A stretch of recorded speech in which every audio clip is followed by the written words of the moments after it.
Brown, we get crushed when the hull bursts, and if we don't get mashed like eggshells, we suffocate in our own air. Our future looks none too bright." "You left out exposure," Merker added sardonically. "If we don't climb above this freezing water, we won't get a chance at the other three." Keel said nothing, but limply allowed Chavez to shove him into the uppermost sleeping bunk. Then Chavez followed and sat on the edge, his feet dangling over the side. Merker struggled through the crotch-deep water to the forward viewport and looked out. He could see only the haloed outline of the Sappho II through the blinding glare of her lights. Even though the other craft hovered only 10 feet away, there was nothing she could do for the stricken deep fathom, while they were both surrounded by the relentless pressure of the hostile deep.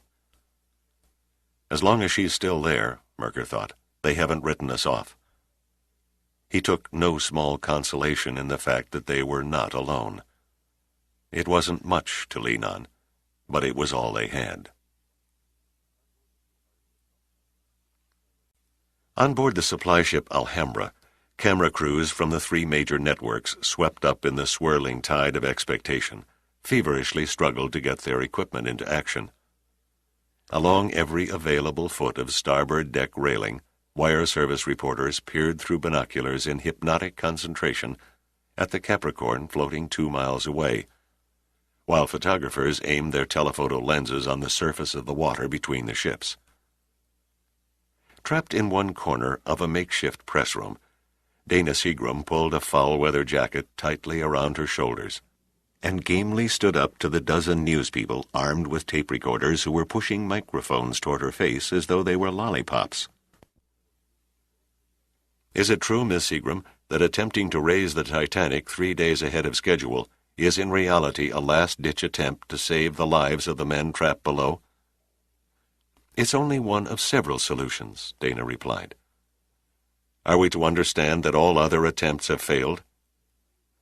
"There have been complications," Dana admitted. Inside one of the jacket's pockets, Dana nervously twisted a handkerchief until her fingers turned sore. The long months of give and take with the men and women of the press were beginning to tell. "Since the loss of communications with the Deep Fathom, how can you know for certain whether the crew is still alive?" "Computer data assure us that their situation will not turn critical for another 4 hours and 40 minutes. "How does Numa intend to bring up the Titanic if the electrolyte chemical is not fully injected into the silt around the hull?" "I can't answer that," Dana said. "Mr. Pitt's last message from the Capricorn only stated that they were going to raise the wreck in the next few hours. He did not offer details regarding the method." "What if it's too late? What if Keel, Chavez, and Merker are already dead?" Dana's expression went rigid. "They are not dead," she said with eyes blazing. "And the first one of you who reports such a cruel and inhuman rumor before it's a proven fact will get their ass kicked off this ship, credentials and Nielsen ratings bedamned. Do you understand?" The reporters stood there a moment in mute surprise at Dana's sudden display of anger, and then slowly and silently they began to lower the microphones and melt toward the deck outside.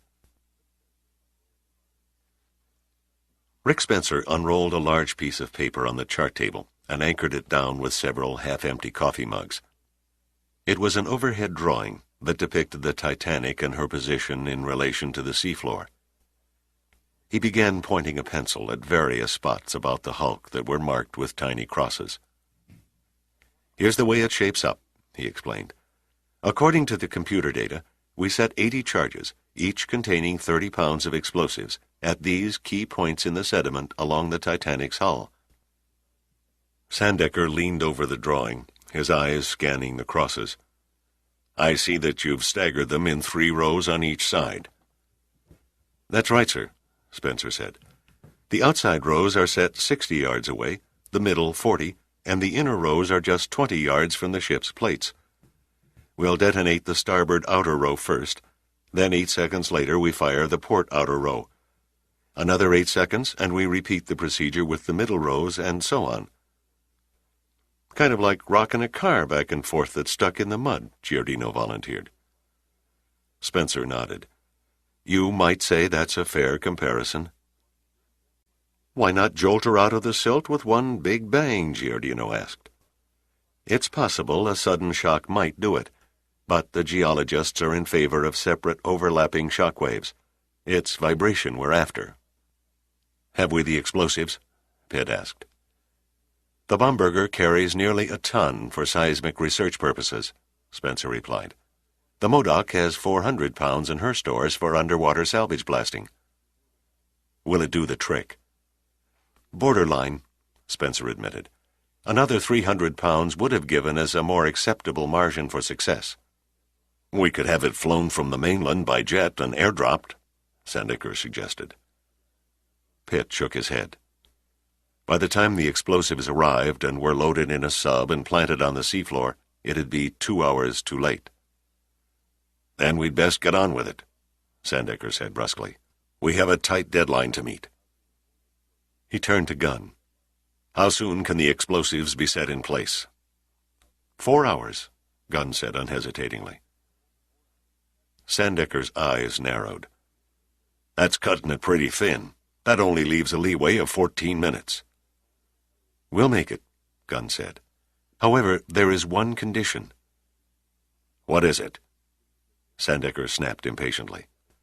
It will take every operational submersible we've got. That means pulling the Sappho 2 from its station beside the Deep Fathom, Pitt said. Those poor bastards down there will think we're deserting them. There's no other way, Gunn said helplessly.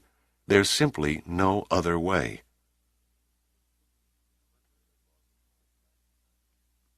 Merker had lost all track of time.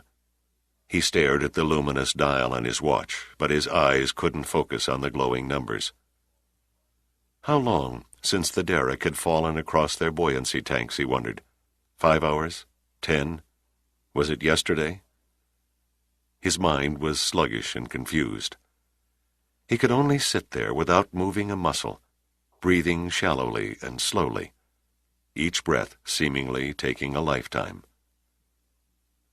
Gradually, he became aware of a movement. He reached out and touched Keel and Chavez in the darkness, but they made no sound, no response. They had fallen into a lethargic stupor. Then he became aware of it again, a minute but perceptible something that was not where it was supposed to be. His mind turned over as though it were immersed in syrup. But at last he had it. Except for the relentless rise of the water, there was no change, no sign of physical motion inside the floating cabin. It was the angle of the Sappho 2's light beam through the forward viewports that had dimmed. He dropped off the bunk into the water. It came up to his chest now, and almost as if in a nightmare he struggled toward the upper front ports and peered into the depths outside. Suddenly, his numbed senses were gripped by a fear such as he had never known before. His eyes widened and glazed, his hands clenched in futility and despair. "Oh, God," he cried aloud, "they're leaving us. They've given us up." Sandecker twisted the huge cigar he had just lit and continued to pace the deck. The radio operator raised his hand, and the Admiral turned in mid-step and came up behind him. "The Sappho 1 reporting, sir," Curly said. "She's finished positioning her charges." "Tell her to head topside as fast as her buoyancy tanks will take her. The higher she goes, the less pressure on her hull when the explosives detonate." The Admiral swung and faced Pitt, who was keeping a watchful eye on the 4 monitors, whose cameras and floodlights were mounted in strategic spots around the Titanic superstructure. "How does it look?" "So far, so good," Pitt answered. "If the wet steel pressure seals hold up against the concussions, we'll stand a fighting chance." Sandecker stared at the color images, and his brow furrowed as he perceived great streams of bubbles issuing from the liner's hulk. "She's losing a lot of air," he said. Excess pressure escaping through the bleeder valves, Pitt said tonelessly. We switched from the electrolyte pumps back to the compressors in order to cram as much extra air as we can into the upper compartments. He paused to fine-tune a picture and then continued. The Capricorn's compressors put out 10,000 cubic feet of air an hour, so it didn't take long to raise the pressure inside the hull another 10 pounds per inch, just enough to pop the bleeder valves. Drummer ambled over from the computers and checked off a series of notations on a clipboard. As near as we can figure, 90% of the ship's compartments are unwatered, he said. The main problem, as I see it, is that we have more lift than the computers say is necessary. If and when the suction gives way, she'll come up like a kite.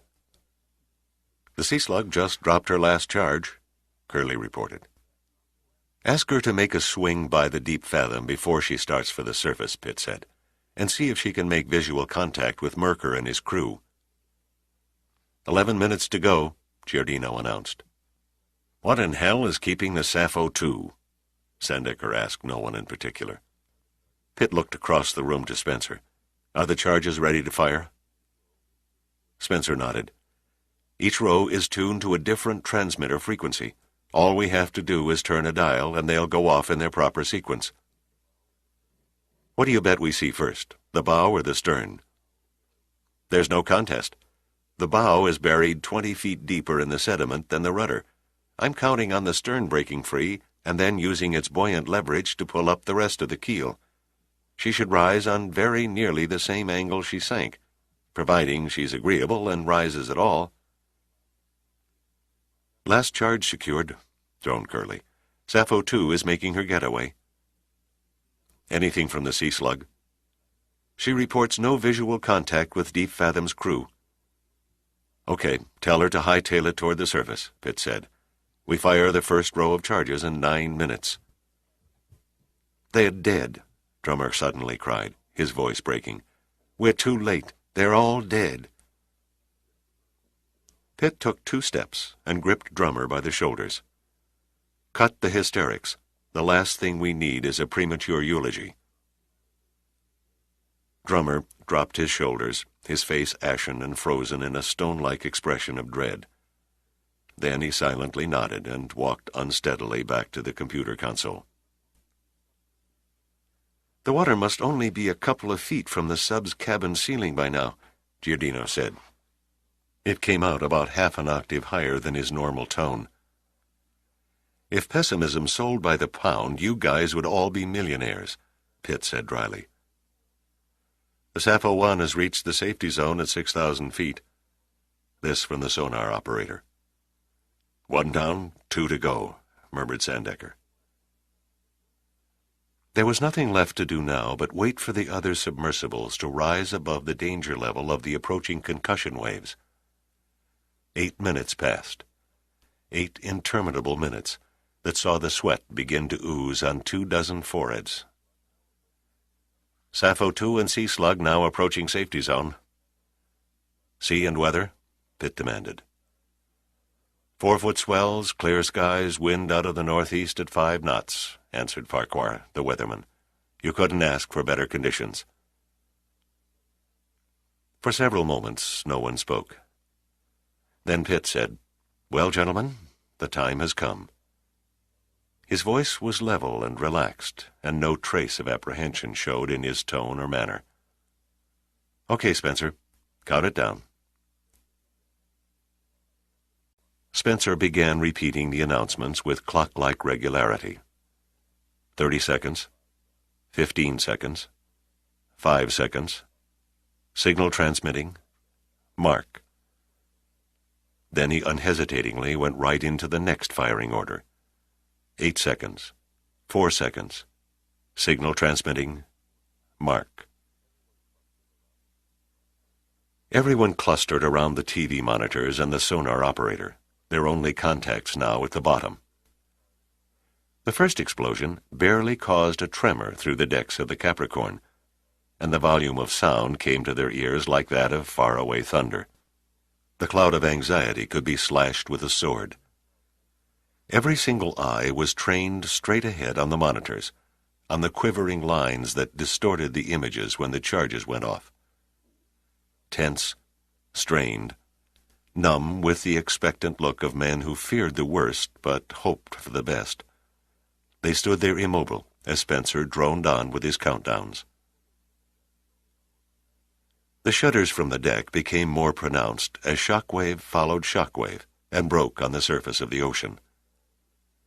Then abruptly the monitors all flickered into a kaleidoscope of fused light and went black. "Damn," Sandecker muttered. "We've lost picture contact." The concussions must have jolted loose the main relay connector, Gunn surmised. Their attention quickly turned to the sonar scope, but few of them could see it.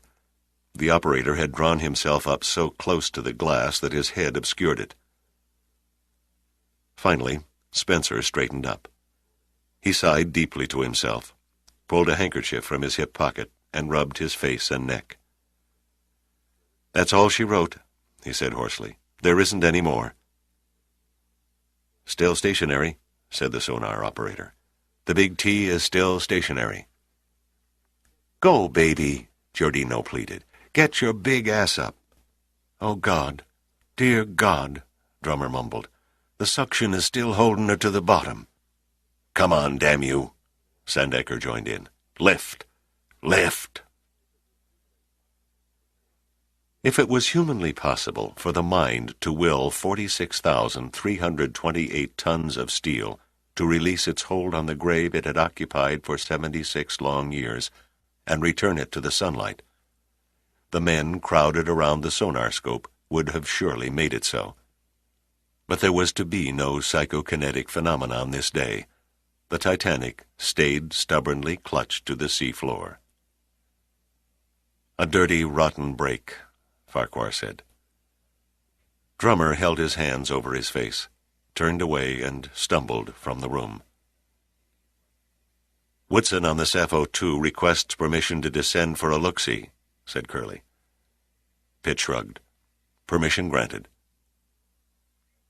Slowly, wearily, Admiral Sandecker sank into a chair. "What price failure?" he said. The bitter taste of hopelessness flooded the room, swept by the grim tide of total defeat. "What now?" Giordino asked, staring vacantly at the deck. "What we came here to do," answered Pitt tiredly. "We go on with the salvage operation. Tomorrow we'll begin again to—" "She's moved." No one reacted immediately. "She moved," the sonar operator repeated. His voice had a quiver to it. "Are you sure?" Sandecker whispered.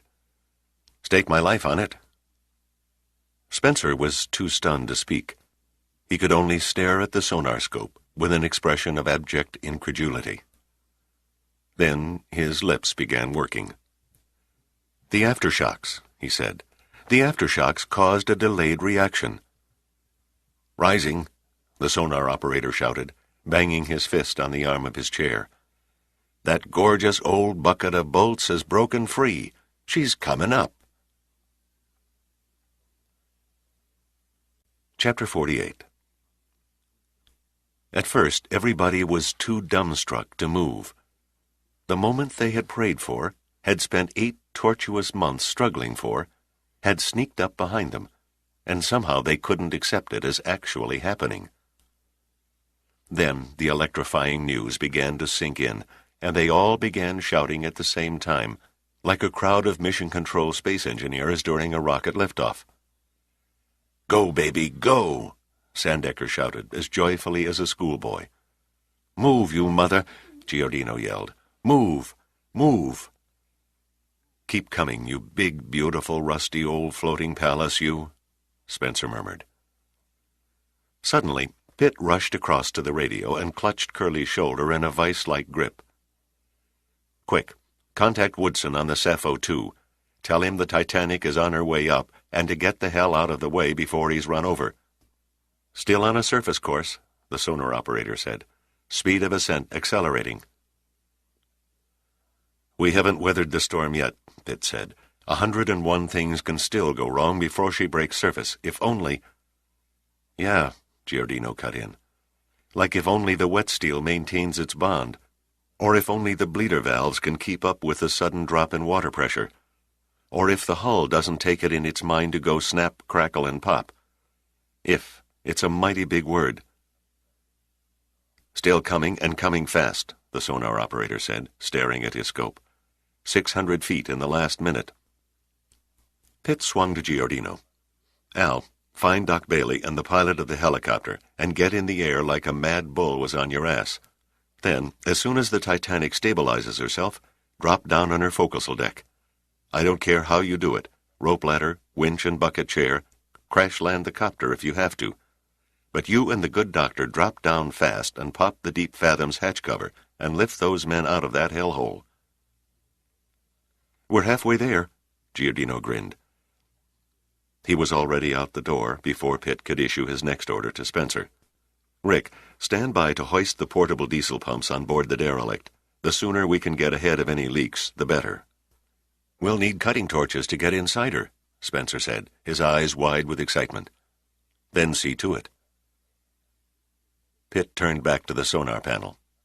Rate of ascent? 850 feet a minute, the sonar operator called back. Too fast, Pitt said. It's what we didn't want, Sandecker muttered through his cigar. Her interior compartments are overfilled with air and she's soaring to the surface out of control. And if we've miscalculated the amount of ballast water left in her lower holds, she could rocket 2/3 her length out of the water and capsize, Pitt added. Sandecker looked him in the eye. And that would spell finish to the Deep Fathom's crew. Then, without another word, the Admiral turned and led the Exodus from the operations room to the deck outside, where everyone began scanning the restless swells in heart-pounding anticipation. Only Pitt hung back. What depth is she? This to the sonar operator. Passing the 8,000-foot mark. Woodson reporting in, Curley intoned. He says the Big T just went by the Sappho 2 like a greased pig. Acknowledge, and tell him to surface. Relay the same message to the Sea Slug and Sappho 1. There was nothing left to do here, so he stepped out the door and up the ladder to the port bridge wing, where he joined Gunn and Sandecker. Gunn picked up the bridge phone. Sonar, this is the bridge. Sonar, can you give me an approximate fix on where she'll appear? She should break water about 600 yards off the port quarter. Time? There was a pause. Time? Gunn repeated. Is now soon enough for you, Commander? At that very moment, a huge wave of bubbles spread across the sea, and the fantail of the Titanic burst up into the afternoon sun like a gigantic whale. For a few seconds, it seemed as though there was no stopping her soaring flight from the depths. Her stern kept crowding into the sky, until she came free of the water up to the boiler casing, where her No. 2 funnel had once stood. It was a staggering sight. The inside air bleeding down sent great torrents of spray shooting through the pressure relief valves, shrouding the great ship in billowing rainbowed clouds of vapor. She hung poised for several moments, clawing at the crystal blue heavens, and then, slowly at first, began to settle until her keel smacked the sea with a tremendous splash that sent a 10-foot wave surging toward the surrounding fleet of ships. She heeled down as if she had no intention of recovering. 1,000 onlookers held their breath as she careened ever farther onto her starboard beam ends, 30, 40, 45, 50 degrees. And there she hung for what seemed like a dreadful eternity. Everyone was half expecting her to continue the rollover onto her superstructure. But then, with agonizing sluggishness, the Titanic slowly began the struggle to right herself. Gradually, foot by foot, until her hull reached a starboard list of 12 degrees. And there she stayed. Nobody could speak. They all just stood there, too stunned, too mesmerized by what they had just seen to do anything but breathe. Sandeker's weathered face looked ghostly pale even in the bright sun. Pitt was the first to find his voice. "She's up," he managed in a barely audible whisper. "She's up," Gunn acknowledged softly. Then the spell was broken by the pulsing blades of the Capricorn's helicopter as it headed into the wind and angled over the debris-laden forecastle of the resurrected ship. The pilot held the craft on a level position a few feet above the deck, and almost instantly 2 tiny specks could be seen dropping out of a side door. Giordino scrambled up the access ladder and found himself staring at the hatch cover of the Deep Fathom. Thank God for small miracles, the hull was still sound. Cautiously, he maneuvered his body on top of the rounded, slippery deck and tried the handwheel. The spokes felt like ice, but he gripped firm and gave a heavy twist. The handwheel refused to cooperate.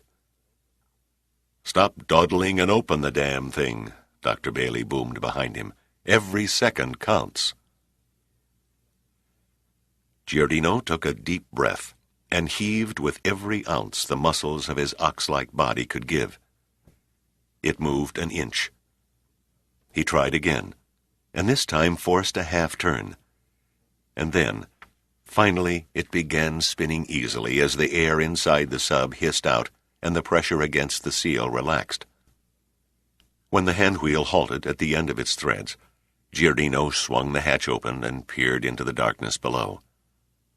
A stale, rancid smell rose up and attacked his nostrils.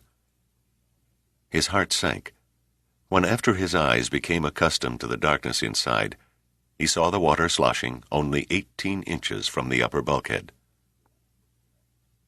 Dr. Bailey pushed past and lowered his immense hulk through the hatch and down the interior ladder. The icy water stung his skin. He pushed off the rungs and dog-paddled toward the after part of the submersible until his hand touched something soft in the dim light. It was a leg. Following it over the knee, he felt his way toward the torso. His hand came out of the water at shoulder level, and he touched a face. Bailey moved closer until his nose was a bare inch from the face in the darkness. He tried to feel for a pulse, but his fingers were too numb from the cold water, and he detected nothing that indicated life or death. Then, suddenly, the eyes fluttered open, the lips trembled, and a voice whispered, "Go away. I told you, I'm not working today." "Bridge?" Curly's voice scratched through the speaker. "This is the bridge," answered Gunn. "Ready to patch in the helicopter." "Go ahead." There was a pause, and then a strange voice cracked onto the bridge. "Capricorn, this is Lieutenant Sturgis." "This is Commander Gunn, Lieutenant. I have you loud and clear. Over." "Dr. Bailey has entered the Deep Fathom. Please stand by." The brief respite gave everyone a chance to study the Titanic. She looked uncompromisingly utilitarian and downright naked without her towering funnels and masts. The steel plates of her sides were blotched and stained with rust, but the black and white paint of her hull and superstructure still shone through. She looked a mess, like a hideous old prostitute who dwelt in dreams of better days and long-lost beauty.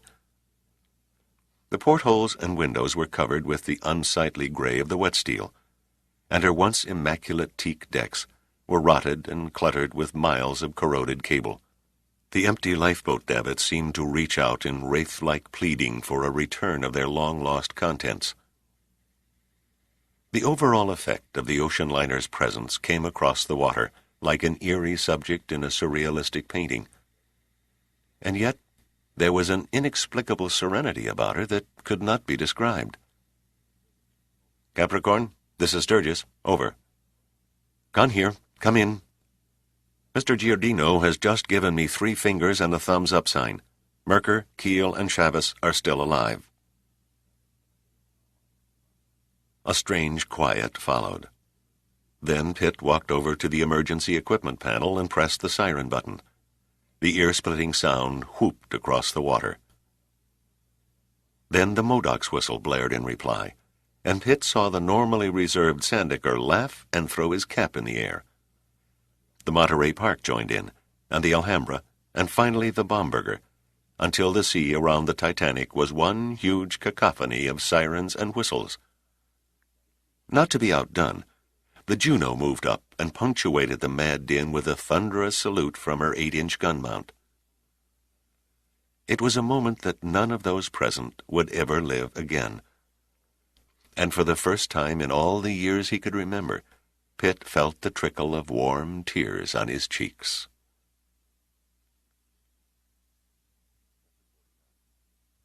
Chapter 49. The late afternoon sun was just touching the tops of the trees as Gene Seagram sat slouched on a bench in East Potomac Park and contemplated the Colt revolver in his lap. Serial number 204783, he thought. You're about to serve the purpose you were manufactured for. Almost lovingly, he ran his fingers over the barrel, the cylinder, and the grips. Suicide. It seemed the ideal solution to end his flight into black depression. He marveled that he hadn't thought of it before. No more uncontrollable crying in the middle of the night. No more sensations of worthlessness, or the gnawing inside his guts that his life had been a transparent sham. His mind envisioned the past few months as reflected in the cracked and distorted mirror of acute despair. The two things he had cherished most were his wife and the Sicilian project.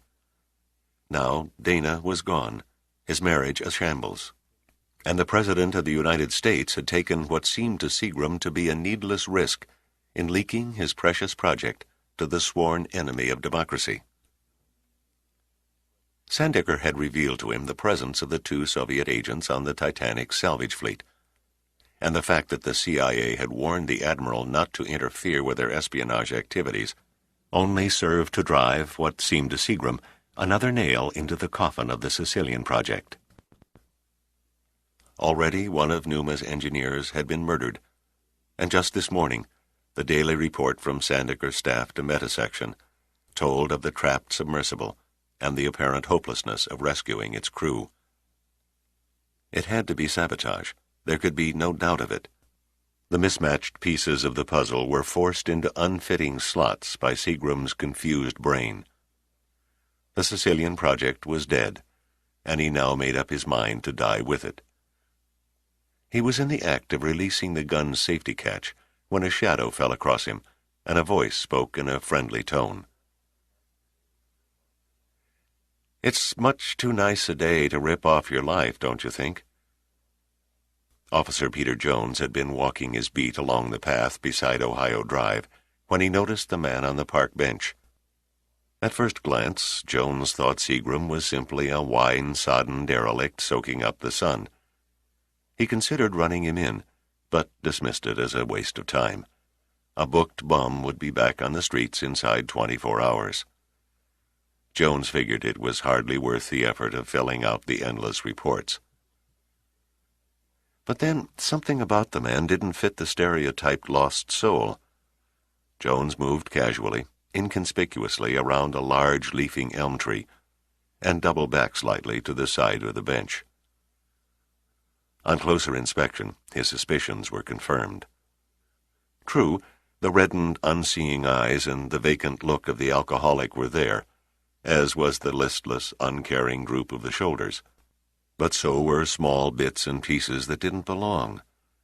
The shoes were shined, the suit expensive and pressed, the face neatly shaven and the fingernails trimmed. And then there was the gun. Seagram slowly looked up into the face of a black police officer.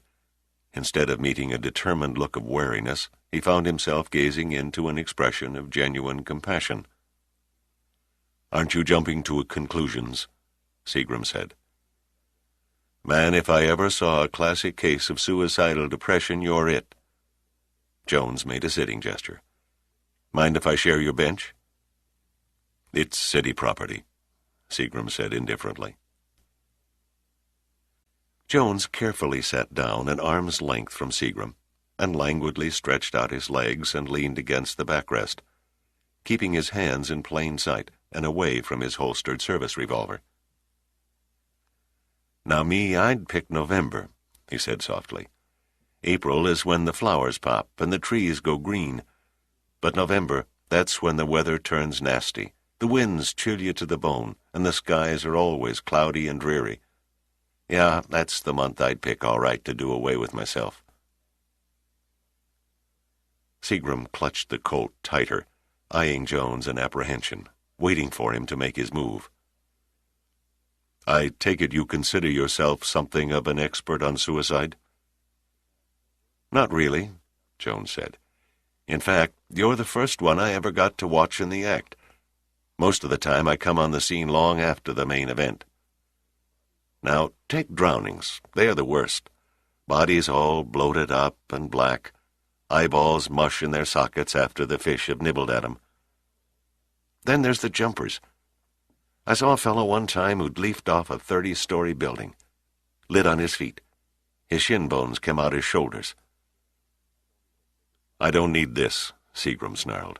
"I don't need a nigger cop feeding me horror stories."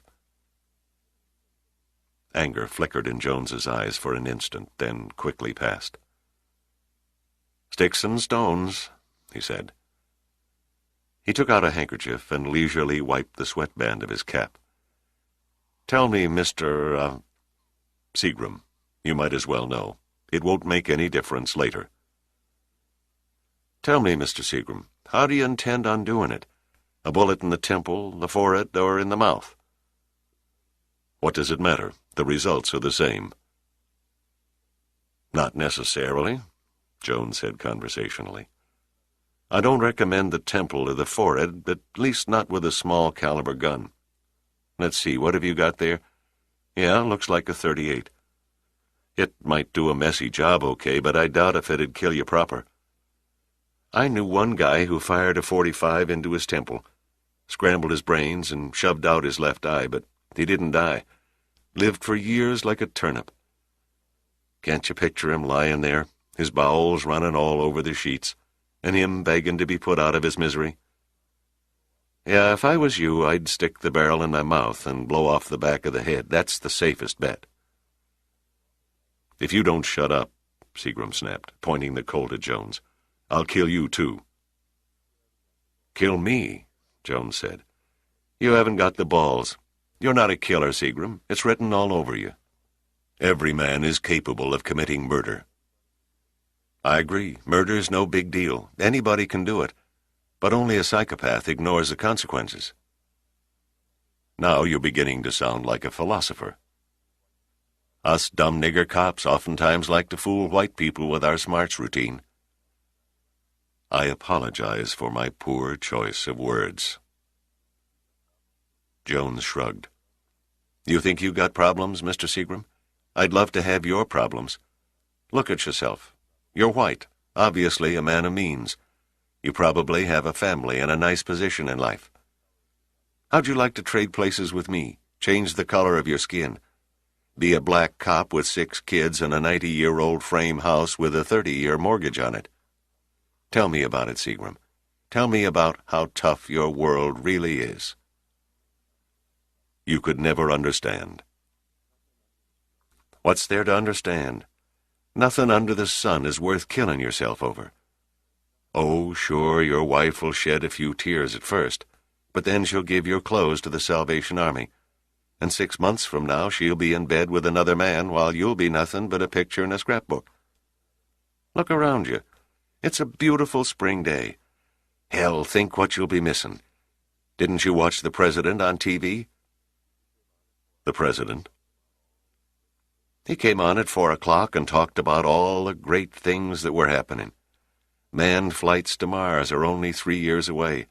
There's been a breakthrough on the control of cancer. And he showed pictures of some old sunken ship the government salvaged from almost 3 miles below the ocean." Seagram stared at Jones with unbelieving eyes. "What was that you said? A ship salvaged. What ship? I don't remember. The Titanic? Seagram asked in a whisper. Was it the Titanic? Yeah, that was the name. It rammed an iceberg and sank a long time ago. Come to think of it, I remember seeing a movie about the Titanic on television. Barbara Stanwyck and Clifton Webb were in...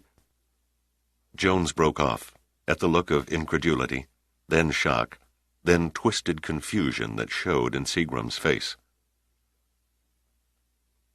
Seagram handed his gun to the uncomprehending Jones and leaned back against the bench. 30 days. 30 days would be all he'd need once he had the Byzanium to test the Sicilian project system and then see it through to operational status. It had been a narrow thing. If a wandering cop hadn't intruded when he did, 30 seconds would have been all Seagram had left to see anything ever again. Forever.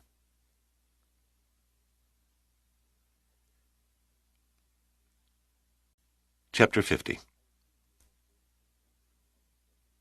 I assume you have weighed the staggering consequences of your accusations? Margonian looked at the soft-spoken little man with the cold blue eyes. Admiral Boris Sloyuk seemed more the baker around the corner than the shrewd head of the Soviet Union's second-largest intelligence-gathering network.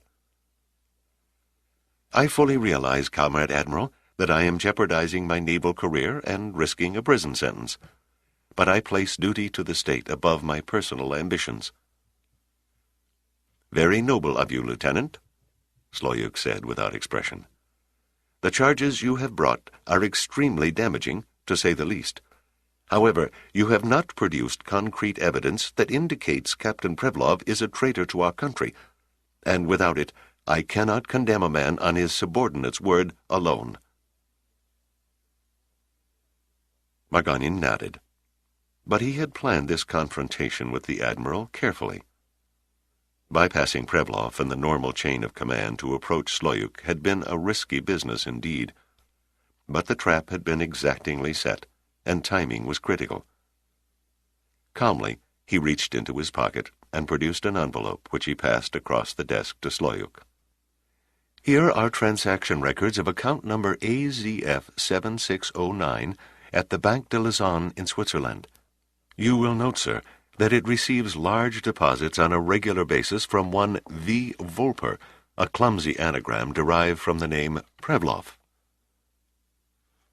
Sloyuk studied the bank records and then shot Margonian a very skeptical look. You must forgive my suspicious nature, Lieutenant Margonian, but this has all the earmarks of trumped-up material. Margonian passed across another envelope. This one contains a secret communication from the American ambassador here in Moscow to the Defense Department in Washington. In it, he states that Captain Andrei Prevlov has been a vital source of Soviet naval secrets. The ambassador has also included the plans for our fleet deployment in the event of a first nuclear strike against the United States. Margonian felt satisfaction surge through him as the Admiral's normally impassive face wrinkled in uncertainty. I think the picture is clear. There is nothing trumped up here. A low-ranking officer in my position could not possibly obtain such highly classified fleet orders. Captain Prevlov, on the other hand, enjoys the confidence of the Soviet Naval Strategy Committee. The barriers were down, and the road was open. Sloyuk had no option but to acquiesce. He shook his head in perplexity. The son of a great party leader who betrays his country for money. I find it impossible to accept. If one takes into consideration Captain Prevlov's extravagant lifestyle, it is not difficult to see the excessive demands made upon his financial resources. I am well aware of Captain Prevlov's tastes. Are you also aware that he is having an affair with a woman who passes herself off as the wife of the American ambassador's chief aide? An annoyed look crossed Sloyuk's face. You know about her? He asked guardedly. Prevlov led me to believe that he was using her to obtain secrets from her husband at the embassy. Not so, Marganin said. In fact, she is a divorcee and an agent of the Central Intelligence Agency. Marganin paused and then drove the point home. The only secrets that pass through her hands are those provided by Captain Prevlov. It is he who is her source. Sloyuk was silent for a few moments. Then he locked Marganin with a penetrating gaze. "How did you come by all this?" "I would rather not divulge my informant's identity, Comrade Admiral. I mean no disrespect, but I have nurtured and developed his trust for nearly 2 years, and I gave him a solemn oath that his name and position with the American government would remain known only to me." Sloyuk nodded. He accepted it. "You realize, of course, that this puts us in a very grave situation." "The Byzanium?"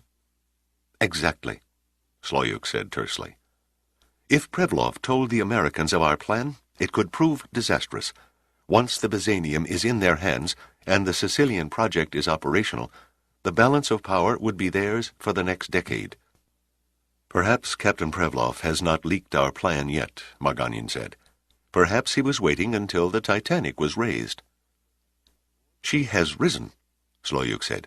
"Not more than 3 hours ago, Captain Porotkin of the Mikhail Kurkov reported that the Titanic is on the surface and ready to be taken in tow." Marganin looked up, surprised. "But our agents, Silver and Gold, assured us the raising would not be attempted for another 72 hours. Sloyuk shrugged. "The Americans are always in a hurry."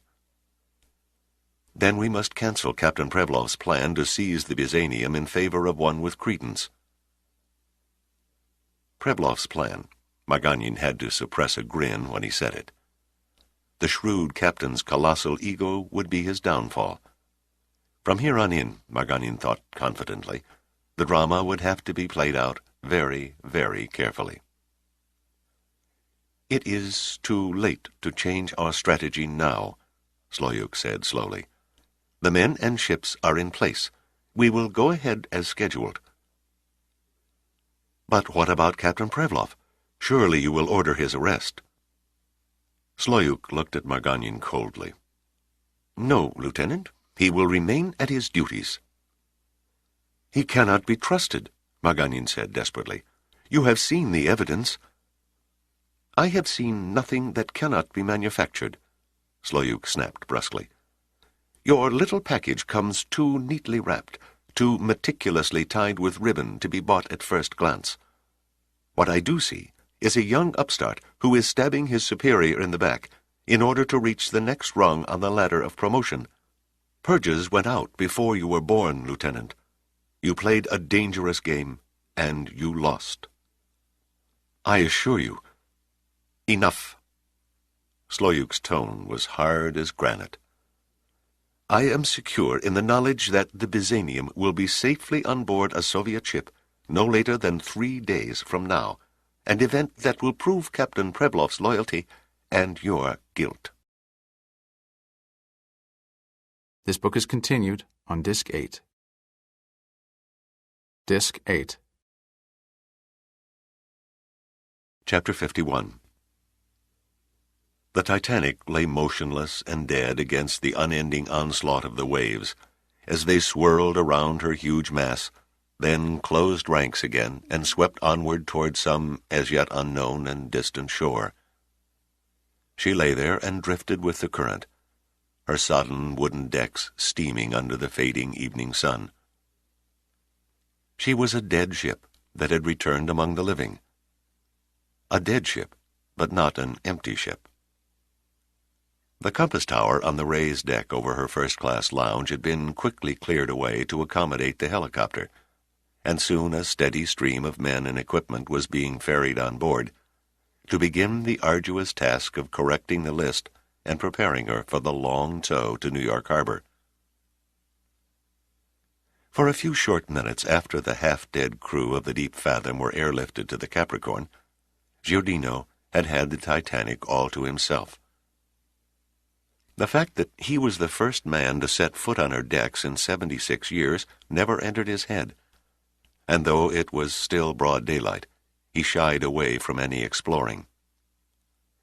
Each time he gazed down the 882-foot length of the ship, he felt as if he was staring down into a damp and slimy crypt. Nervously, he lit a cigarette, sat on a wet capstan, and waited for the invasion that wasn't long in coming. Pitt experienced no pangs of uneasiness when he came on board, but rather a feeling of reverence. He walked to the bridge and stood alone, absorbed in the legend of the Titanic. God only knew he'd wondered 100 times what it was like that Sunday night, nearly 8 decades ago, when Captain Edward J. Smith stood on the very same spot and realized that his great command was slowly and irreversibly sinking beneath his feet. What were his thoughts, knowing the lifeboats could hold only 1,180 people, while on the maiden voyage the ship was carrying 2,200 passengers and crew?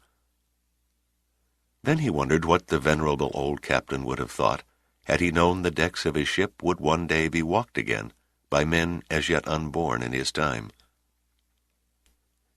After what seemed hours, but was in reality only a minute or two, Pitt broke out of his reverie and moved aft along the boat deck, past the sealed door of the wireless cabin, where First Operator John G. Phillips had sent history's first SOS, past the empty davits of lifeboat number 6, in which Mrs. J. Brown of Denver later achieved enduring fame as the unsinkable Molly Brown, past the entrance to the grand stairway, where Graham Farley and the ship's band had played to the end, past the spot where millionaire Benjamin Guggenheim and his secretary had stood calmly waiting for death, dressed in the finery of their evening clothes so that they could go down like gentlemen. It took him almost a quarter of an hour to reach the elevator house at the far end of the boat deck. Pitt climbed over the hand railing and dropped to the promenade deck below. Here he found the aft mast protruding from the rotted planking like a forlorn stump, ending abruptly at a height of 8 feet, where it had been cut short by Sea Slug's underwater torch. Pitt reached inside his jacket and pulled out the package given him by Commodore Bigelow, and tenderly unwrapped it. He had forgotten to carry a line or cord, but he made do with the twine from the wrapping. When he was through, he stepped back from the stub of the once tall mast and stared up at his makeshift handiwork. It was old, and it was faded, but the red pennant of the White Star Line that Bigelow had snatched from oblivion so long ago proudly flew once more over the unsinkable Titanic.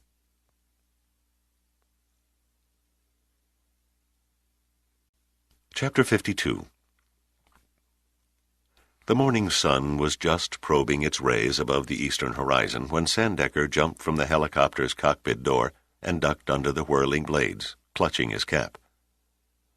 Portable lights still blazed over the derelict superstructure, and crates of machinery were scattered about the decks in various stages of assembly. Pitt and his crew had slaved through the night, struggling like madmen to organize the salvage efforts. Rudy Gunn greeted him under a rust-cankered ventilator. "Welcome aboard the Titanic, Admiral," Gunn said, grinning. It seemed as if everybody in the salvage fleet was grinning this morning. "What's the situation?" "Stable for the moment. As soon as we get the pumps operating, we should be able to correct her list." "Where's Pitt?" "In the gymnasium." Sandecker stopped in mid-stride and stared at Gunn. "The gymnasium, did you say?"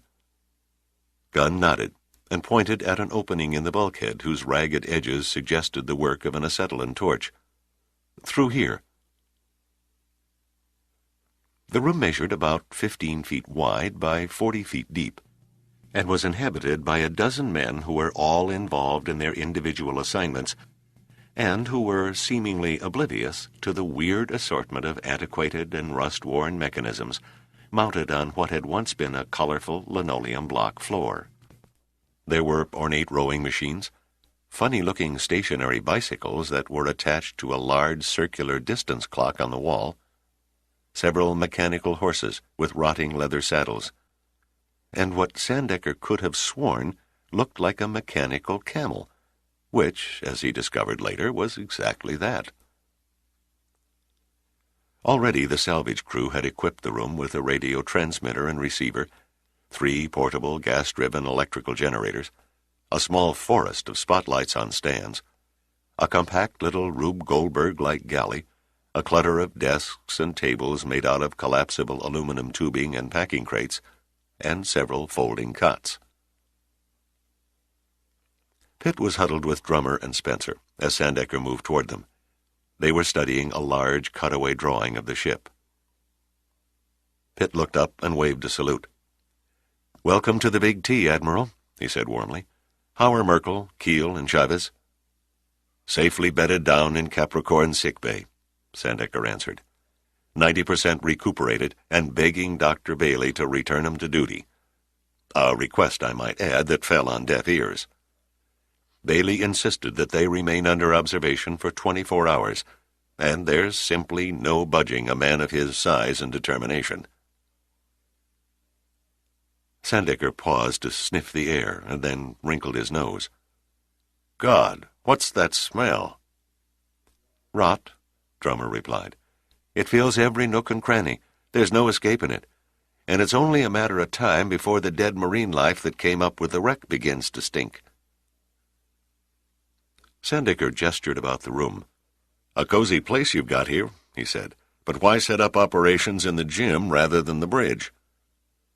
"A break from tradition for practical reasons," Pitt replied. "The bridge serves no useful function on a dead ship. The gym, on the other hand, sits amidships and offers us equal access to either bow or stern. It also adjoins our improvised helicopter pad over the first-class lounge roof. The closer to our supplies we are, the more efficiently we can operate." "I had to ask," Sandecker said heavily. "I should have known you didn't pick this museum of mechanical monstrosities just to launch a physical fitness program." Something in a pile of wreckage that lay in a soggy heap against the forward wall of the gymnasium caught the Admiral's eyes, and he walked over to it. He stood and stared grimly for several moments at the skeletal remains of what had once been a passenger or crew member of the Titanic. "I wonder who this poor devil was." "We'll probably never know," Pitt said. "Any dental records from 1912 have no doubt been destroyed long ago." Sandecker leaned down and examined the pelvic section of the bones. "Good Lord, it was a woman." Either one of the first-class passengers who elected to remain behind, or one of the women from the steerage quarters who arrived on the boat deck after all the lifeboats had been launched. "Have you found any other bodies?" "We've been too busy to do any extensive exploring," Pitt said. "But one of Spencer's men reported another skeleton wedged against the fireplace in the lounge." Sandecker nodded toward an open doorway. "What's through there?" "That opens onto the grand staircase." "Let's have a look." They walked onto the landing above the A-deck lobby and looked down. Several rotting chairs and sofas were scattered haphazardly on the steps, where they had fallen when the ship sank by the bow. The graceful flowing lines of the banisters were still sound and undamaged, and the hands of the bronze clock could be seen frozen at 2:21. They made their way down the silt-coated stairs and entered one of the passageways leading to the staterooms. Without the benefit of outside light, the scene was an eerie one. Room after room was filled with rotted and fallen paneling, interspersed with overturned and jumbled furniture. It was too dark to discern any detail, and after penetrating about 30 feet, they found their way blocked by a wall of debris, so they turned and headed back to the gymnasium. Just as they came through the doorway, the man hunched over the radio turned from his set. It was Al Giordino. "I wondered where you two went. The Uranus oil people want to know about their submersible." Tell them they can retrieve the deep fathom off the Titanic's foredeck just as soon as we make dry dock in New York, Pitt said. Giordino nodded and turned back to the radio. Leave it to the commercial business interests to bitch about their precious property on such a momentous occasion, Sandecker said with a gleam in his eye. And speaking of momentous occasions, would any of you gentlemen care to celebrate with a touch of spirits? Did you say spirits? Giordino looked up expectantly. Sandecker reached under his coat and produced 2 bottles. Do not let it be said that James Sandecker ever fails to look out for the best interests of his crew. Beware of admirals bearing gifts, Giordino murmured. Sandecker shot him a weary glance. What a pity walking the plank became passé. And keel-hauling, Drummer added. I promise never to dig our leader ever again, providing, of course, he keeps me in booze, Giordino said. A small price to pay, Sandecker sighed. Choose your poison, gentlemen. You see before you a 5th of Carty Sark Scotch for the city slickers, and a 5th of Jack Daniels for the farm boys. Round up some glasses and be my guests. It took Giordino all of 10 seconds to find the required number of styrofoam cups in their Mickey Mouse all-electric galley. When the liquor had been poured, Sandecker raised his cup. Gentlemen, here's to the Titanic. May she never again rest in peace. To the Titanic. Hear, hear. Sandecker then relaxed on a folding chair, sipped at his scotch, and idly wondered which of the men in that soggy room were on the payroll of the Soviet government. Chapter 53. Soviet General Secretary Georgy Antonov sucked on his pipe with short, violent puffs and regarded Prevlov with a pensive gaze. I must say, Captain, I take a dim view of the whole undertaking. We have carefully considered every avenue, and this is the only one left open to us, Prevlov said. It is fraught with danger. I fear the Americans will not take the theft of their precious byzanium lying down. Once it is in our hands, Comrade Secretary, it will make no difference how loudly the Americans scream. The door will have been slammed in their faces. Antonov folded and unfolded his hands. A large portrait of Lenin floated on the wall behind him. There must be no international repercussions. It must look to the world as though we were entirely within our rights. This time the American president will have no recourse. International law is on our side. It will mean the end of what used to be called détente, Antonov said heavily. It will also mean the beginning of the end of the United States as a superpower. A cheerful conjecture, Captain. I appreciate that. His pipe had gone out, and he relit it, filling the room with a sweet aromatic odor. However, should you fail, the Americans will be in the same position to say the same of us. We will not fail. Words, Antonov said. A good lawyer plans the prosecution's case as well as his own. What measures have you taken in the event of an unavoidable mishap? The byzanium will be destroyed, Prevlov said. If we cannot possess it, then neither can the Americans. Does that include the Titanic as well? It must. By destroying the Titanic, we destroy the byzanium.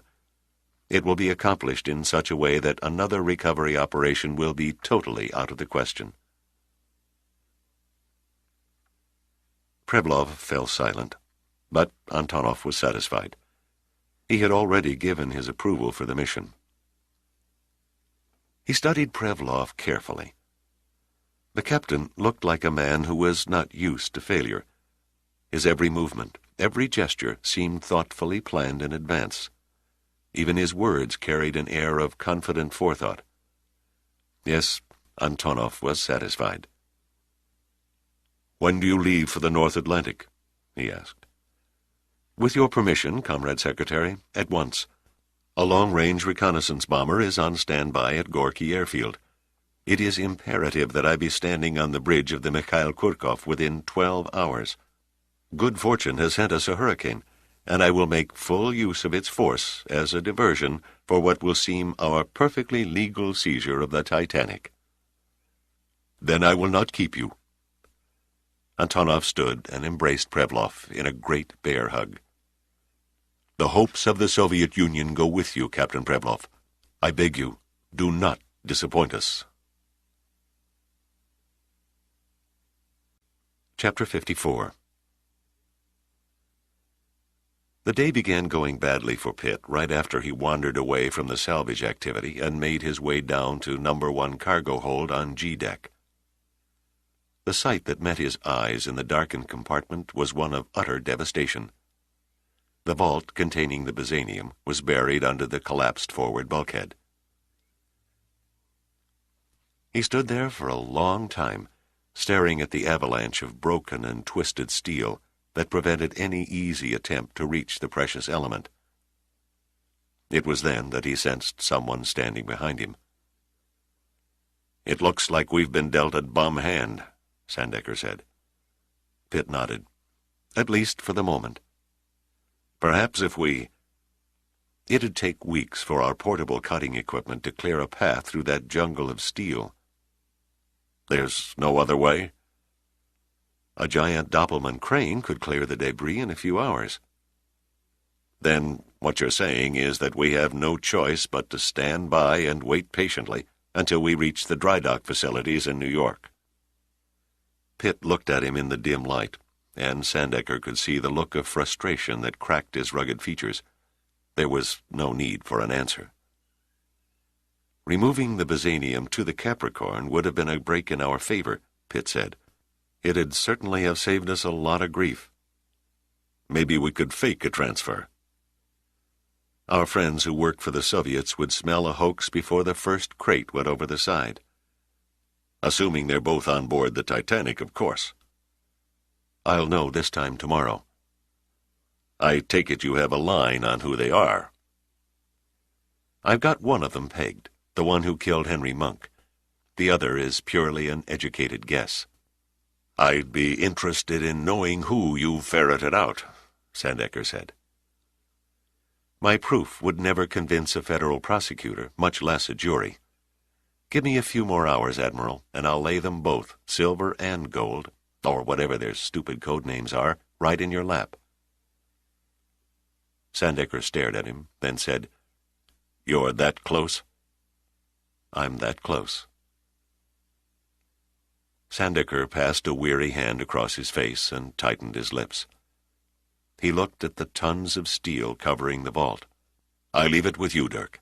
I'll back your play to the last hand. I don't really have much choice." Pitt had other worries, too. The 2 Navy tugs that Admiral Kemper promised to send were still hours away, and sometime during the late morning, for no apparent reason, the Titanic took it into her mind to increase her starboard list to 17 degrees. The ship rode far too low in the water. The crests of the swells lapped at the sealed portholes along E-deck, just 10 feet below the scuppers. And although Spencer and his pumping crew had managed to drop suction pipes down the loading hatches into the cargo holds, they'd not been able to fight their way through the debris crowding the companionways to reach the engine and boiler rooms, where the greatest volume of water still lay, remote and inaccessible. Drummer sat in the gymnasium, dirty and exhausted after working around the clock. He sipped at a mug of cocoa. "After almost 80 years of submersion and rot," he said, "the wood paneling in the passageways has fallen and jammed 'em worse than a path in a Georgia junkyard." Pitt sat where he'd been all afternoon, bent over a drafting table next to the radio transmitter. He stared out of red-rimmed eyes at a transverse drawing of the Titanic superstructure. "Can't we thread our way down the main staircase or the elevator shafts?" "The staircase is filled with tons of loose junk once you get down past D-deck," Spencer declared. "And there isn't a prayer of penetrating the elevator shafts," Gunn added. They're crammed with jumbled masses of corroded cables and wrecked machinery. If that wasn't bad enough, all the watertight double-cylinder doors in the lower compartments are frozen solid in the closed position. They were shut automatically by the ship's first officer immediately after she struck the iceberg, Pitt said. At that moment, a short bull of a man covered from head to toe with oil and grime staggered into the gym. Pitt looked up and faintly smiled. "That you, Al?" Giardino hauled himself over to a cot and collapsed like a sack of wet cement. "I'd appreciate it if none of you lit any matches around me," he murmured. "I'm too young to die in a fiery blaze of glory." "Any luck?" asked Sandecker. "I made it as far as the squash court on F deck. God, it's blacker than sin down there. Fell down a companionway. It was flooded with oil that had seeped up from the engine room. Stopped cold. There was no way down." "A snake might make it to the boiler rooms," Drummer said. "But it's for sure a man ain't gonna. At least not until he spends a week clearing a passage with dynamite and a wrecking crew." "There has to be a way," Sandecker said. "Somewhere down there she's taken water. If we don't get ahead of it by this time tomorrow, she'll roll belly up and head back to the bottom." The thought of losing the Titanic after she was sitting pretty and upright again on a smooth sea had never entered their minds. But now everyone in the gym began to feel a sickening ache deep in their stomachs. The ship had yet to be taken in tow, and New York was 1,200 sea miles away. Pitt sat there staring at the ship's interior diagrams. They were woefully inadequate. No set of detailed blueprints of the Titanic and her sister ship, the Olympic, existed. They'd been destroyed, along with files full of photographs and construction data, when the Harland and Wolff shipbuilding yards in Belfast were leveled by German bombers during World War II. "If only she wasn't so damn big," Drummer muttered. "The boiler rooms are damn near 100 feet below the boat deck." "Might as well be 100 miles," Spencer said. He looked up as Woodson emerged from the grand stairway entrance. "Ah, the great stone face is with us. What's the official photographer of the operation been up to?" Woodson lifted a battery of cameras from around his neck and gently laid them on a makeshift work table.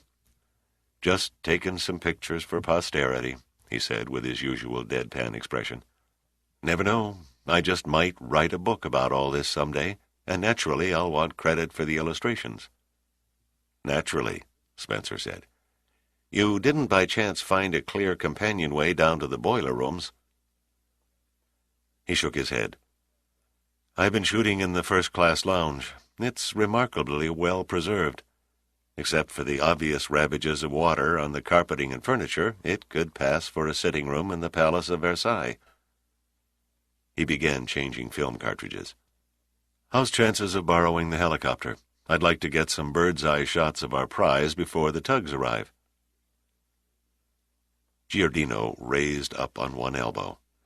"Better use up your film while you can. Our prize may be back on the bottom by morning." Woodson's brows pinched together. "She's sinking?" "I think not." Every eye turned to the man who uttered those 3 words. Pitt was smiling. He smiled with the confidence of a man who just became chairman of the board of General Motors. He said, "As Kit Carson used to say when he was surrounded and hopelessly outnumbered by Indians, we ain't done in yet, not by a damn sight. In 10 hours' time, the engine and boiler rooms will be bone dry." He quickly fumbled through the diagrams on the table until he found the one he wanted. "Woodson said it. The bird's-eye view. It was right under our noses all the time. We should have been looking from overhead instead of from inside." "Big deal," Giardino said. "What's so interesting from the air?" "None of you get it?" Drummer looked puzzled. "You missed me at the last fork in the road." "Spencer?" Spencer shook his head. Pitt grinned at him and said, "Assemble your men topside and tell them to bring their cutting gear." "If you say so," Spencer said, but made no move for the door. Mr. Spencer is mentally measuring me for a straitjacket, Pitt said. He can't figure why we should be cutting holes on the roof of the ship to penetrate a distance of 100 feet through 8 decks of scrap. Nothing to it, really. We have a built-in tunnel, free of any debris, that leads straight to the boiler rooms. In fact, we have 4 of them. The boiler casings where the funnels once sat, gentlemen. Torch away the wet steel seals over the openings, and you have a clear shot directly down to the bilges. Do you see the light? Spencer saw the light all right. Everyone else saw it, too. They headed out the door as one, without giving Pitt the benefit of an answer. 2 hours later, the diesel pumps were knocking away in chorus, and 2,000 gallons of water a minute were being returned over the side to the mounting swells that were being pushed ahead of the approaching hurricane.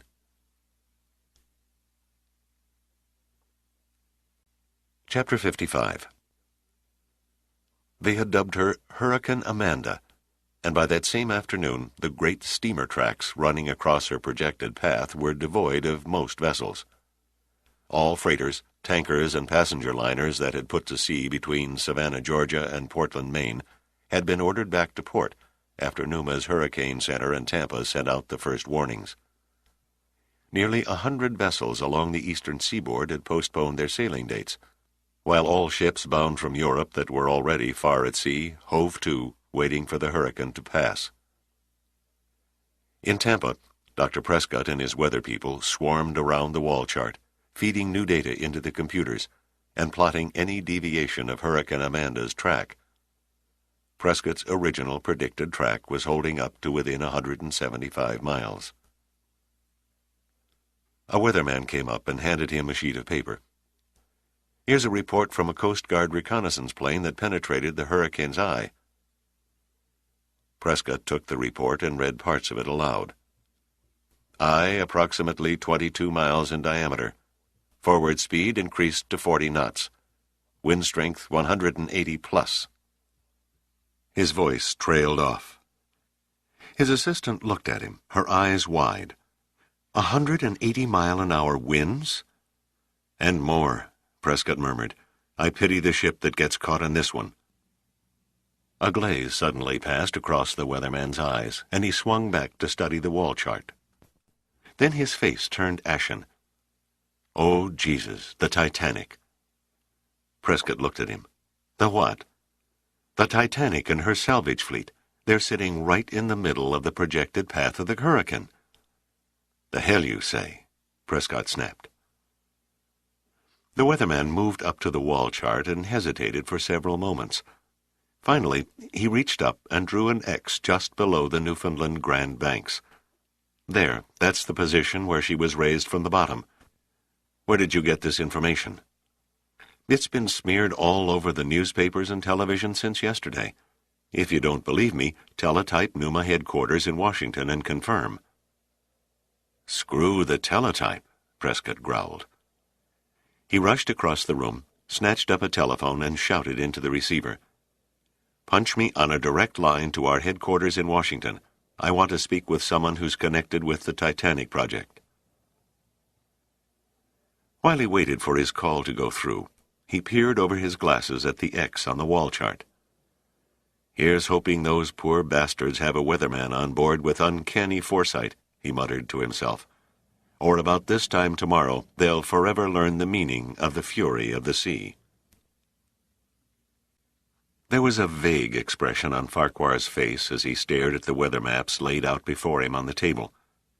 His mind was so numb and woolly from lack of sleep that he had difficulty in defining the markings he had made only minutes before. The indications of temperature, wind velocity, barometric pressure, and the approaching storm front all melted together into one indistinct blur. He rubbed his eyes in a useless attempt to get them to focus. Then he shook his head to clear the cobwebs, trying to remember what it was that he had been about to conclude. The hurricane. Yes, that was it. Farquhar slowly came to the realization that he had made a serious miscalculation. The hurricane had not veered into Cape Hatteras as he'd predicted. Instead, A high-pressure area along the eastern coast held it over the ocean on a northerly course. And what was worse, it had begun to move faster after recurving, and was now hurtling toward the Titanic's position with forward speed approaching 45 knots. He had watched the hurricane's berth on the satellite photos and had closely studied the warnings from the Numa station in Tampa. But nothing in all his years of forecasting had prepared him for the violence and the speed that this monstrosity had achieved in such a short time. A hurricane in May? It was unthinkable. Then his words to Pitt came back to haunt him. What was it he had said? Only God can make a storm? Farquhar suddenly felt sick, his face beaded with sweat, hands clenching and unclenching. God help the Titanic this time, he murmured under his breath. He's the only one who can save her now.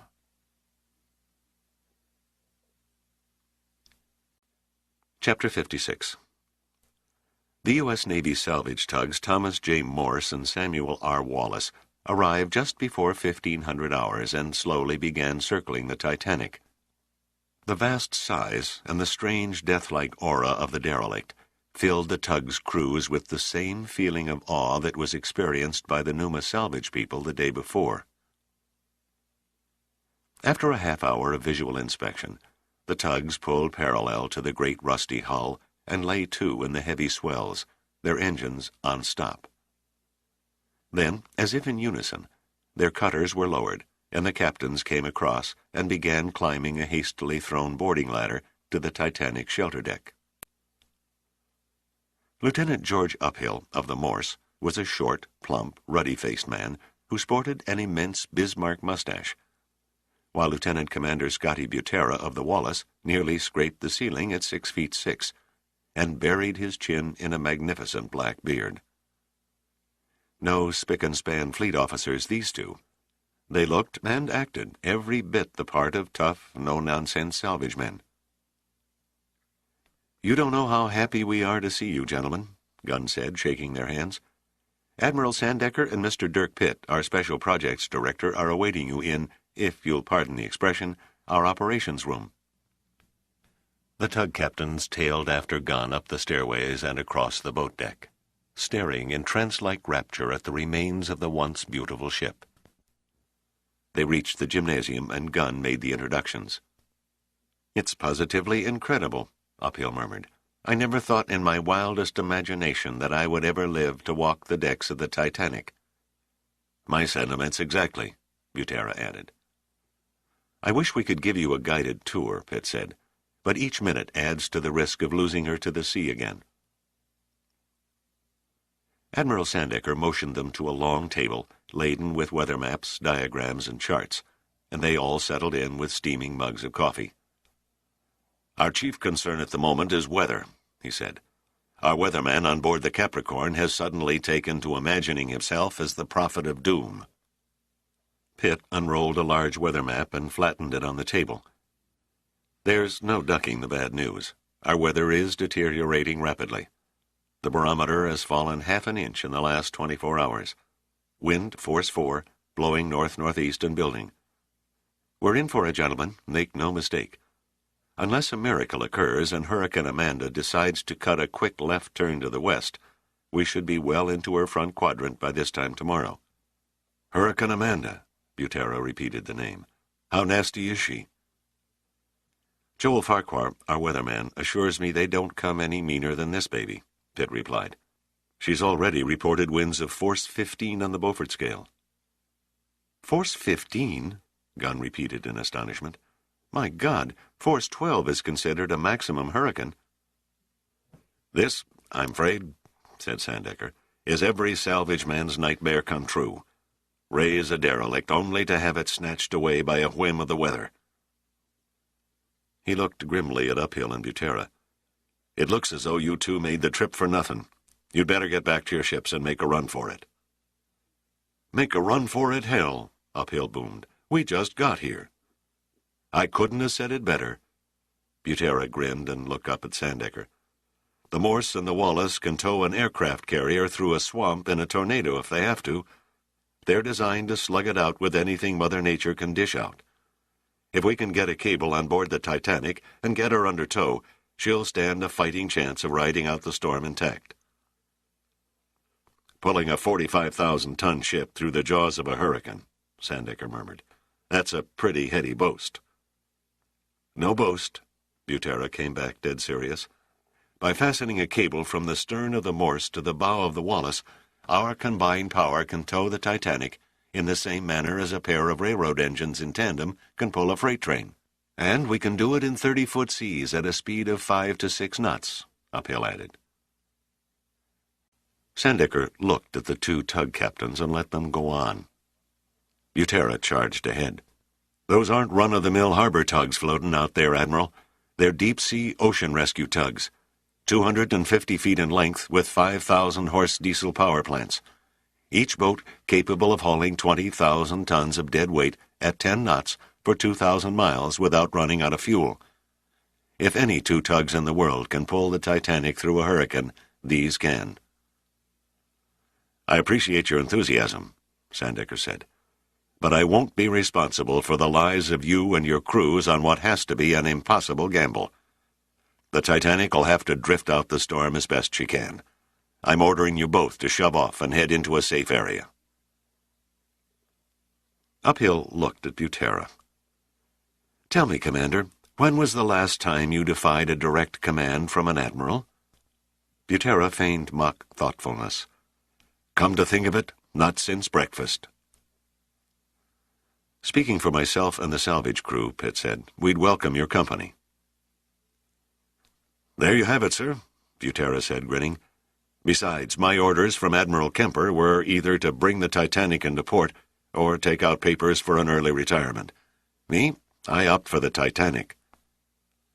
That's mutiny, Sandecker said flatly. But there was no hiding the trace of satisfaction in his tone, and it took no great stroke of perception to recognize that the argument had gone exactly as he had planned it. He gave everyone a very shrewd look and said, Okay, gentlemen, it's your funeral. Now that that's settled, I suggest that instead of sitting around here, you get about the business of saving the Titanic. Captain Ivan Porotkin stood on the port wing bridge of the Mikhail Kurkov and searched the sky with a pair of binoculars. He was a slender man of medium height, with a distinguished face that almost never smiled. He was in his late 50s, but his receding hair showed no sign of gray. A thick turtleneck sweater covered his chest, while his hips and legs were encased in heavy woolen pants and knee boots. Porotkin's first officer touched him on the arm and pointed skyward above the Mikhail Kurkov's huge radar dome. A 4-engine patrol bomber appeared out of the northeast and magnified until Porotkin could make out its Russian markings. The aircraft seemed to be crawling scant miles per hour above its stalling speed as it swept overhead. Then suddenly a tiny object ejected from the underbelly, and seconds later a parachute blossomed open and began drifting over the ship's forward mastpeak, its occupant finally dropping into the water about 200 yards off the starboard bow. As the Mikhail Kurkov's small boat put away and dipped over the mountainous, wide-spaced waves, Porotkin turned to his first officer. As soon as he is safely on board, conduct Captain Prevlov to my quarters. Then he laid the binoculars on the bridge counter and disappeared down a companionway.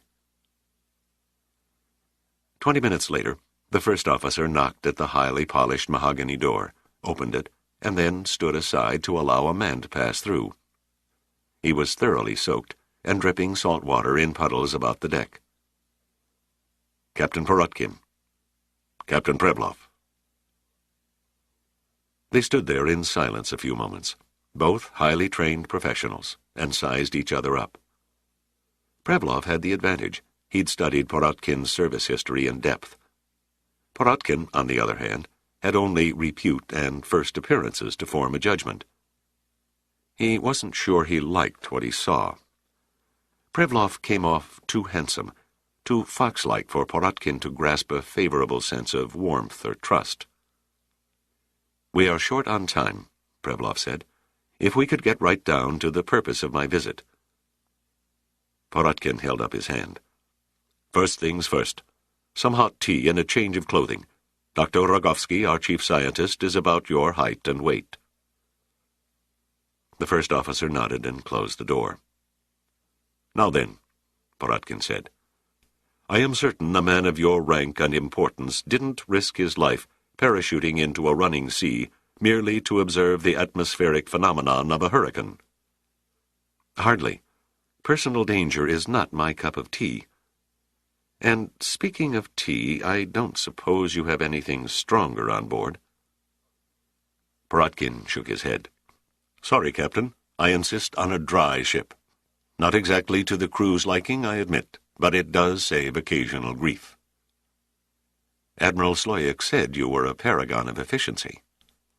I do not believe in tempting the fates. Prevlov unzipped his satin jumpsuit and let it fall on the floor. I am afraid you are about to make an exception to that rule, Captain. We, you and I, are about to tempt the fates as they have never been tempted before.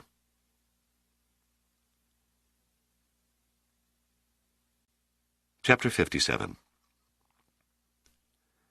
Pitt could not escape the feeling he was being deserted on a lonely island as he stood on the foredeck of the Titanic and watched the salvage fleet get under way and begin moving toward the western horizon and safer waters.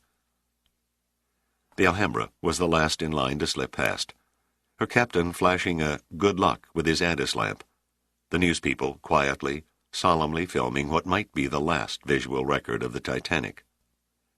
Pitt searched for Dana Seagram among the crowd gathered at the railings, but his eyes failed to pick her out. He watched the ships until they became small, dark specks on a leaden sea. Only the missile cruiser Juno and the Capricorn remained behind, but the salvage tender would soon depart and follow the others once the tug captain signaled they had the derelict in tow. Mr. Pitt? Pitt turned to see a man who had the face of a canvas-weary prizefighter and the body of a beer keg. Chief Bascom, sir, of the Wallace. I brought a two-man crew aboard to make fast the towing cable. Pitt smiled a friendly smile. I bet they call you Bad Bascom. Only behind my back. It's a name that's followed me ever since I tore up a bar in San Diego. Bascom shrugged. Then his eyes narrowed. How'd you guess? Commander Butera described you in glowing terms. Behind your back, that is. A good man, the commander. How long will it take for the hookup? With luck and the loan of your helicopter, about an hour. No problem over the helicopter. It belongs to the Navy anyway. Pitt turned and gazed down at the Wallace as Butera very carefully backed the tug toward the Titanic's old straight-up-and-down bow until he was less than 100 feet away. I take it the helicopter is to lift the tow cable on board. Yes, sir, Bascom answered. Our cable measures 10 inches in diameter and weighs in at 1 ton per 70 feet. No lightweight, that one. On most tow jobs, we'd cast a small line over the derelict's bow, which in turn would be attached to a series of heavier lines with increasing diameters that finally tied into the main cable. But that type of operation calls for the services of an electric winch, and since the Titanic's a dead ship and human muscles are way undermatched for the job, we take the easy way out. No sense in filling up sick bay with a crew of hernia patients. Even with the help of the helicopter, it was all Bascom and his men could do to secure the great cable into position. Sturgis came through like an old pro.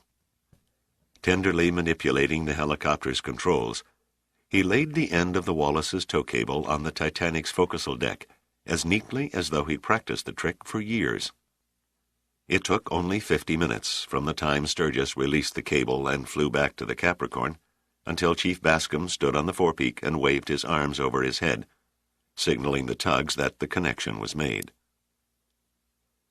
Butera, on the Wallace, acknowledged the signal with a blast on the tug's whistle and rang the engine room for dead ahead slow, as uphill on the Morse went through the same motions. Slowly, the two tugs gathered way, the Wallace trailing the Morse on 300 yards of wire leash, paying out the main cable until the Titanic rose and dropped in the steadily increasing swells, nearly a quarter of a mile astern. Then Butera held up his hand, and the men on the Wallace's afterdeck gently eased on the brake of the tug's immense towing winch, and the cable took up the strain. From atop the Titanic's vast height, the tugs looked like tiny toy boats tossing over the enormous crests of the waves one moment, before disappearing to their mast lights in the cavernous troughs the next. It seemed impossible that such puny objects could budge over 45,000 tons of dead weight. And yet, slowly, imperceptibly at first, their combined forces of 10,000 horsepower began to tell, and soon a minute dog's bone of foam could be discerned curling around the Titanic's faded Plimsoll's mark. She was barely making way. New York was still 1,200 miles to the west, but she had at last picked up where she'd left off that cold night back in 1912, and was once again making for port. The ominous-looking black clouds rose and spilled over the southern horizon. It was a hurricane bar. Even as Pitt watched, it seemed to expand and strengthen, turning the sea to a dark shade of dirty gray. Oddly, the wind became light, aimlessly changing direction every few seconds.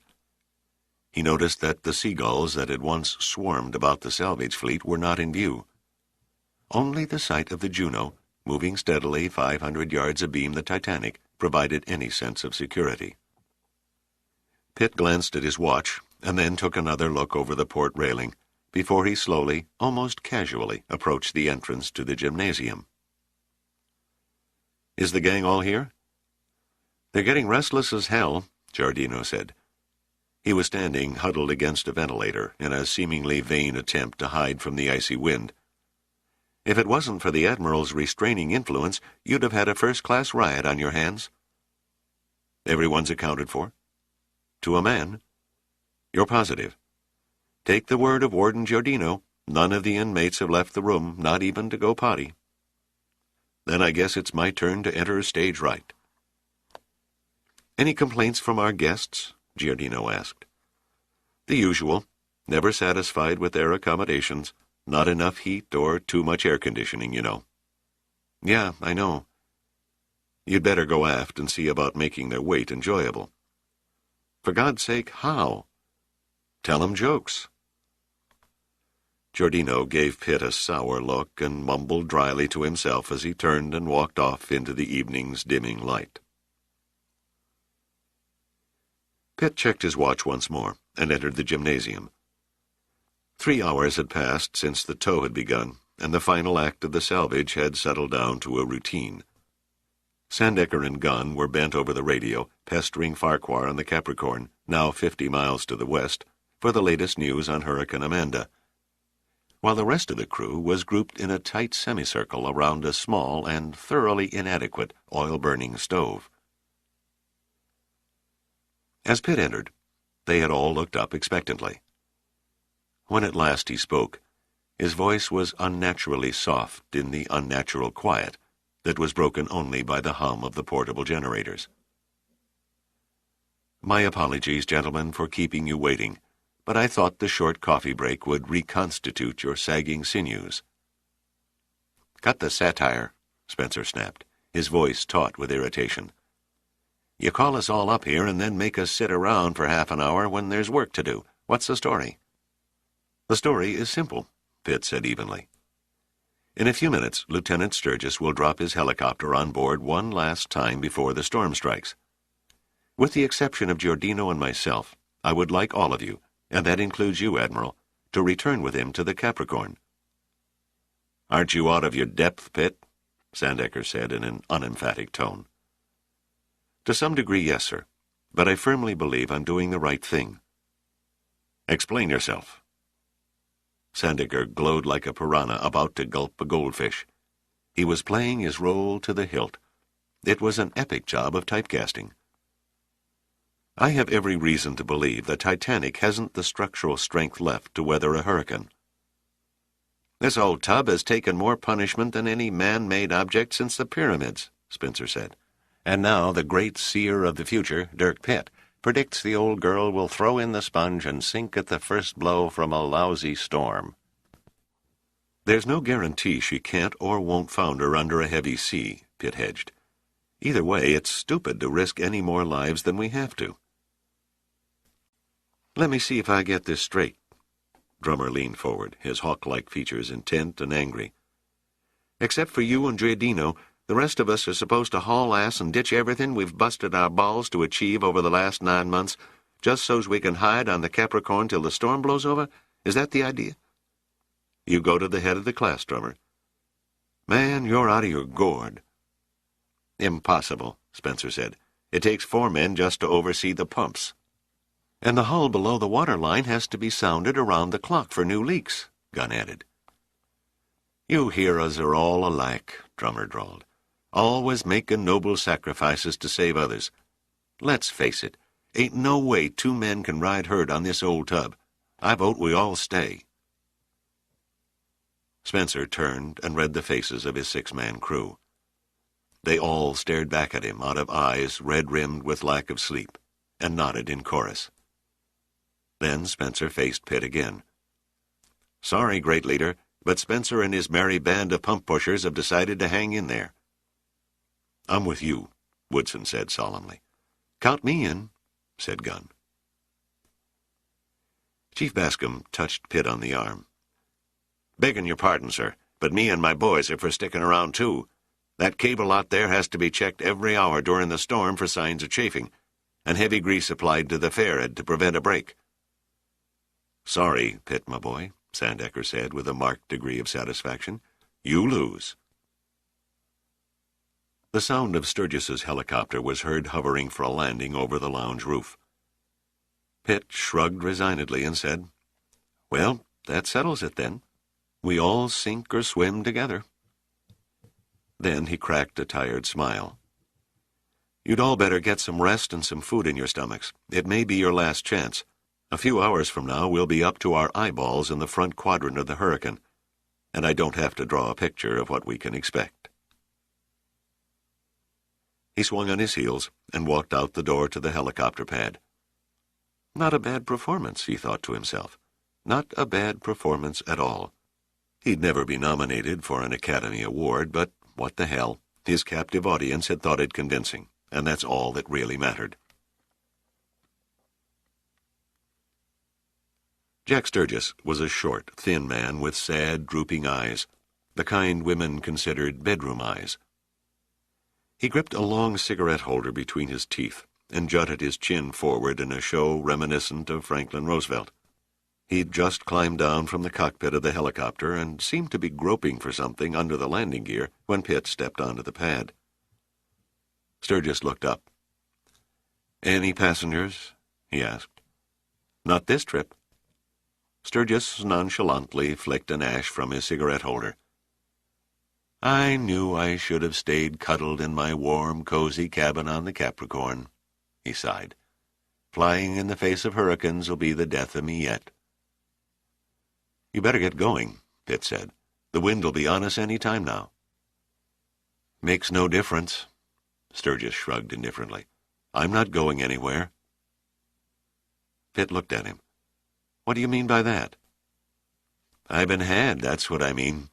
He gestured up at the rotor blades. The 2-foot tip of one was hanging down like a limp wrist. Somebody around here resents whirlybirds. Did you strike a bulkhead on landing? Sturgis put on a hurt expression. I do not. Repeat, do not strike objects upon landing. He found what he was searching for and straightened up. Here, see for yourself. Some son of a bitch tossed a hammer into my rotor blades. Pitt took the hammer and examined it. The rubber hand grip showed a deep gash where it had come in contact with the blade. And after all I've done for you people, Sturgis said, this is how you show your appreciation. Sorry, Sturgis, but I suggest you forget any aspirations of ever becoming a television detective. You sadly lack an analytical mind, and you're prone to leap to false conclusions. Get off it, Pitt. Hammers don't fly through the air without a means of propulsion. One of your people must have tossed it when I was landing. Wrong. I can vouch for the whereabouts of every soul on board this ship, and no one was anywhere near the helicopter pad in the last 10 minutes. Whoever your little destructive friend is, I'm afraid you brought him with you. You think I'm a dead brain? Don't you think I'd know if I carried a passenger? Besides, now you're insinuating a suicidal act. If that hammer had been thrown 1 minute sooner, when we were 100 feet in the air, you and your crew would have had an ugly mess to clean up. Wrong nomenclature, Pitt said. Not passenger, but stowaway. And he's no dead brain either. He waited until your wheels kissed the deck before he made his play and escaped through the cargo hatch. God only knows where he's hiding now. A thorough search of 50 miles of pitch-dark passageways and compartments is impossible. Sturgis's face suddenly paled. Christ, our intruder is still in the copter. Don't be ridiculous. He beat it the instant you landed.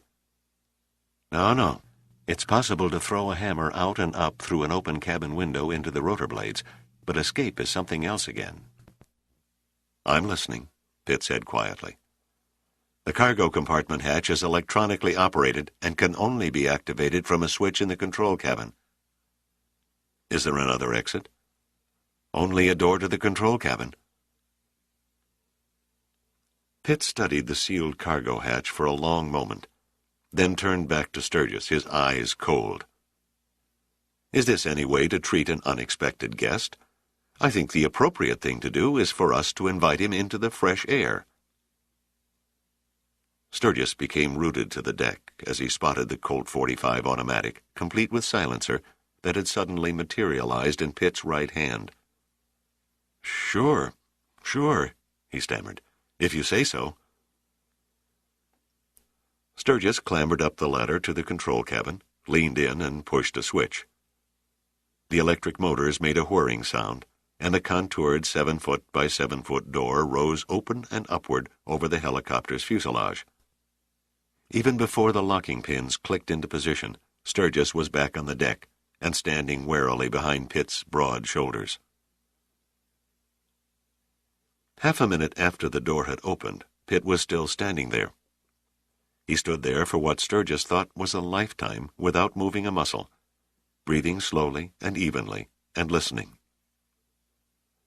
The only sounds were the slap of the waves against the hull, the low whine of the steadily building wind over the Titanic superstructure, and the murmur of voices that carried through the gymnasium door, not the sounds he was tuned in for. When he was satisfied, there were no sounds of feet scraping, rustling of clothing, or other tones relating to menace or stealth. He stepped into the helicopter.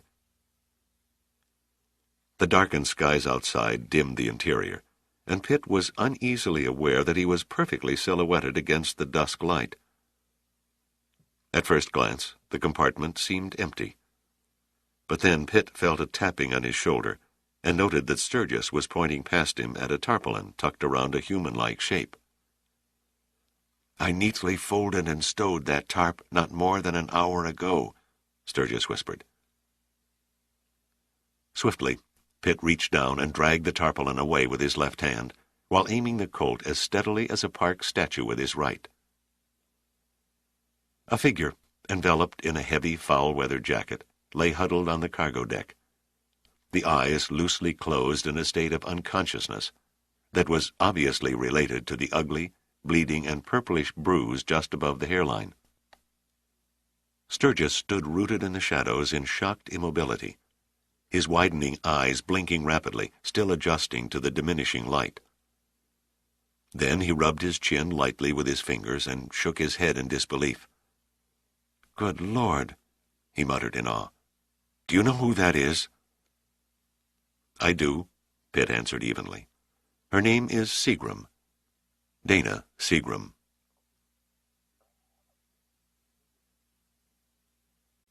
Chapter 58.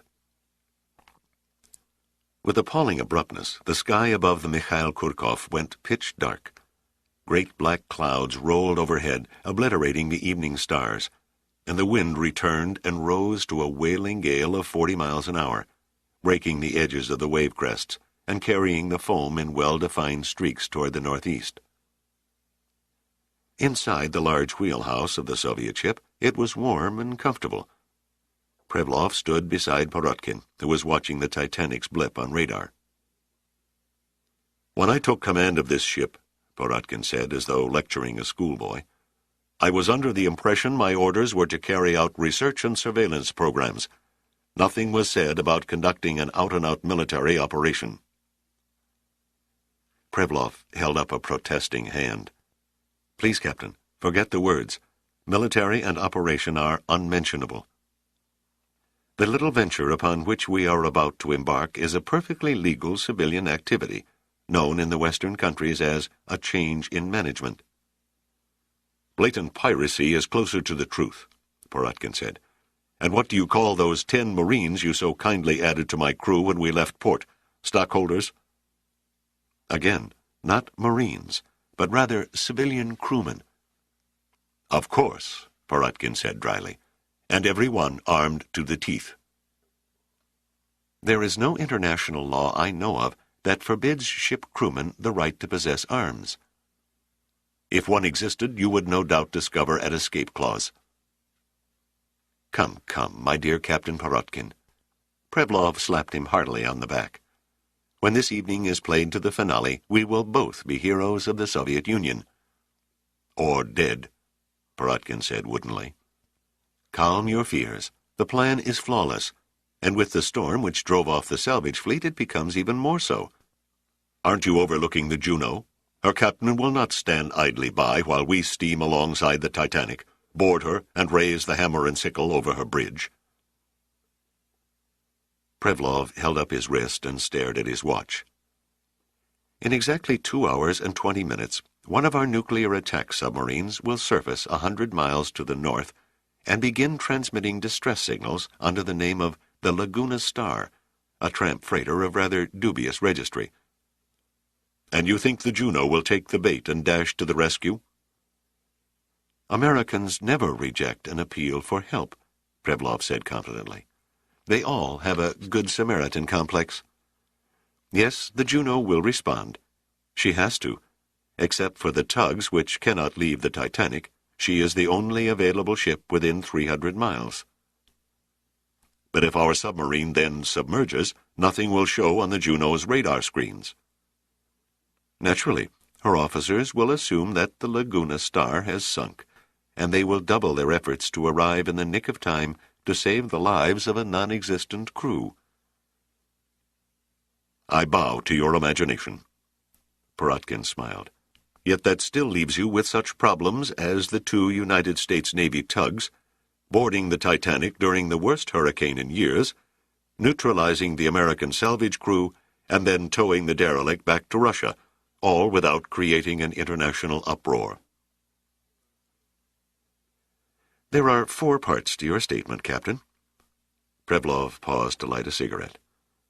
"Number 1, the tugboats will be eliminated by 2 Soviet operatives, who are at this moment masquerading as members of the American salvage crew.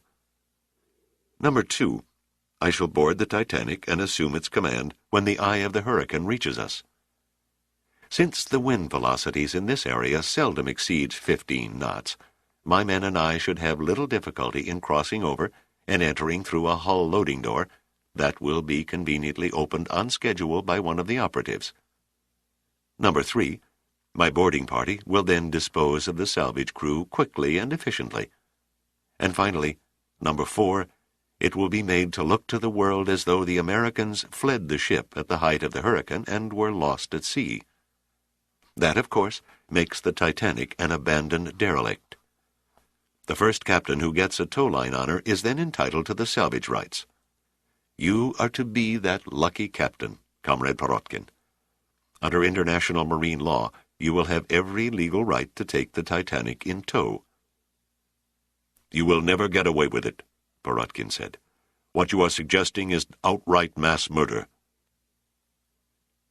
There was a vacant, sick look in his eyes. Have you also considered the consequences of failure with the same dedication to detail? Prevlov looked at him, the ever-present smile tightening. Failure has been considered, comrade, but let us fervently hope our final option will not be required. He pointed at the large blip on the radar screen. It would be a pity to have to sink the world's most legendary ship a second time, and for all time.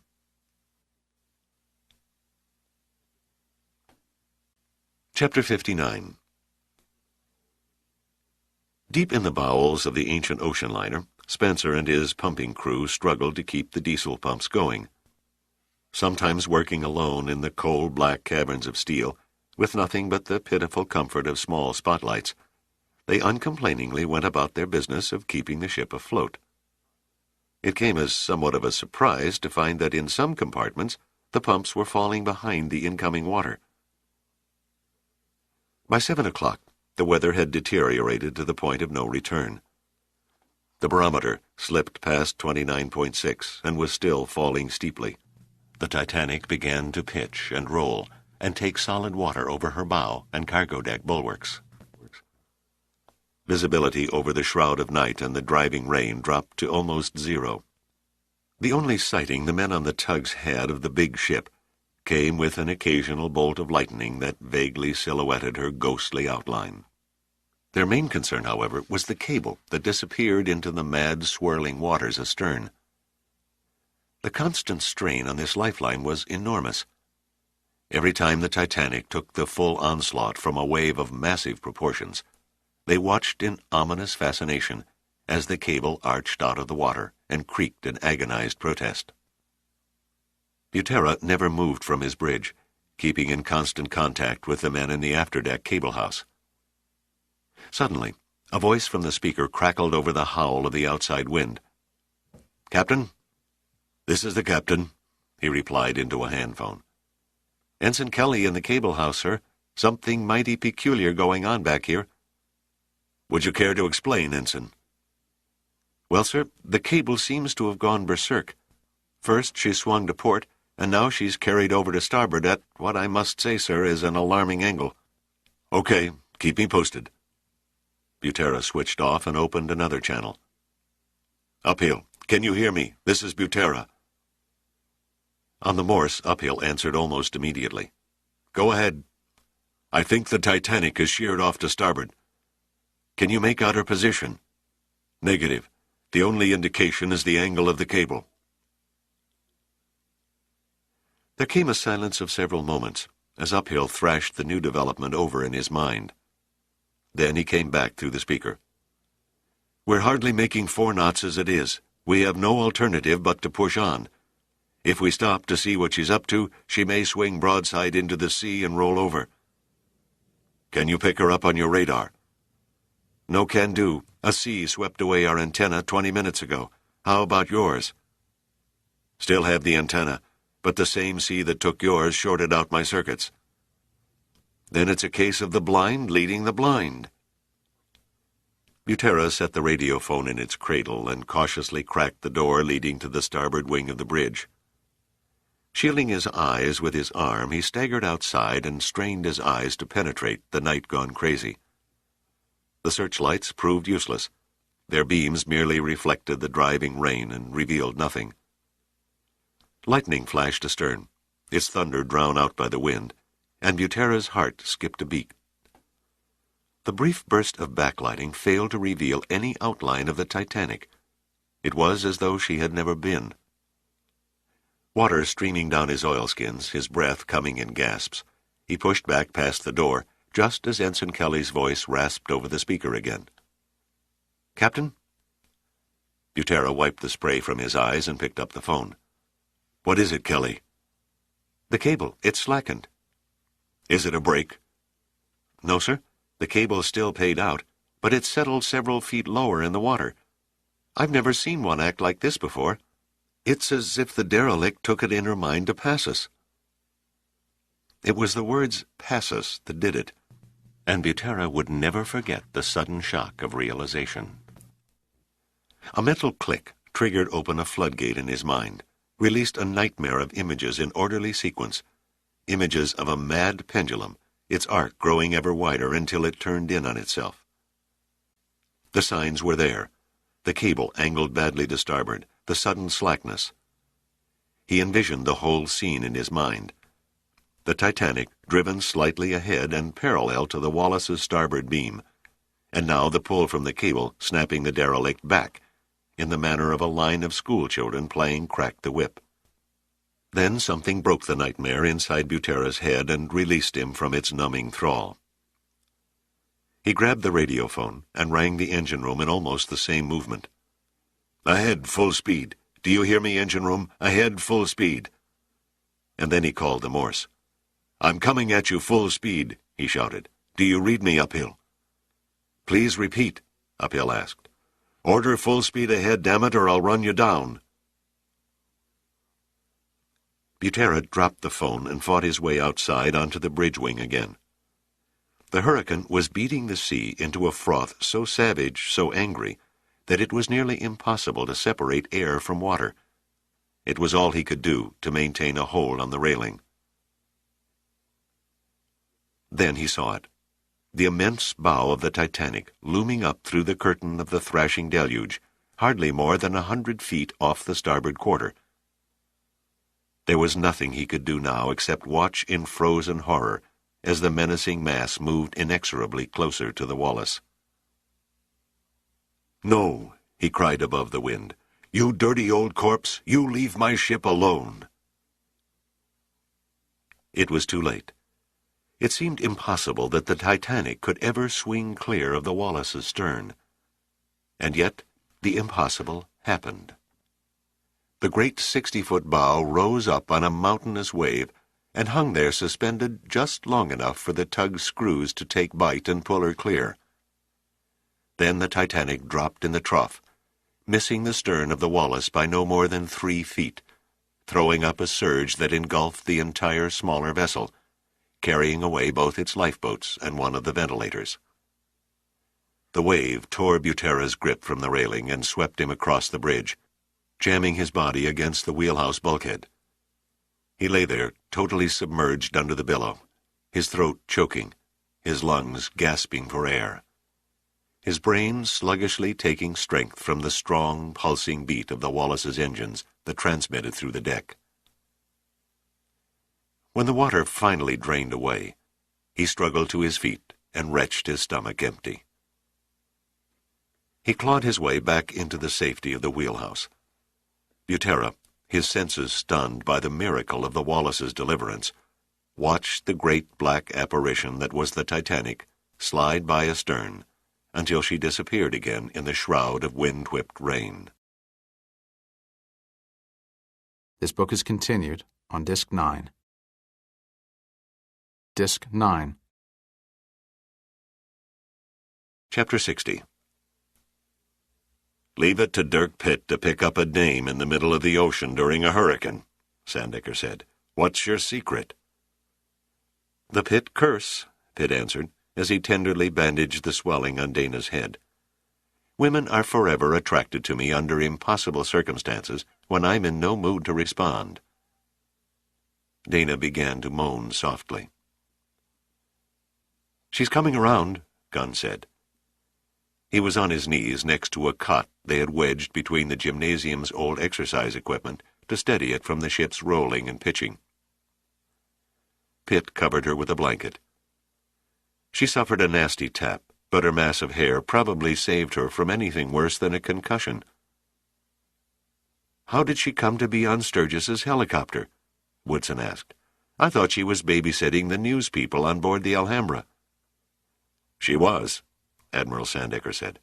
"Several television network correspondents requested permission to cover the Titanic's haul to New York from aboard the Capricorn. I gave authorization on the condition that Dana accompany them." "I ferried them over," Sturgis said, "and I saw Mrs. Seagram disembark when I landed on the Capricorn. It's a mystery to me how she re-entered the helicopter without being noticed." "Yeah, a mystery," Woodson repeated caustically. "Don't you bother checking your cargo compartment between flights?" "I'm not running a commercial airline." Sturgis snapped back. He looked as though he was about to hit Woodson. He glanced at Pitt and was met with a disapproving stare. Then, with a visible effort, he reined in his emotions and spoke slowly and firmly. "I'd been flying that bird out there steady for 20 hours straight. I was tired. I easily convinced myself that there was no need to bother with a cargo compartment check, because I was certain it was empty. How was I to know Dana Seagram would sneak on board?" Gunn shook his head. "Why did she do it? Why would she?" "I don't know why. How the hell should I?" Sturgis said. "Suppose you tell me why she threw a hammer through my rotor blades, wrapped herself up in a tarpaulin, and then clouted herself on the head, not necessarily in that order." "Why don't you ask her?" Pitt said. He nodded down at the cot. Dana was staring up at the men, her eyes devoid of understanding. She looked as though she had just been dragged up from the sanctuary of exhausted sleep. "Forgive me for asking such a hackneyed question," she murmured, "but where am I?" "My dear girl," Sandecker said, kneeling at her side, "you're on the Titanic." She looked dazedly at the Admiral, disbelief written across her face. "That can't be." "Oh, I assure you it is," Sandecker said. "Pitt, there's a bit of scotch left. Bring me a glass." Pitt obediently did as he was told and handed Sandecker the glass. Dana took a swallow of the Cutty Sark, choked on it, and coughed, holding her head as if to contain the pain that had suddenly exploded in her skull. There, my dear." It was plain to see Sandecker was somewhat at a loss as to how to treat a woman in agony. "Rest easy. You've suffered a nasty blow on the head." Dana felt the bandage circling her hair, and then clutched the Admiral's hand, knocking the glass on the deck. Pitt winced as the scotch spilled. Women just don't appreciate good booze. No, I'm all right." She struggled to a sitting position on the cot and stared in wonder at the strange mechanical contrivances. "The Titanic?" She said the name reverently. "I'm actually on the Titanic?" "Yes." Pitt's voice was edged with sharpness. "And we'd like to know how you got here." She looked at him, half uncertainly, half confused, and said, "I don't know. I honestly don't know. The last thing I recall, I was on the Capricorn." "We found you in the helicopter," Pitt said. "The helicopter? I lost my makeup kit. Must have dropped it on the flight from the Alhambra." She forced a wan smile. "Yes, that's it. I returned to the helicopter to search for my makeup kit. I found it jammed between the fold-up seats. I tried pulling it free when... Well, I guess I fainted and hit my head when I fell." "Fainted? You're sure you—" Pitt broke off his question and asked another instead.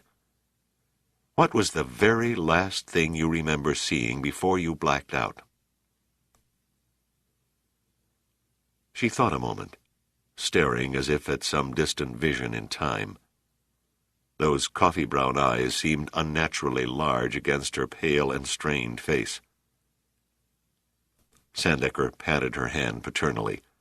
"Just take your time." Finally, her lips formed a word. "Boots."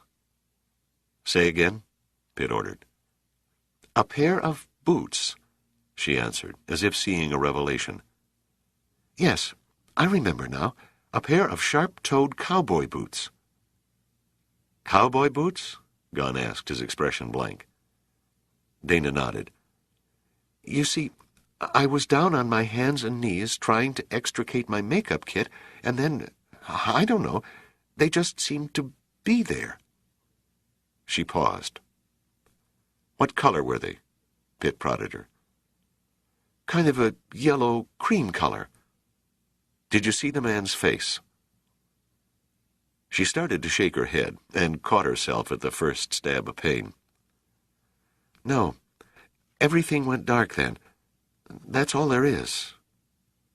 Her voice trailed off. Pitt could see that there was nothing to be gained by further interrogation.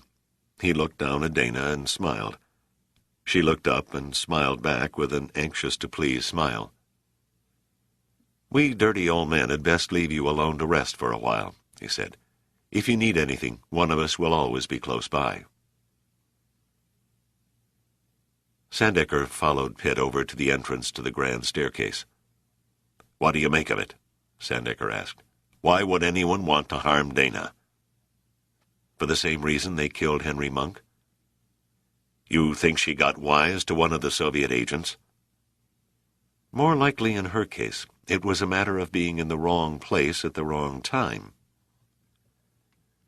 "The last thing we need on our hands now is an injured woman," Sandecker sighed. "There'll be hell to pay when Gene Seagram gets my radio message about what happened to his wife." "With all due respect, sir, I told Gunn not to send your message. We can't risk a change in plans at the last minute. Men make cautious decisions where women are concerned. We won't hesitate to risk the lives of a dozen members of our own sex, but we'll balk every time when it comes to endangering one of the female species. What Seagram, the President, Admiral Kemper, and the others in Washington don't know won't hurt 'em, at least for the next 12 hours. "It would appear my authority means nothing around here," Sandecker said acidly. "Anything else you neglected to tell me, Pitt? Like who those outlandish cowboy boots belong to?" "The boots belong to Ben Drummer." "I've never seen him wear them. How could you know that?" "I discovered them when I searched his quarters on the Capricorn." "Now you've added burglarizing to your other talents," Sandecker said. "Drummer wasn't alone. Giordino and I have searched every one of the salvage crew's belongings over the past month." "Find anything of interest?" "Nothing incriminating." "Who do you think injured Dana?" "It wasn't Drummer. That much is certain. He's got at least a dozen witnesses, including you and me, Admiral, who will testify that he's been on board the Titanic since yesterday. It would have been impossible for him to attack Dana Seagram on a ship that was 50 miles away."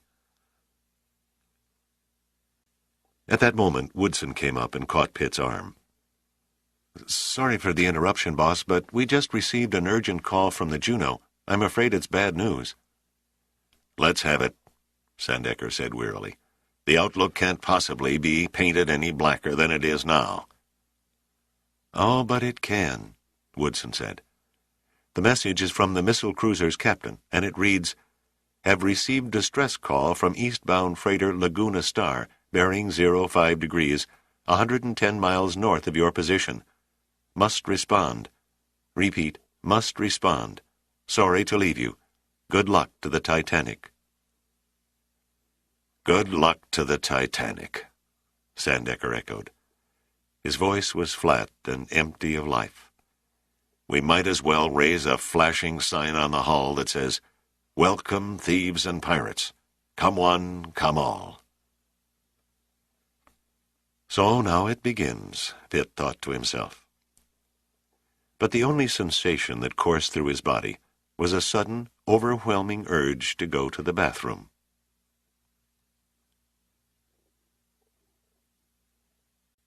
Chapter 61. The air in Admiral Joseph Kemper's Pentagon office reeked of stale cigarette smoke and half-eaten sandwiches, and it almost seemed to crackle under the invisible cloud of tension. Kemper and Gene Seagram were huddled over the Admiral's desk in quiet conversation, while Mel Donner and Warren Nicholson, the CIA director, sat together on the sofa, their feet propped on a coffee table, and dozed. But they jerked upright in full wakefulness when the strange buzz that was specially tuned into Kemper's red telephone broke the hushed quiet. Kemper grunted into the receiver and laid it back in its cradle. "It was the security desk. The President is on his way up." Donner and Nicholson glanced at each other and heaved themselves off the sofa. They had no sooner cleared the coffee table of the evening's debris, straightened their ties, and donned their coats, when the door opened and the President strode in, followed by his Kremlin security advisor, Marshal Collins. Kemper came from behind his desk and shook the president's hand. "Nice to see you, Mr. President. Please make yourself at home. May I get you something?" The president scanned his watch and then grinned. 3 hours yet before the bars close. How about a Bloody Mary?" Kemper grinned back and nodded to his aide. "Commander Keith, will you do the honors?" Keith nodded. "One Bloody Mary coming up, sir." "I hope you gentlemen won't mind me standing watch with you," the president said, "but I have a heavy stake in this, too." "Not at all, sir," Nicholson answered. "We're happy to have you." "What is the situation at the moment?" Admiral Kemper gave a full briefing to the president, describing the unexpected ferocity of the hurricane, showing the positions of the ships on a projected wall map, and explaining the Titanic's towing operation. "Was it absolutely necessary that the Juno be ordered off station?" the president asked. "A distress call is a distress call," Kemper replied solemnly, "and must be answered by every ship in the area, regardless of the circumstances." "We have to play according to the other team's rules until halftime," Nicholson said. "After that, it's our game." "Do you think, Admiral Kemper, that the Titanic can stand up to the battering of a hurricane?" "As long as the tugs can keep her bow into the wind and sea, she's an odds-on favorite to come through with flying colors."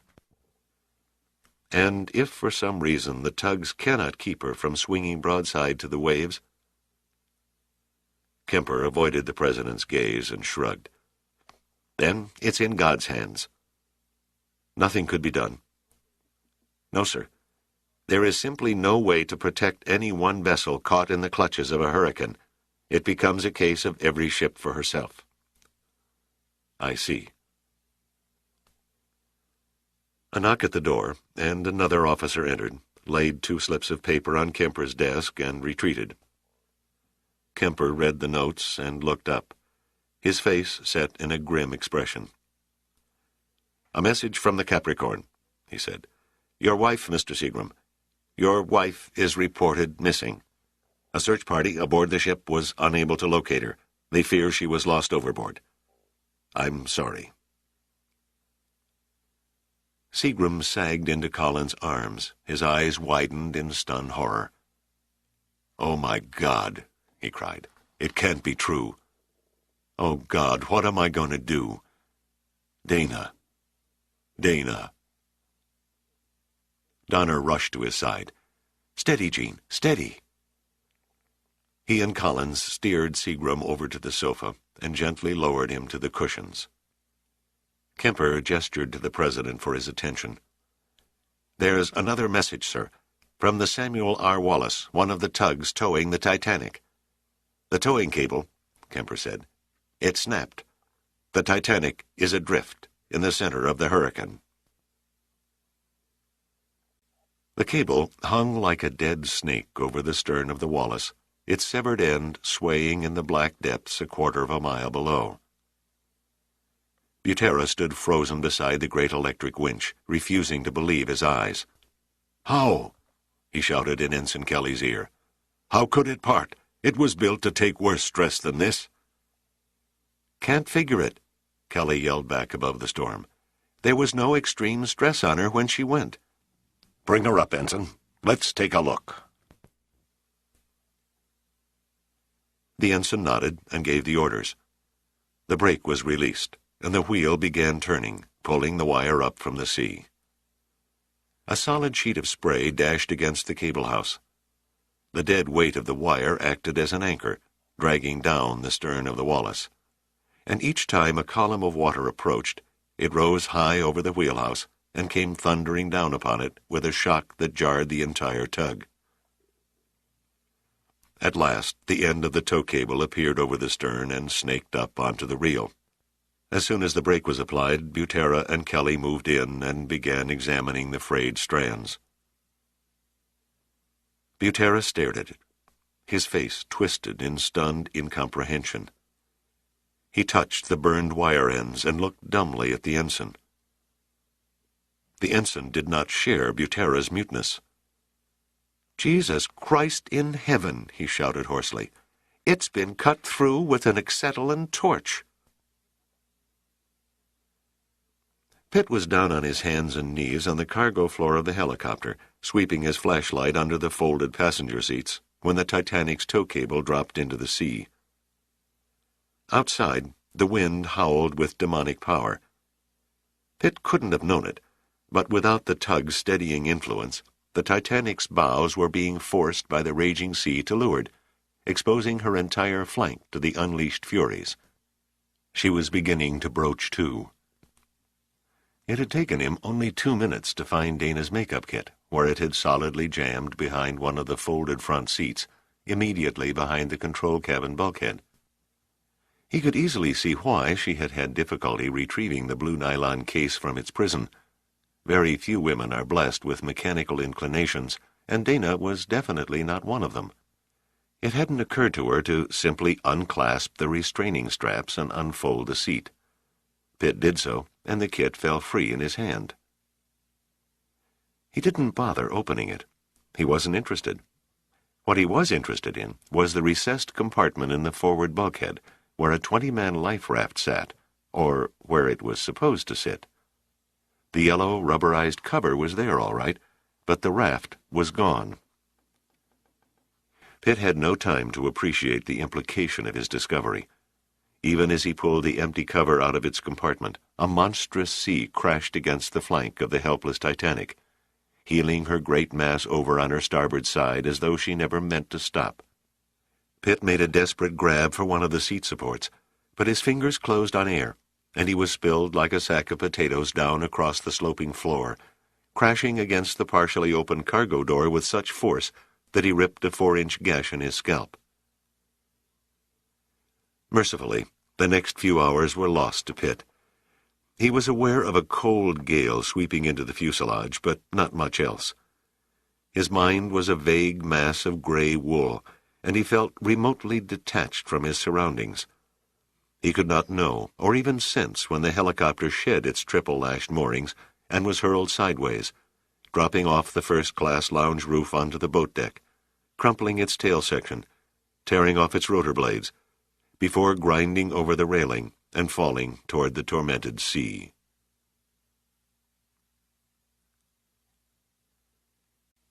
Chapter 62. The Russians came aboard the Titanic during the storm's lull. Deep down in the bowels of the engine and boiler rooms, Spencer and his pumping crew had no chance, not the least opportunity for any resistance. Their total surprise acknowledged Prevlov's dedication to exact planning and detailed execution. The fight that occurred topside, massacre would have been closer to the truth, was over almost before it began.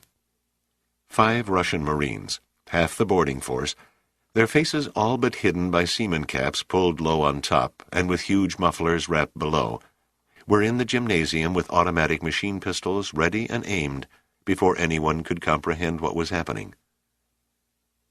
Woodson was the first to react.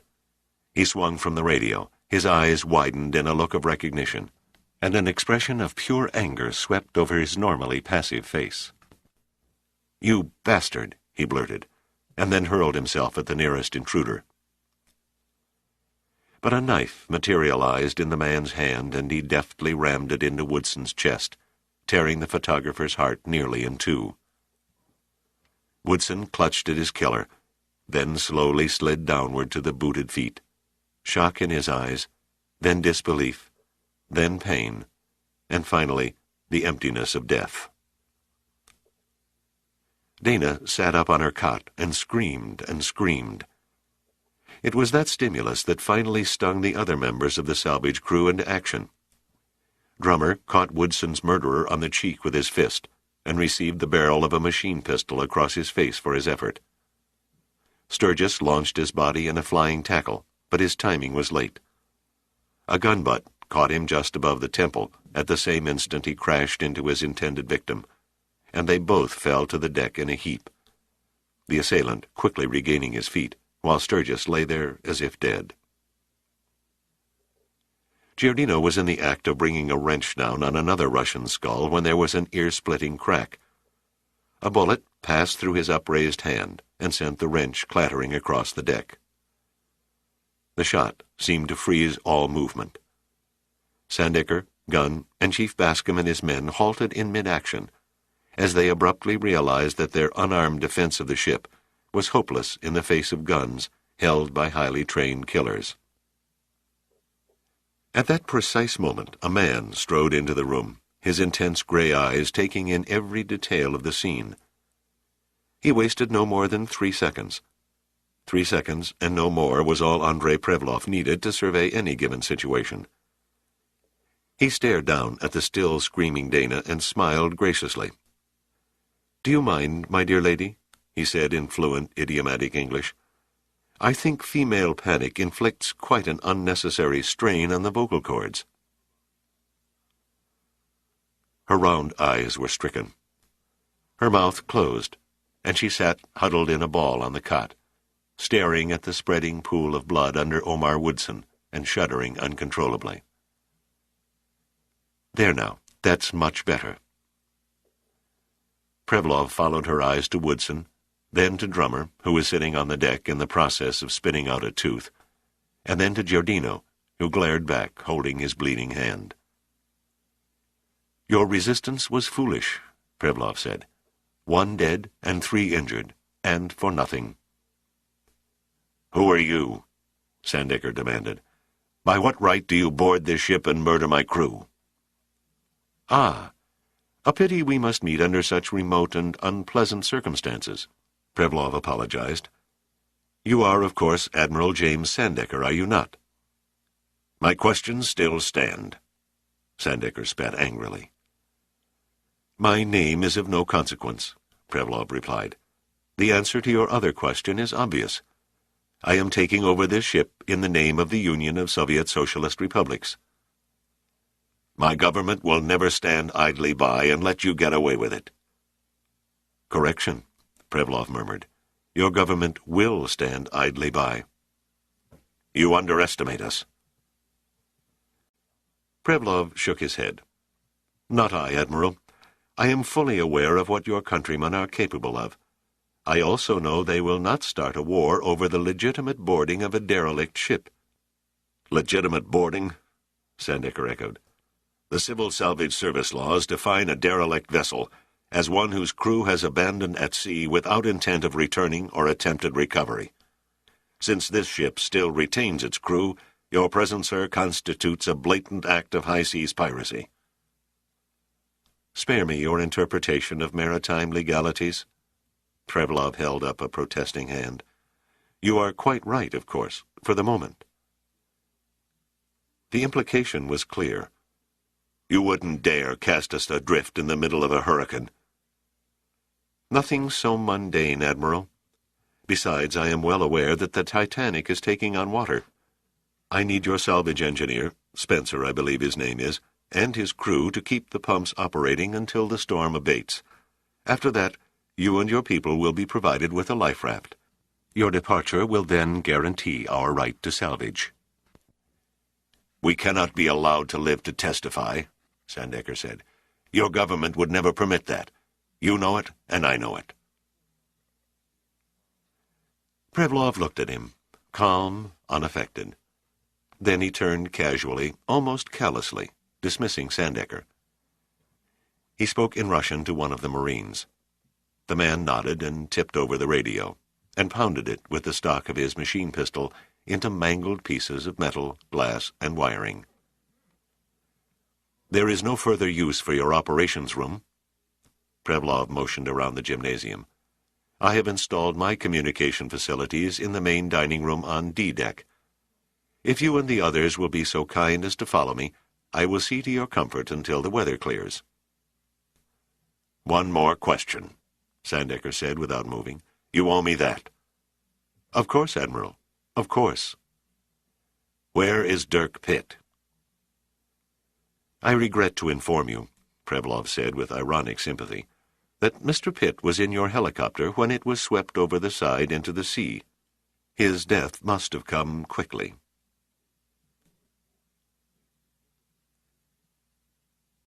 Chapter 63. Admiral Kemper sat opposite a grim-faced president and casually poured 4 teaspoons of sugar into his coffee cup. "The aircraft carrier Beecher's Island is nearing the search area. Her planes will begin searching at first light." Kemper forced a thin smile. "Don't worry, Mr. President. We'll have the Titanic back in tow by mid-afternoon. You have my word on it."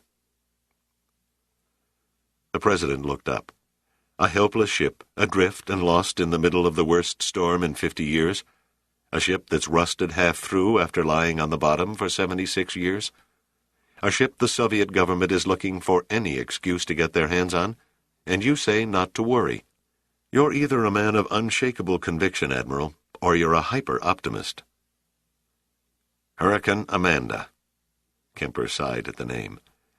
"We made allowances for every possible contingency, but nothing in our wildest imagination prepared us for a storm of such tremendous magnitude in the middle of May.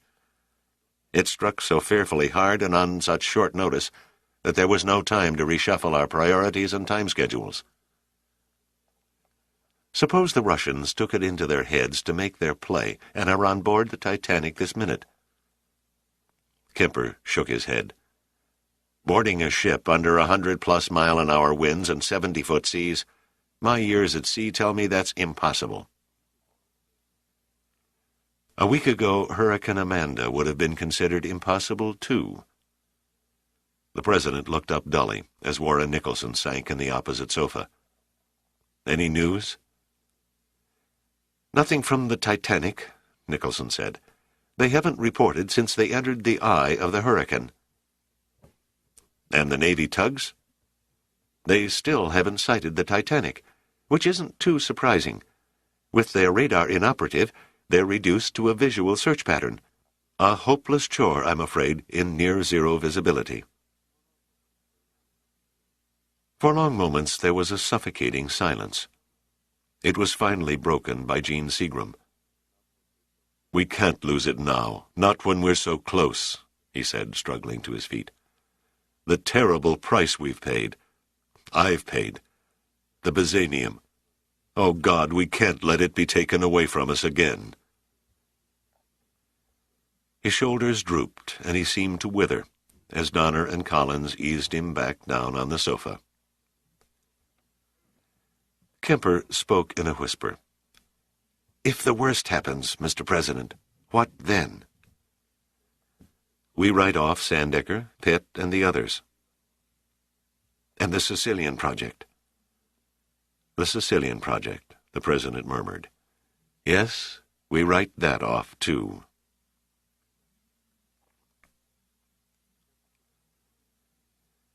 Chapter 64. The heavy gray wool slowly began to fade away, and Pitt became aware that he was lying in an upside-down position on something hard and in something wet. He hung there long minutes, his mind in the twilight zone between consciousness and unconsciousness, until gradually he was able to pry open his eyes, or at least one eye. The other was caked shut by coagulated blood. Like a man who had just struggled up from a deep, dark tunnel into the daylight, he squinted his good eye from right to left, up and down. He was still in the helicopter. His feet and legs curled upward along the floor, and his back and shoulders lay against the aft bulkhead. That accounted for the hardness. The wetness was an understatement. Several inches of water sloshed back and forth around his body. He wondered vaguely how he had come to be contorted in this awkward position. His head felt as if little men were running around inside it, jabbing pitchforks into his brain. He splashed some water over his face, ignoring the sting of the salt, until the blood diluted and ran off, allowing the eyelid to open. Now that he had regained his peripheral vision, he turned his body so that he was sitting on the bulkhead and looking up at the floor. It was like staring at the crazy room of an amusement park funhouse. There was to be no exiting through the cargo door. It had been jammed shut from the beating the fuselage had taken during its journey across the Titanic's deck. Left with no other choice but to get out through the control cabin hatch, Pitt began climbing up the floor, using the cargo tie-down rings for hand grips. One ring at a time, he pulled himself toward the forward bulkhead, or what now constituted the ceiling. His head ached, and he had to stop every few feet waiting for the cobwebs to clear. At last he could reach up and touch the door latch. The door wouldn't budge. He pulled out the Colt and pounded at the latch.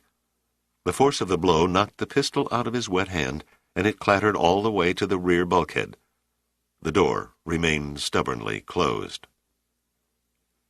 Pitt's breath was coming now in heaving gasps. He was on the verge of blacking out from exhaustion. He turned and looked down. The aft bulkhead seemed a long way away.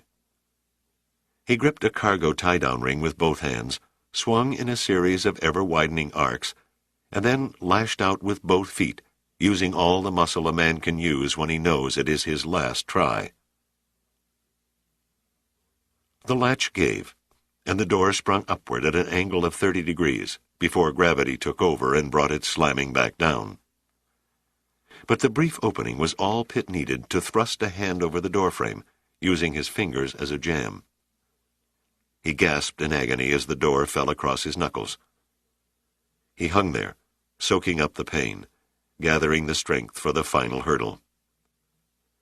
He took a deep breath and heaved his body through the opening as one would climb through a trap door in an attic without benefit of a ladder. Then he rested again, waiting for the dizziness to pass and his heart to slow down to a near-normal beat. He wrapped his bleeding fingers in a sodden handkerchief and took stock of the control cabin. No problem escaping here. The cabin hatch had been torn off its hinges and the windshield glass knocked from its frames. Now that his escape was assured, he began to wonder how long he had been unconscious. 10 minutes? An hour? Half the night? He had no way of knowing, as his watch was gone, probably wrenched from his wrist. What had happened? He tried to analyze the possibilities. Had the helicopter been blown into the sea? Not likely. It would have been Pitt's coffin in the abyss by now. But where had the water in the cargo section come from? Maybe the aircraft had been ripped loose from its moorings and swept against one of the boat deck bulkheads of the derelict. That didn't work either. It couldn't explain why the helicopter was standing in a perfect perpendicular position. What he did know for certain was that every additional second spent sitting around in the middle of a hurricane and playing question-and-answer games moved him 1 second closer to more serious injury or even death. The answers were waiting outside, so he worked himself over the pilot seat and stared through the shattered cockpit windows into the darkness beyond. He was staring straight up at the side of the Titanic. The gargantuan rusty plates of the hull stretched off into the dim light to the right and left. A quick downward look revealed the angry sea. The waves were swirling about in massive confusion, often coming together in huge collisions that sounded like an artillery barrage. Visibility was better now. No heavy rain was falling, and the wind had slackened to no more than 10 or 15 knots. At first, Pitt thought that he must have slept through the hurricane, but then he figured out why the sea was leaping skyward without any sense of direction. The Titanic was drifting in the eye of the coil, and only a few more minutes would pass before the full fury of the storm's rear quadrant would fall upon the wallowing ship. Pitt edged carefully through one of the broken windows, over the nose of the helicopter, and then dropped onto the deck of the Titanic. No sensuous or erotic interlude with the world's most beautiful woman could have come close to matching the thrill he felt at finding his feet on one of the old liner's waterlogged decks again. But which deck? Pitt leaned over the railing, twisted around, and looked up. There on the deck above was the bent and broken handrail still clutching a part of the helicopter. That meant he was standing on the B-deck promenade. He looked down and saw the reason behind the aircraft's ignominious posture. Its journey toward the boiling sea had been abruptly halted by the landing skids, which had caught and then wedged into the observation openings along the promenade deck, leaving the helicopter hanging in an upright stance, like some monstrous bug on a wall. The great swells had then slammed against its fuselage, jamming it even tighter against the ship. Pitt had no time to appreciate the miracle of his salvation, for as he stood there, he felt the increasing pressure from the wind as the tail of the hurricane approached. He had trouble getting his footing, and he realized that the Titanic's list had returned and she was leaning heavily to starboard again. It was then that he noticed the running lights of another ship close by, no more than 200 yards off the starboard beam. There was no way of telling what size she was. The sea and the sky began melting together as the driving rain returned, lashing his face with the cutting power of sandpaper. Could it be one of the tugs, he wondered, or perhaps the Juno had returned? But suddenly Pitt knew. The lights were from none of these.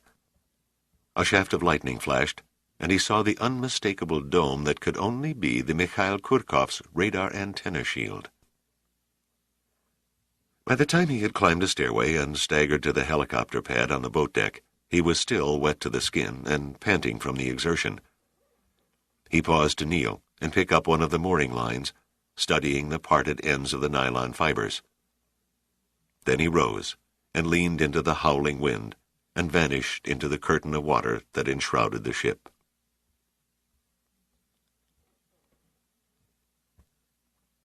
Chapter 65. The vastness of the Titanic's first-class dining saloon stretched under the ornate ceiling far into the dark shadows beyond the lights, the few remaining leaded glass windows reflecting eerie distortions of the bone-tired and defeated people standing under the guns of the unflinching Russians.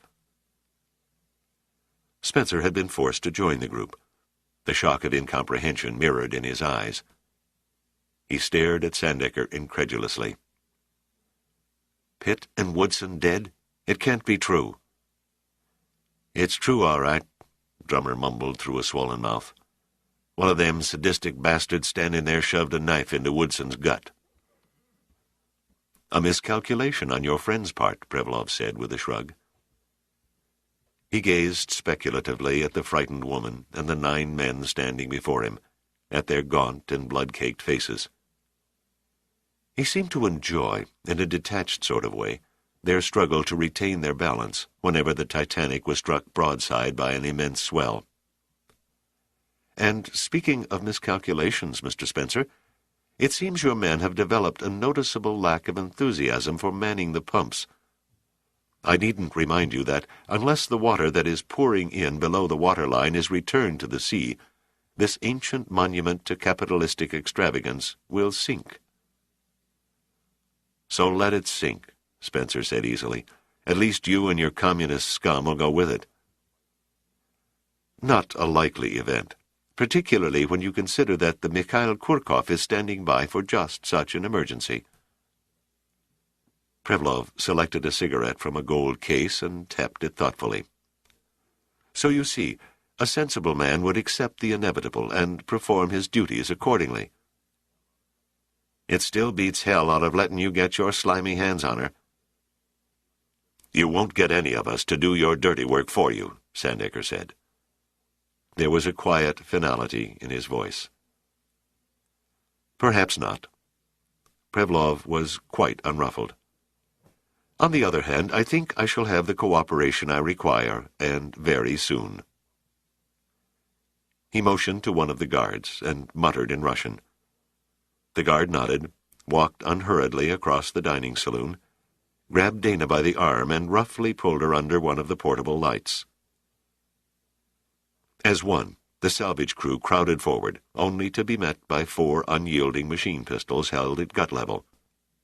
They froze helplessly, rage and hostility seething through their every pore. "If you harm her," Sandecker whispered, his voice quivering in quiet anger, "you'll pay for it." "Oh, come now, Admiral," Prevlov said. "Rape is for the sick. Only a cretin would attempt blackmailing you and your crew with such a sorry ploy. American men still place their women on marble pedestals. You'd all willingly die in a useless attempt to protect her virtues, and where would that leave me? No, cruelty and torture are crude methods in the fine art of persuasion. Humiliation. He paused, savoring the word. Yes, humiliation. A magnificent incentive for inducing your men to return to their labors and keep the ship afloat. Prevlov turned to Dana. She looked at him, pathetic and lost. Now then, Mrs. Ingram, if you will be so good as to take off your clothes, all of them. What kind of cheap trick is this? Sandecker asked. No trick. Mrs. Ingram's modesty will be laid bare, layer after layer, until you order Mr. Spencer and his men to cooperate. No, Gunn pleaded. Don't do it, Dana. Please, no appeals, Prevlov said wearily. I will have one of my men strip her by force if necessary. Slowly, barely perceptibly, a strange gleam of belligerence began spreading in Dana's eyes. Then, without the slightest hesitation, she slipped out of her jacket, jumpsuit, and underclothing. In less than a minute, she stood there in the halo of light, her body supple and alive and very nude. Sandecker turned his back, and one by one the other hardened salvage men followed suit until they were facing away into the darkness. You will look upon her, Prevlov said coldly. Your gallant gesture is touching, but completely useless. Turn around, gentlemen. Our little performance is just beginning. I think this stupid, chauvinistic bullshit has gone far enough. Every head jerked around as if yanked by the strings of a puppeteer at the sound of Dana's voice. She stood there, with legs apart, hands on hips, breasts thrust outward, and her eyes blazed with a mocking awareness. Even with the unsightly bandage around her head, she looked magnificent. The admission is free, boys. Stare all you want. A woman's body is no big secret. You've all seen and undoubtedly touched one before. Why all the bashful glances? Then her eyes changed to shrewd reflection, and her lips lifted away from her teeth, and she began laughing. She had decisively stolen the stage from Prevlov. He stared at her, his mouth slowly tightening. An impressive performance, Mrs. Seagram, an impressive performance indeed, but a typical display of Western decadence I hardly find amusing.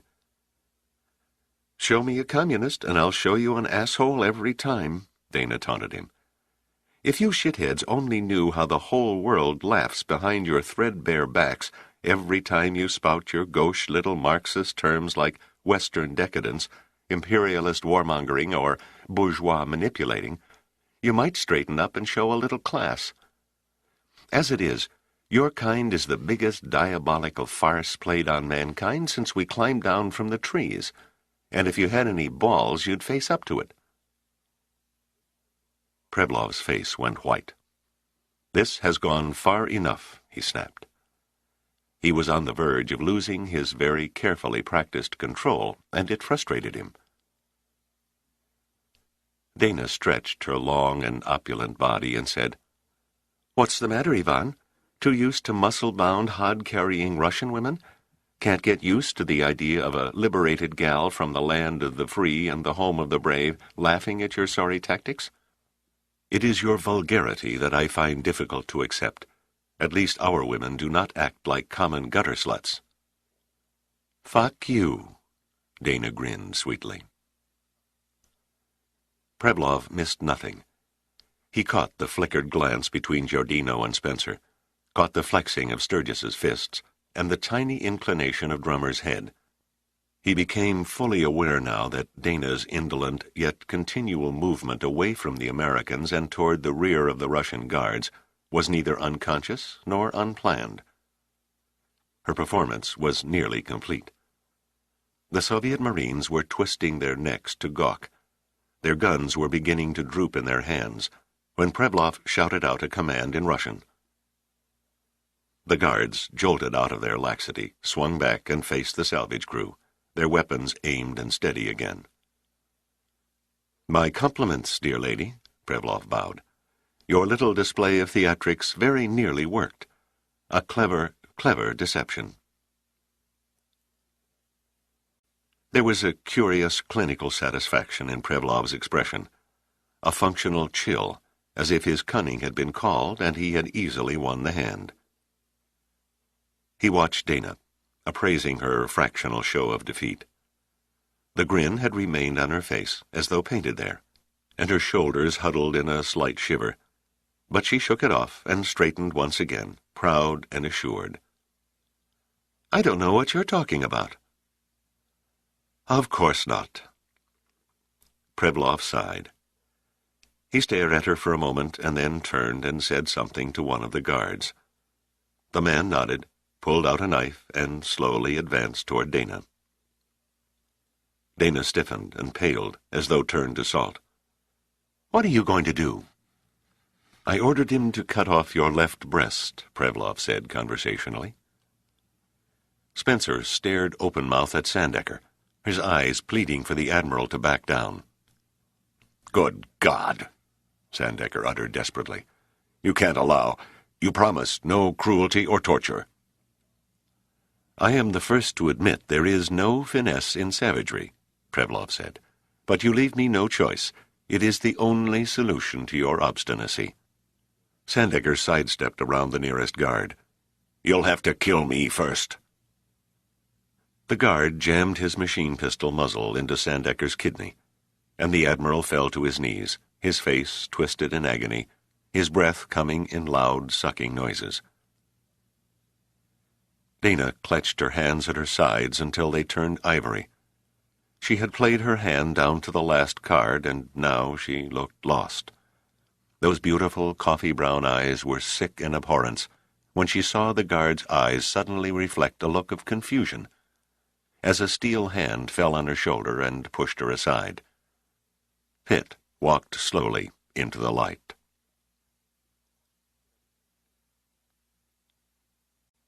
Chapter 66. Pitt stood frozen in time like some unspeakable apparition that had risen from the depths of a watery hell. He was saturated from head to foot, his black hair plastered down across a bloodied forehead, his lips curled in a satanic smile. In the light of the lamps, the droplets of water sparkled as they trickled from his wet clothing and splattered on the deck. Prevlov's face was a wax mask. Calmly, he pulled a cigarette from the gold case, lit it, and exhaled the smoke in a long sigh. "Your name? May I assume that your name is Dirk Pitt?" "That's what the fine print reads on the birth certificate." "It seems you are an uncommonly durable man, Mr. Pitt. It was my understanding that you were dead." "It just goes to prove you can't rely on shipboard gossip." Pitt took off his damp jacket and gently draped it over Dana's shoulders. "Sorry, dear heart, it's the best I can do for the moment." Then he turned back to Prevlov. "Any objections?" Prevlov shook his head. Pitt's offhand manner puzzled him.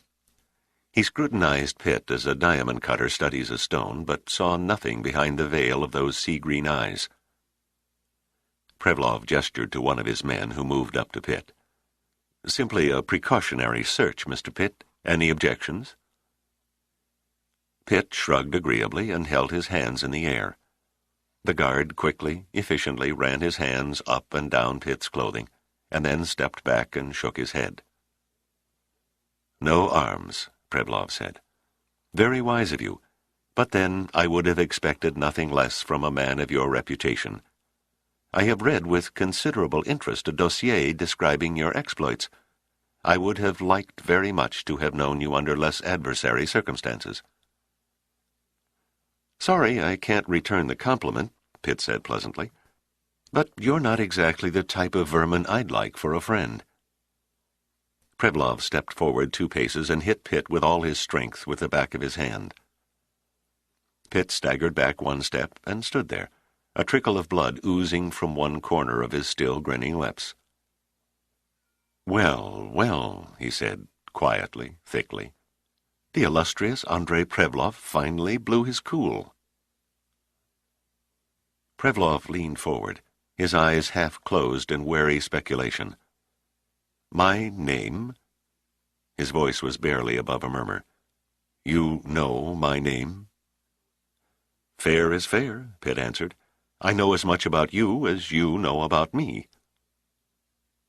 "You're even cleverer than I was led to believe," Prevlov said. "You've discovered my identity, an astute piece of perception. On that I commend you. But you needn't bluff with knowledge you do not possess. Beyond my name, you know nothing." "I wonder. Perhaps I can enlighten you further with a bit of local folklore." "I have no patience for fairy tales," Prevlov said. He motioned to the guard with the knife. "Now, if we can get on about the business of persuading Admiral Sandecker to inspire your pumping crew to greater efforts, I would be most grateful." The guard, a tall man, his face still hidden under the muffler, began advancing toward Dana once more. He extended the knife. Its blade gleamed in the light, no more than 3 inches from Dana's left breast. She hugged Pitt's jacket tightly around her shoulders and stared at the knife, numbed beyond fear. "Too bad you're not big on fairy tales," Pitt said conversationally. "This is one you'd have enjoyed. It's all about a pair of bumbling characters called Silver and Gold."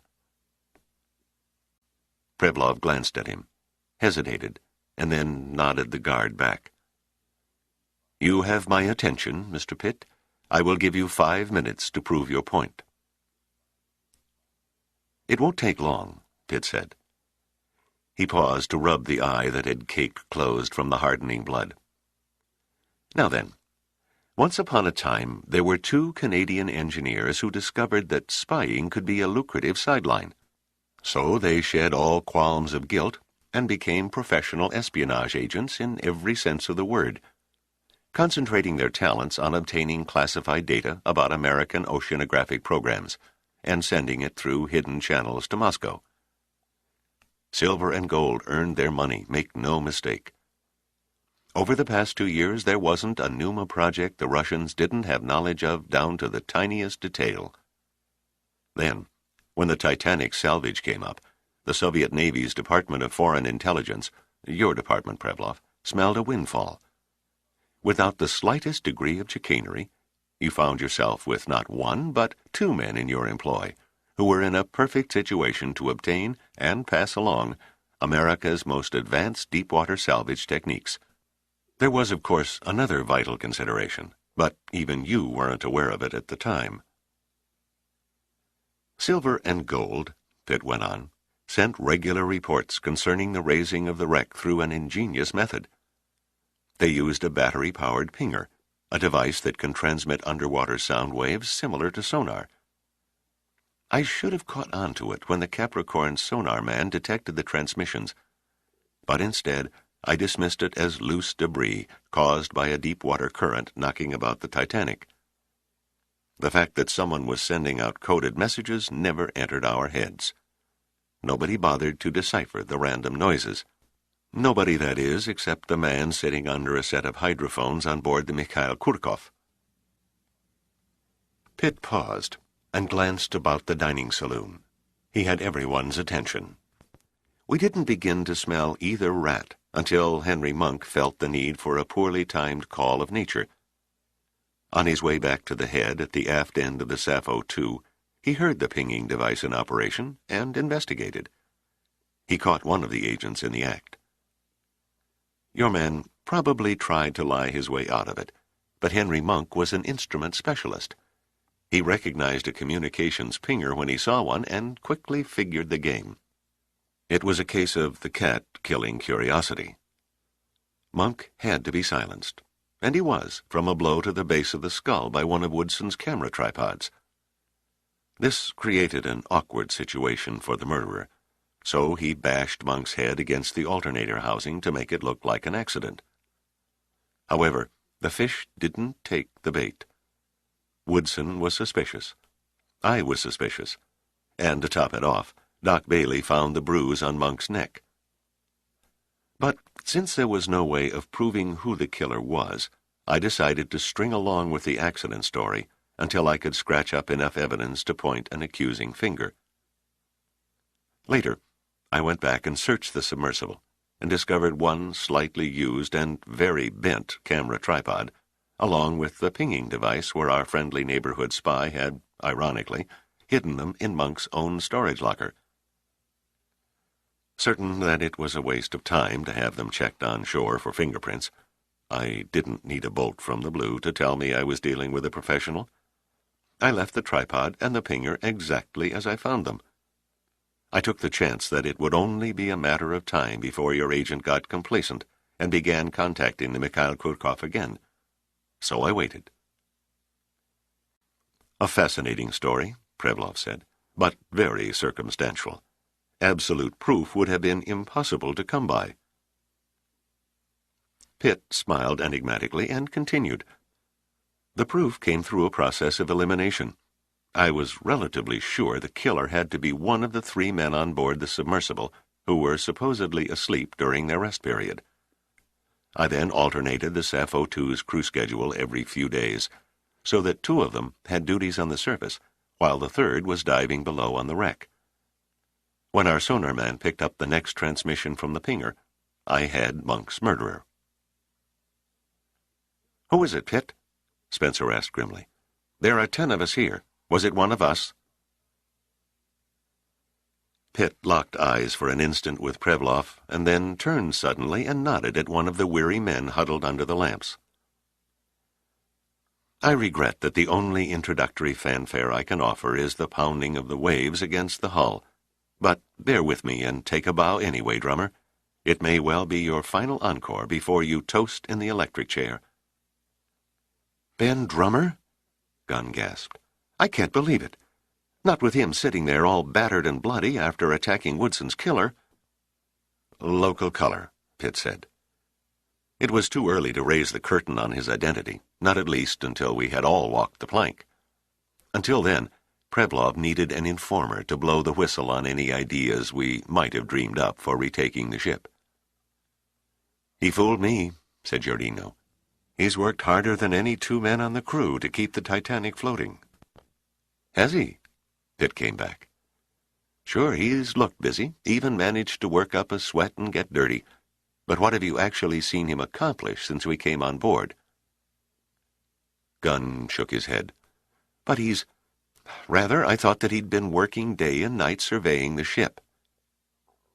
"Surveying the ship, hell. Drummer has been running around with a portable acetylene torch and cutting holes in her bottom." "I can't buy that," said Spencer. "Why work at scuttling the ship if his Russian chums want to lay their claws on her, too?" "A desperate gamble to delay the tow," Pitt answered. "Timing was critical. The only chance the Russians had to board the Titanic with any degree of success was during the eye of the hurricane.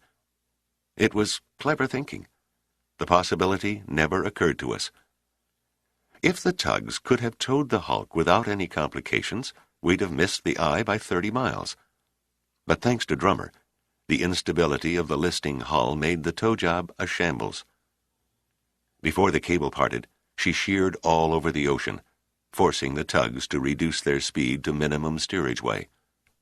And, as you can see, the mere presence of Prevlov and his band of cutthroats attests to the success of Drummer's efforts. The truth began to register then. None of the salvage crew had actually witnessed Drummer slaving over a pump or offering to carry his share of the load. It registered that he'd always been off on his own, showing up only to complain of his frustration at not overcoming the obstacles that supposedly prevented his survey tour of the ship. They stared at Drummer as though he was some alien from another world, waiting for, expecting the indignant words of denial. There was to be no denial, no shocked plea of innocence, only a flicker of annoyance that vanished as quickly as it had come. Drummer's transformation was nothing short of astounding. The sad droop to the eyes had disappeared. They suddenly took on a glinting sharpness. Gone, too, was the lazy curl from the corners of his lips, and the slouched, indifferent posture of his body. The indolent facade was gone, and in its place was a straight-shouldered, almost aristocratic-looking man. "Permit me to say, Pitt," Drummer said in a precise tone, "your powers of observation would do a first-class espionage agent proud. However, you haven't uncovered anything that really changes the situation." "Fancy that," Pitt said. "Our former colleague has suddenly lost his jubilation tea cornpone accent. I mastered it rather skillfully, don't you think?" "That's not all you mastered, Drummer. Somewhere in your budding career you learned how to win secrets and murder friends." "A necessity of the trade," Drummer said. He had eased away from the salvage crew until he was standing beside Prevlov. "Tell me, which one are you, silver or gold?" "Not that it matters any longer," Drummer shrugged. "I'm gold." "Then your brother is silver." Drummer's smug expression hardened. "You know this?" he said slowly. "After I had you pegged, I turned over my evidence, meager as it was, to the FBI. I have to hand it to Prevlov and his comrades at Soviet Naval Intelligence. They laid a phony history on you that was as American as apple pie, or should I say Georgia peach pie, and seemingly as genuine as the Confederate flag. But the Bureau finally broke through the false documents, certifying your impeccable security clearance, and tracked you all the way back to the old homestead in Halifax, Nova Scotia, where you and your brother were born. Within 10 minutes of each other, I might add." "My God," Spencer muttered. "Twins." "Yes, but non-identical. They don't even look like brothers." "So it became a simple case of one twin leading to the other," Spencer said. "Hardly simple," Pitt replied. "They're a smart pair, Drummer and his brother. You can't take that away from them. That was my prime mistake, attempting to draw a parallel between two men who should have had the same likes and dislikes, who shared the same quarters, or who palled around together. But silver and gold played opposite roles to the core. Drummer was equally chummy to everyone and lived alone. I was at a dead end. The FBI was trying to trace Drummer's brother while rechecking the security clearances of every member of the salvage crew, but nobody could make a definite connection. Then a break in the form of near tragedy burst on the scene and pinned the tail on the donkey. "The Deep Fathom accident," Gunn said, staring at Drummer through cold, unblinking eyes. "But Drummer had no relation on the submersible. He was on the crew of the Sappho II. He had a very real relation. You see, his brother was on the Deep Fathom." "How did you guess that?" Drummer asked. "Twins have a curious bond. They think and feel things as one. You may have masqueraded as two totally unrelated persons, Drummer, but the two of you were too close for one of you not to become unglued when the other was on the brink of death. You felt your brother's agony just as surely as if you were trapped down there in the abyss with him." "Of course," Gunn said. "We were all on edge at the time, but Drummer was damn near hysterical." Again, it became a process of elimination among 3 men. This time Chavez, Keel, and Merker. Chavez is obviously of Mexican descent, and you can't fake that. Keel is 8 years too young. You can't fake that either. That left Sam Merker. "Damn," Spencer muttered. "How could we have been taken in for so long?" Not hard to imagine when you consider that we were up against the best team the Russians could field. A smile tugged at Pitt's lips. "Incidentally, Spencer, you previously stated that there were 10 of us here. You miscounted. There are 11. You neglected to include Jack the Ripper there." He turned to the guard who was still standing in front of Dana, still clutching the knife in his hand as if it had grown there. "Why don't you drop your stupid disguise, Merker, and join the party?" The guard slowly removed his cap and unwound the muffler that covered the lower half of his face. "He's the dirty bastard that knifed Woodson," Giorino hissed. "Sorry about that," Merker said calmly. "Woodson's first mistake was in recognizing me. He might have lived if he had let it go at that. His second mistake, and a very fatal one, was attacking me. Woodson was your friend. The business of espionage makes no allowances for friends. Merker, Sandecker said. Merker and Drummer. Silver and gold. I trusted you both, and yet you sold Numa down the river. For 2 years you sold us. And for what? A few lousy dollars. I wouldn't say a few, Admiral. Merker eased the knife back into its sheath. More than enough to support my brother and me in fashionable style for a long time to come. Hey, where did he come from? Gunn asked. Merker is supposed to be in Doc Bailey's sick bay on board the Capricorn. He stowed away on Sturgis's helicopter, Pitt said, patting his bleeding head with a damp handkerchief. Can't be, Sturgis blurted out. You were there, Pitt, when I opened the cargo hatch. Except for Mrs. Seagram, the copter was empty. Merker was there, all right. After he gave Doc Bailey the slip, he kept away from his own cabin and made for Brother Drummer's quarters, where he borrowed a fresh change of clothing, including a pair of cowboy boots. Then he sneaked onto the helicopter, threw out the emergency life raft, and hid under its cover. Unfortunately for Dana, she happened along in search of her makeup kit. When she knelt down to retrieve it, her eye caught Merker's boots protruding from under the life raft cover. Not about to let her screw up his escape, he popped her on the head with a hammer he'd found lying around somewhere, wrapped her in a tarpaulin, and crawled back into his hiding space. That means he was still in the cargo compartment when we uncovered Mrs. Seagram. No, by then he was gone. If you recall, after you switched open the cargo door, we waited for a few moments, listening for any movement inside. There was none because Merker had already crept into the control cabin, under the cover of the noise from the door actuator motors. Then, when you and I played Keystone Cops and entered the cargo compartment, he dropped down the cockpit ladder outside and walked peacefully into the night. But why throw the hammer into the rotor blades? Sturgis persisted. What was the purpose? Since you flew the copter from the Capricorn empty, Merker said, and there was no freight to unload, I couldn't risk the chance of your taking off again without opening the cargo door.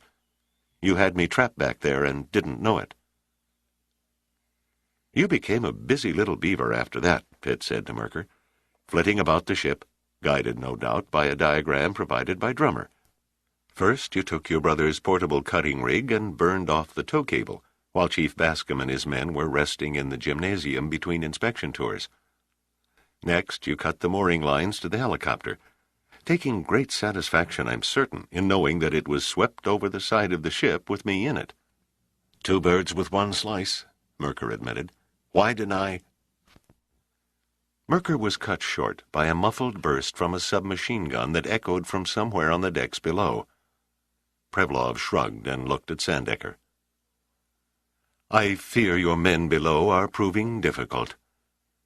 He removed the cigarette from its holder and crushed it out with his boot. I think this discussion has lasted long enough. The storm will be abating in a few hours, and the Mikhail Kurkov will move into position for the tow. Admiral Sandecker, you will see to it your men cooperate in manning the pumps. Drummer will show you the locations where he's pierced the hull below the waterline, so that the rest of your crew can stem the leakage. So it's back to the torture games, Sandecker said contemptuously. I am through playing games, Admiral. Prevlov had a determined look. He spoke to one of the guards, a short man with a coarsened toughness about him, the same guard who had shoved his gun into Sandecker's side. This is Buski, a very direct fellow who happens to be the finest marksman in his regiment.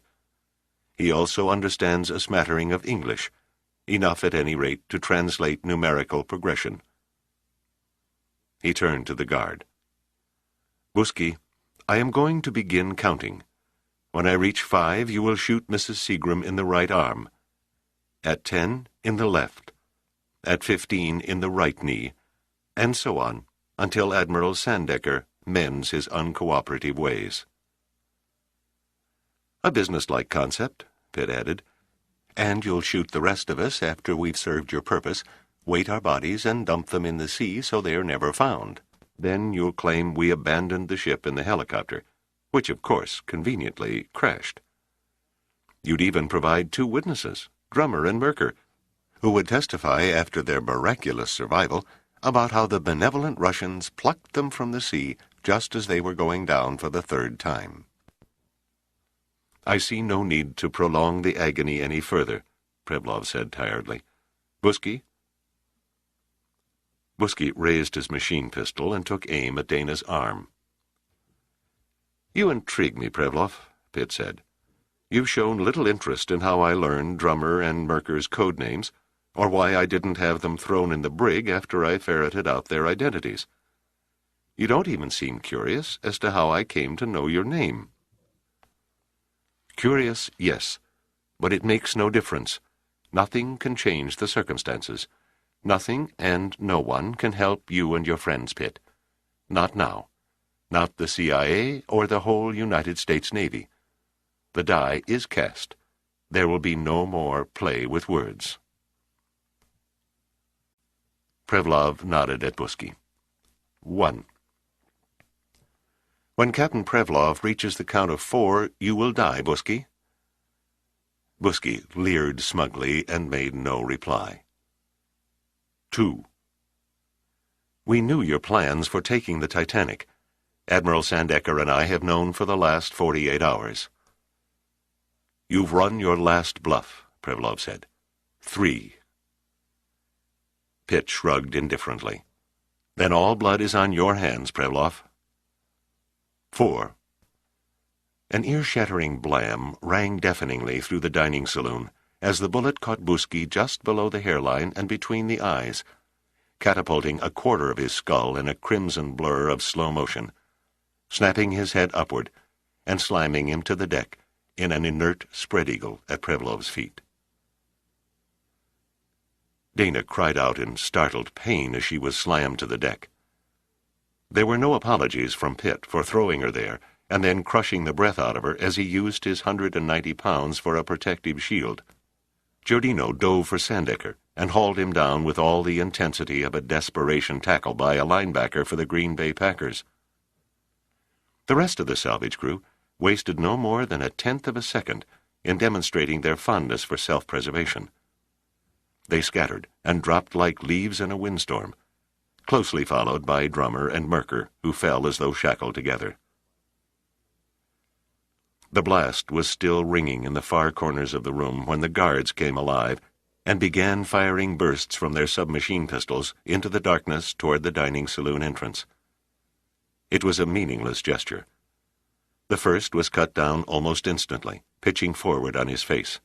The second flung his machine pistol into the air and clutched the river of red that burst from his neck, while the third sank slowly to his knees, staring dumbly at the 2 small holes that had suddenly appeared in the center of his coat. Now Prevlov stood alone. He stared down at them all, and then at Pitt. His expression was one of acceptance of defeat and death. He nodded a salute at Pitt, and then calmly pulled his automatic from the holster and began firing into the darkness.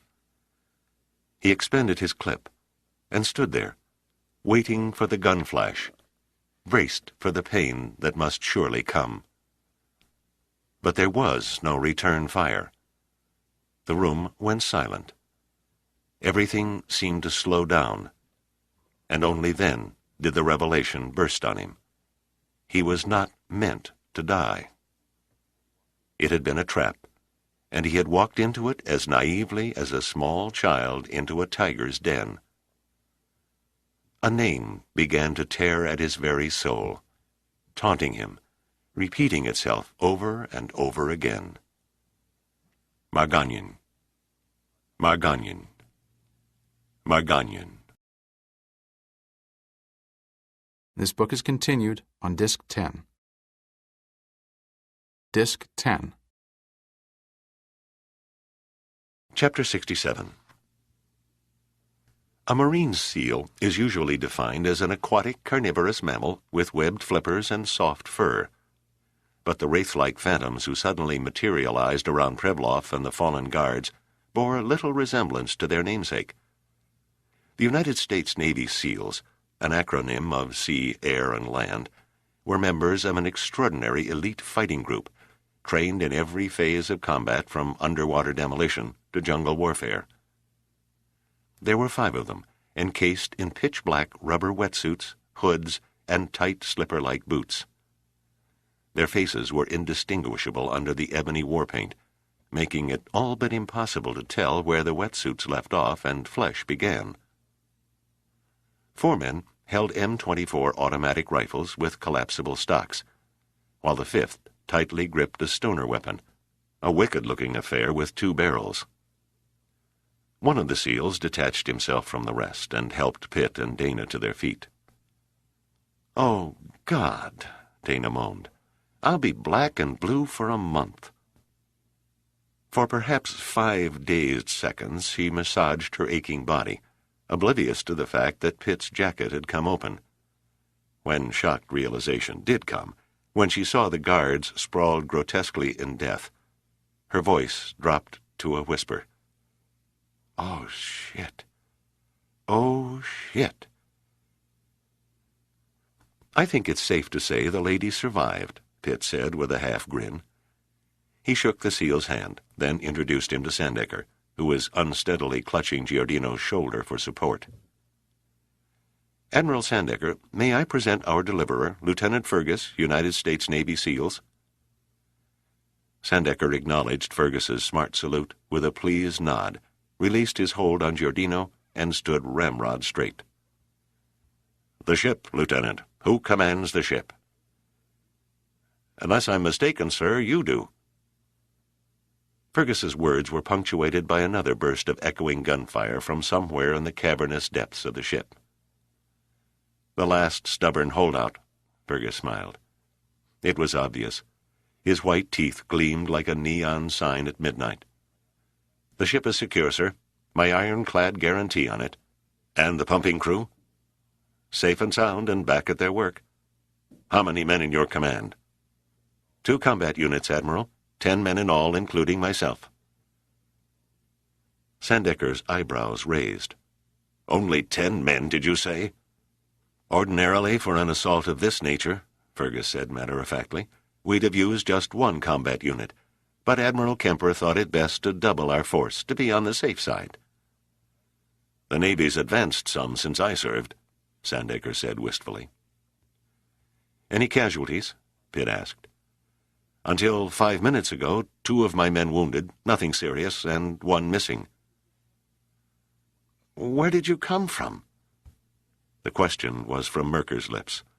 He was staring malevolently over the shoulder of a wary SEAL. There was no ship in the area, no aircraft was sighted. How— Fergus looked at Pitt questioningly. Pitt nodded. "Permission granted to inform our former colleagues the fact of life, Lieutenant. He can muse over your answers while he's sitting in a cell on death row." "We came aboard the hard way," Fergus obliged. "From 50 feet below the surface, through the torpedo tubes of a nuclear submarine. That's how I lost 1 of my men. The water was rough as hell. A wave must have crushed him against the Titanic's hull while we were taking turns climbing the boarding ladders, dropped over the side by Mr. Pitt." "Strange that no one else saw you come on board," Spencer murmured. "Not strange at all," Pitt said. "While I was helping Lieutenant Fergus and his team come over the aft cargo deck bulwarks, and then tucking them away in the chief steward's old cabin on sea deck, the rest of you were assembled in the gymnasium awaiting my soul-stirring speech on personal sacrifice." Spencer shook his head. "Talk about fooling all of the people some of the time." "I have to hand it to you," Gunn said. "You had us all flim-flammed." At that, the Russians nearly stole the ball game. We didn't expect them to make their play until the storm quieted down. Boarding during the lull of the hurricane's eye was a masterstroke, and it almost worked. Without either Giordino or the Admiral or me to warn the lieutenant — we 3 were the only ones privy to the SEAL's presence — Fergus would never have known when to launch his attack on the boarders. "I don't mind admitting," Sandecker said. "For a while there, I thought that we'd had it.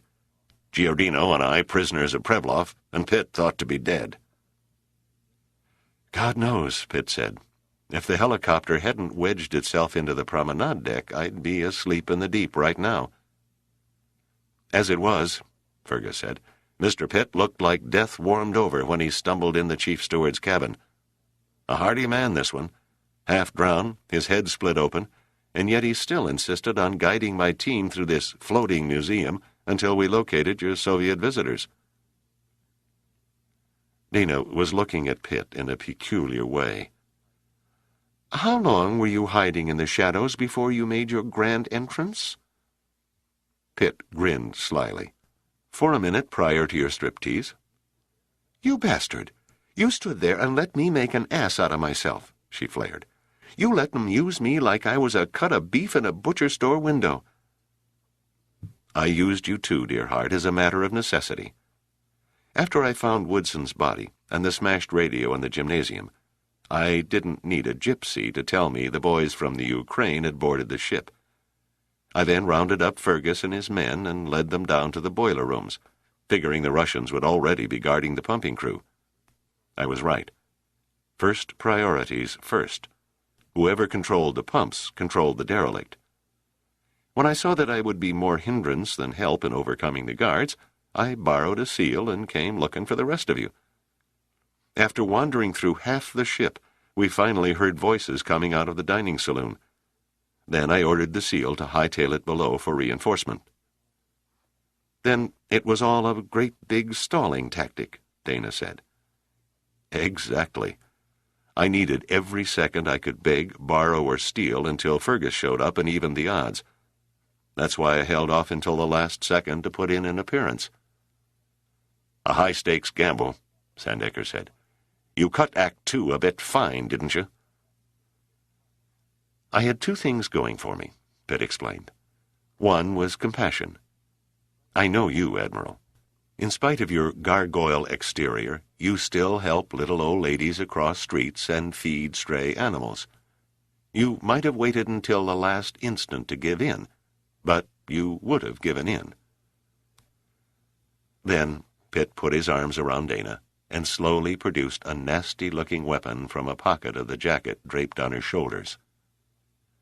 Number 2 was my insurance policy. Fergus loaned it to me before the party began. It's called a stoner weapon. It shoots a cloud of tiny, needle-like flechettes. I could have cut down Prevlov and half his men with one burst. "And I thought you were being a gentleman," Dana said with a contrived, bitter tone.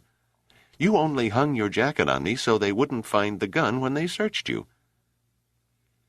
"You have to admit that your, exposed condition made for an ideal distraction." "Begging your pardon, sir," said Chief Bascom, "but why on earth would this rusty old bucket of bolts interest the Russians?" "My very thoughts," Spencer added. "What's the big deal?" "I guess it's a secret no longer," Pitt shrugged. "It's not the ship the Russians were after. It's a rare element called byzanium that sank with the Titanic back in 1912. Properly processed and installed in a sophisticated defense system, so I'm told, it'll make intercontinental ballistic missiles about as outdated as flying dinosaurs." Chief Bascom let out a long, low whistle. "And you mean to say that stuff is still below deck somewhere?" "Buried under several tons of debris, but it's still down there." "You'll never live to see it, Pitt. None of you. None of us will. The Titanic will be totally destroyed by morning." There was no anger in Prevlov's face, but something touching on complacent satisfaction. "Did you really think every contingency was not allowed for? Every possibility for failure not backed up by an alternate plan? If we cannot have the byzanium, then neither can you." Pitt looked at him with what seemed to be bemusement. "Forget any hopes you entertain of the cavalry, or, in your case, the Cossacks, galloping to the rescue, Prevlov. You made a hell of a try, but you were playing against an American idiom known as a stacked deck, You prepared for everything. Everything, that is, except a setup in preparation for a double cross. I don't know how the scheme was nurtured. It must have been a wonder of creative cunning. And you fell for it, hook, line, and sinker. I'm sorry, Captain Pavlov, but to the victor belong the spoils. The Byzanium belongs to the Russian people, Pavlov said gravely. It was raped from our soil by your government. It is not we who are the robbers' pit. It is you. A moot point. If it were a work of historical art, a national treasure, my State Department would no doubt see it off on the next ship back to Murmansk, but not when it's the prime ingredient for a strategic weapon. If our roles were reversed, Pavlov, you wouldn't give it away any more than we would. Then it must be destroyed. You're wrong. A weapon that does not take lives, but simply protects them, must never be destroyed. Your kind of sanctimonious philosophy simply affirms what our leaders have known all along. You cannot win against us. Someday, in the not-too-distant future, your precious experiment in democracy will go the way of the Greek Senate. A piece of an era for students of communism to study, nothing more. Don't hold your breath, comrade. Your kind will have to show a lot more finesse before you can run the world. Read your history, Pavlov said with an ominous smile. The people whom the sophisticated nations down through the centuries have referred to as the barbarians have always won in the end. Pitts smiled back courteously as the SEALs herded Pavlov, Merker, and Drummer up the grand staircase to a stateroom where they would be secured under heavy guard. But Pitt's smile was not genuine. Pavlov was right. The barbarians always won in the end.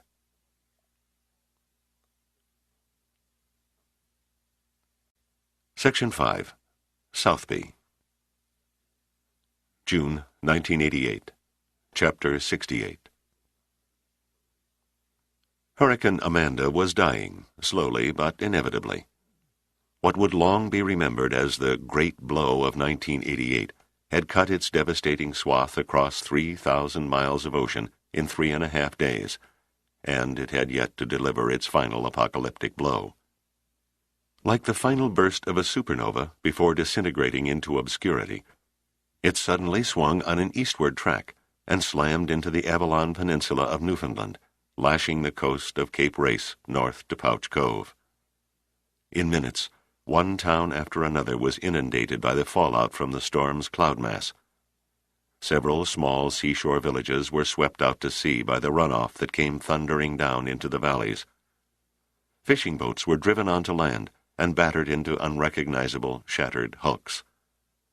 Roofs were blown off downtown buildings in St. John's as its city streets were turned into rushing rivers from the deluge.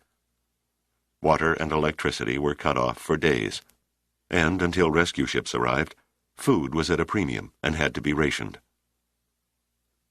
No hurricane on record have ever unleashed such raw fury that its winds would carry it so far, so fast, and with such terrible velocity.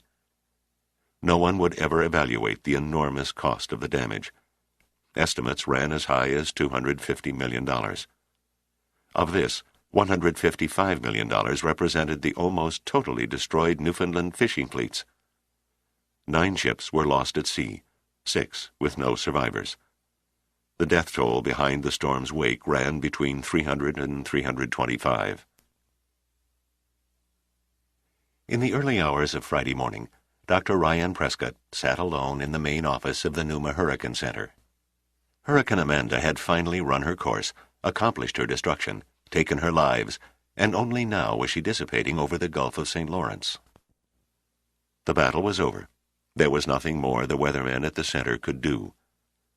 After 72 hours of frenzied tracking and non-sleep, they had all straggled home to bed. Prescott stared through tired and bloodshot eyes at the desks strewn with charts, data tables, computer readout sheets, and half-empty coffee cups. The floors carpeted with sheets of paper filled with notations and the strange-looking symbols common to meteorologists. He stared at the giant wall map and silently cursed the storm. The sudden swing to eastward had caught them all by surprise. A completely illogical pattern. It was unparalleled in hurricane history. No storm on record had ever behaved so erratically. If only it had given some hint of its impending deviation, some minute clue as to its fanatical behavior, they might have better prepared the people of Newfoundland for the onslaught. At least half, 150 lives might have been spared. 150 men, women, and children might have been alive now if the finest scientific sources available for weather prediction had not been swept aside like so much hokum at Mother Nature's capricious whim. Prescott rose and took his last look at the wall chart before the janitors came and erased Hurricane Amanda out of existence, and wiped clean her confounding track in preparation for her as yet unborn descendant. One small notation out of all the rest caught his eye. It was a small cross labeled Titanic. The last report he'd had from NUMA headquarters in Washington was that the derelict was in tow by 2 Navy tugs that were desperately attempting to drag her out from under the path of the hurricane. Nothing more had been heard of her for 24 hours. Prescott raised a cup of cold coffee in a toast. "To the Titanic," he said aloud in that empty room. "May you have taken every punch Amanda threw at you and still spit in her eye." He grimaced as he downed the stale coffee. Then he turned and walked out of the room into the early morning dampness.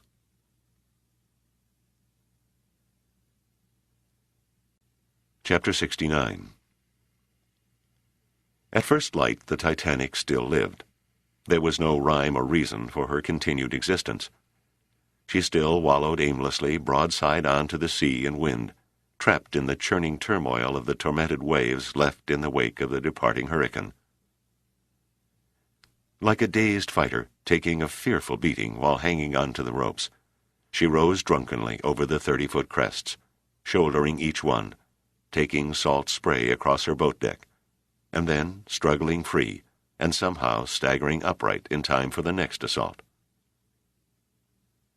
To Captain Porotkin, as he stared through his binoculars, the Titanic looked like a doomed ship. Her rusty old hull plates had been subjected to a stress far beyond anything he thought they could stand. He could see the popped rivets and opened seams, and he guessed that she was taking water in 100 places along her hull. What he could not see were the exhausted men of the salvage crew, the SEALs, and the Navy tugmen, laboring shoulder to shoulder deep in the black hell under the waterline, in a desperate effort to keep the derelict afloat. From Porotkin's viewpoint, safe from the elements inside the wheelhouse of the Mikhail Kurkov, it seemed a miracle that the Titanic hadn't vanished during the night.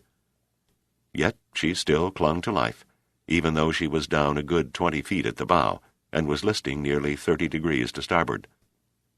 "Any word from Captain Prevlov?" he asked, without taking his eyes from the glass. "Nothing, sir," answered his first officer. "I fear the worst has happened," Porotkin said. "I see no sign that Prevlov is in command of the derelict." "There, sir," the first officer said, pointing, "atop the remains of the aft mast.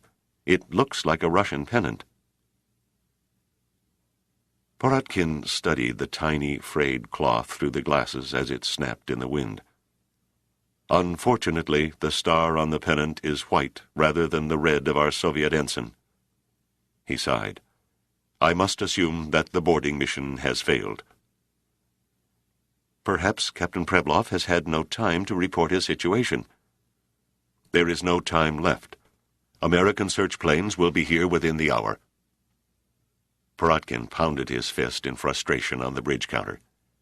"Damn Prevlov," he muttered angrily. "Let us fervently hope our final option will not be required." His exact words. "He is the fortunate one. He may even be dead, and it is I who must take the responsibility for destroying the Titanic and all who remain on board her." The first officer's face paled. His body stiffened. "There is no alternative, sir?" Porotkin shook his head. "The orders were clear. We must obliterate the ship rather than let her fall into the hands of the Americans." Porotkin took a linen handkerchief from his pocket and wiped his eyes. "Have the crew ready the nuclear missile carrier and steer a course 10 miles north of the Titanic for our firing position." The first officer stared at Porotkin for a long moment, his face void of expression. Then he slowly wheeled and made for the radio telephone and ordered the helmsman to steer 15 degrees to the north.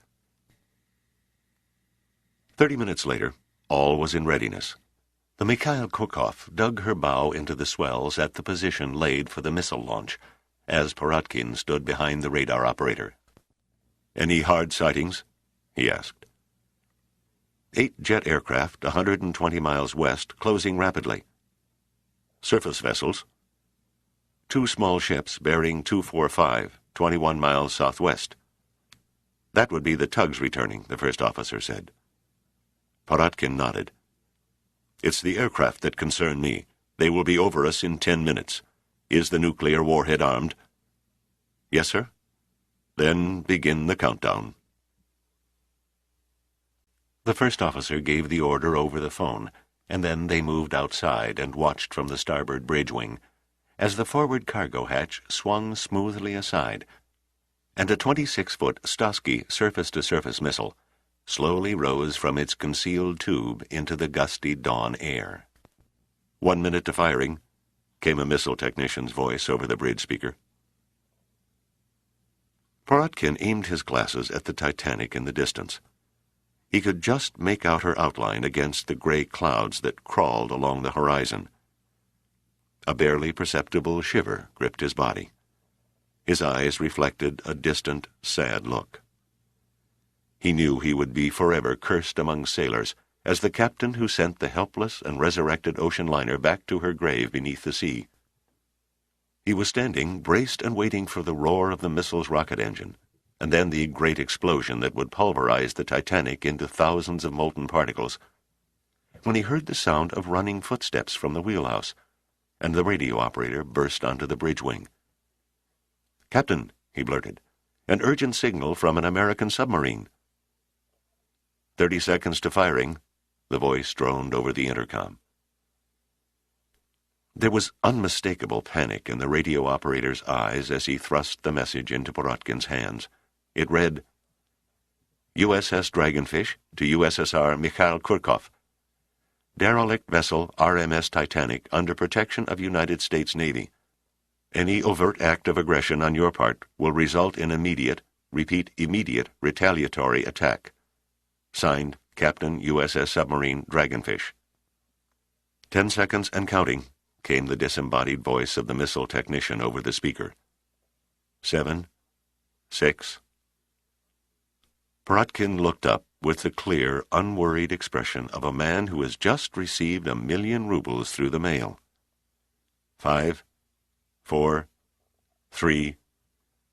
"Stop the countdown," he ordered in precise tones, so there could be no misunderstanding, no misinterpretation. "Stop countdown," the first officer repeated into the bridge phone, his face beaded with sweat. "And secure the missile." "Good," Porotkin said curtly. A smile spread across his face. "Not exactly what I was told to do, but I think Soviet naval authorities will see it my way. After all, the Mikhail Kurkov is the finest ship of her kind in the world. We wouldn't want to throw her away because of a senseless and foolish order from a man who is undoubtedly dead, now would we?" "I am in complete accord," the first officer smiled back. "Our superiors will also be interested to learn that, in spite of all our sophisticated detection gear, we failed to discover the presence of an alien submarine practically on our doorstep. American undersea penetration methods must truly be highly advanced. I feel sure the Americans will be just as interested in learning that our oceanographic research vessels carry concealed missiles." "Your orders, sir?" Porotkin watched the Stosky missile as it sank back into its tube. "Set a course for home."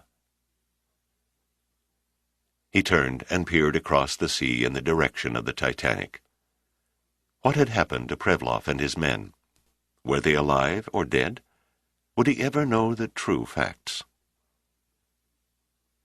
Overhead, the clouds began turning from gray to white, and the wind dropped to a brisk breeze. A solitary seagull emerged from the brightening sky and began circling the Soviet ship. Then, as if heeding a more urgent call to the south, it dipped its wings and flew off toward the Titanic.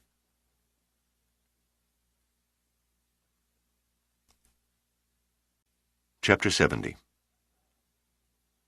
"We're done in," Spencer said in a voice so low that Pitt wasn't sure he heard him. "Say again." "We're done in," he repeated through slack lips. His face was smeared with oil and a rust-like slime. "It's a hopeless case. We've plugged most of the holes Drummer opened with his cutting torch, but the sea has battered the hull all to hell, and the old girl has taken water faster than the sieve. We've got to keep her on the surface until the tugs return," Pitt said. "If they can add their pumps to ours, we can stay ahead of the leaks until the damage can be patched. It's a damn miracle that she didn't go down hours ago."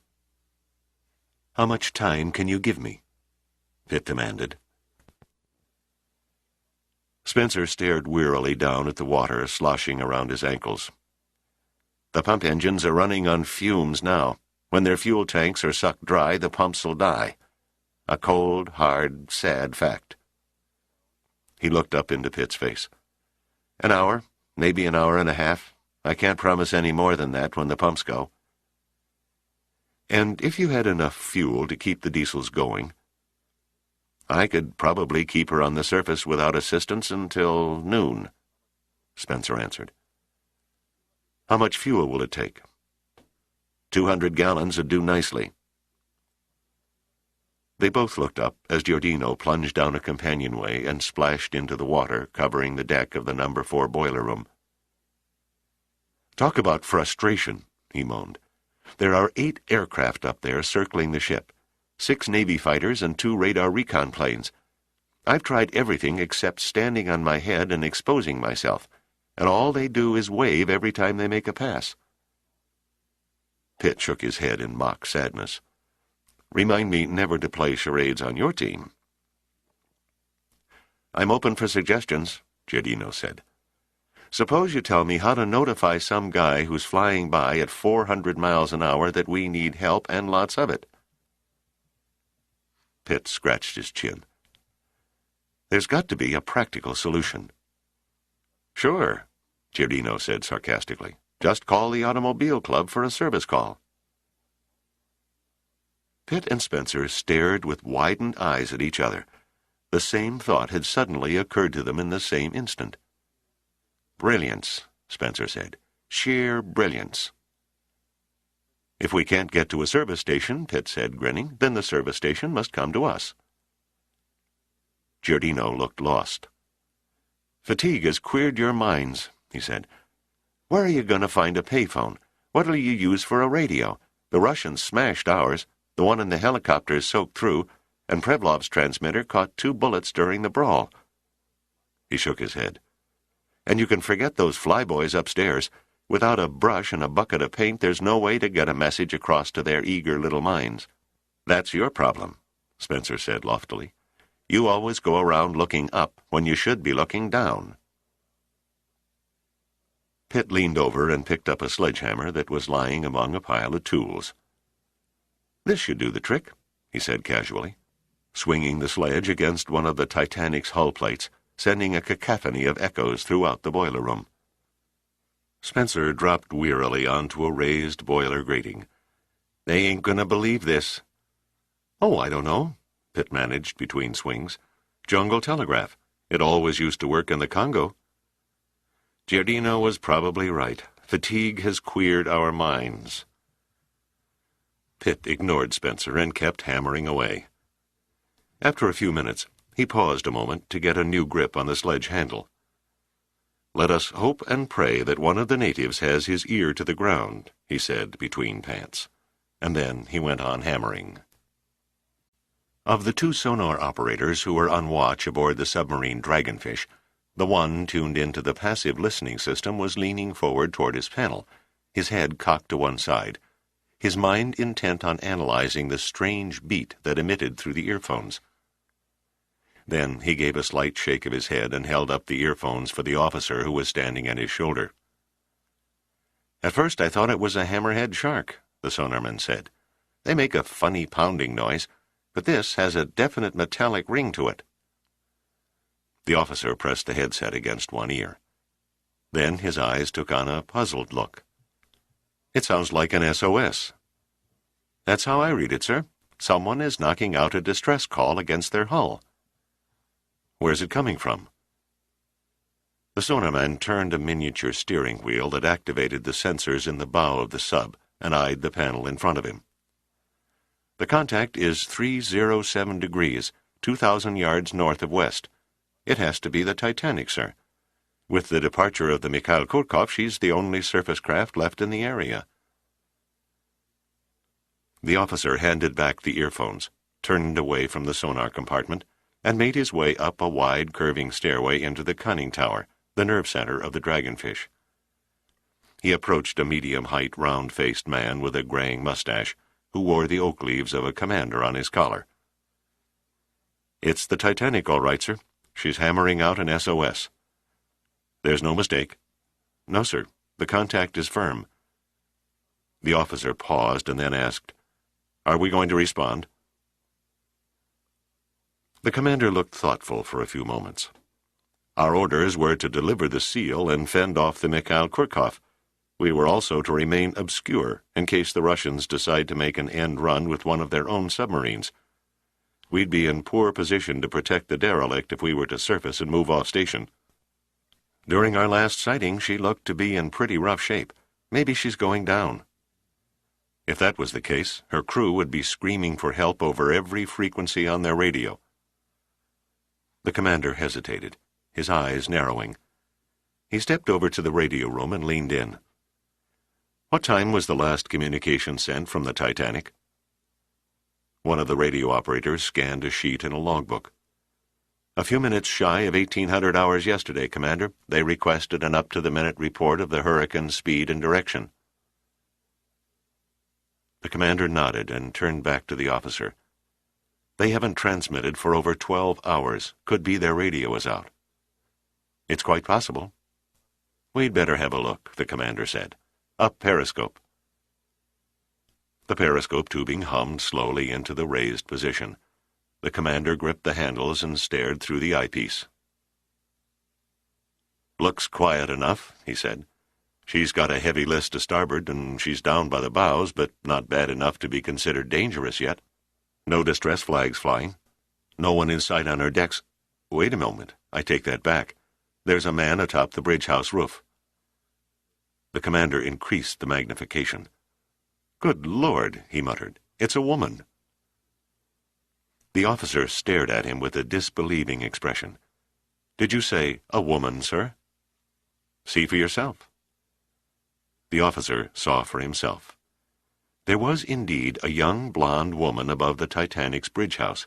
She seemed to be waving a brassiere. 10 minutes later, the Dragonfish had surfaced and was lying under the shadow of the Titanic. 30 minutes later, reserve fuel from the sub's auxiliary diesel engine was coursing through a pipe that arched across the still thrashing swells and passed neatly into a hastily cut hole in the Titanic's hull. Chapter 71. "It's from the Dragonfish," Admiral Kemper said, reading the latest in a long line of communications. "Her captain has sent a work party aboard the Titanic to assist Pitt and his salvage crew. He states that the derelict should remain afloat, even with numerous leaks during the tow, providing, of course, she's not struck by another hurricane." "Thank God for small favors," Marshal Collins exhaled between yawns. "He also reports," Kemper went on, "that Mrs. Seagram is on board the Titanic and is in rare stage form, whatever that means." Mel Donner moved out of the bathroom, a towel still draped over his arm. "Would you repeat that, Admiral?" "The captain of the Dragonfish says that Mrs. Dana Seagram is alive and well."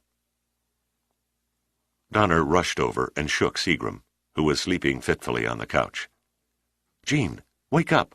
They've found Dana. She's all right." Seagram's eyes blinked open, and for long seconds he looked up at Donner, astonishment slowly spreading across his face. "Dana? Dana is alive?" "Yes, she must have been on the Titanic during the storm." "But how did she get there?" "We don't know all the details yet. We'll just have to wait it out.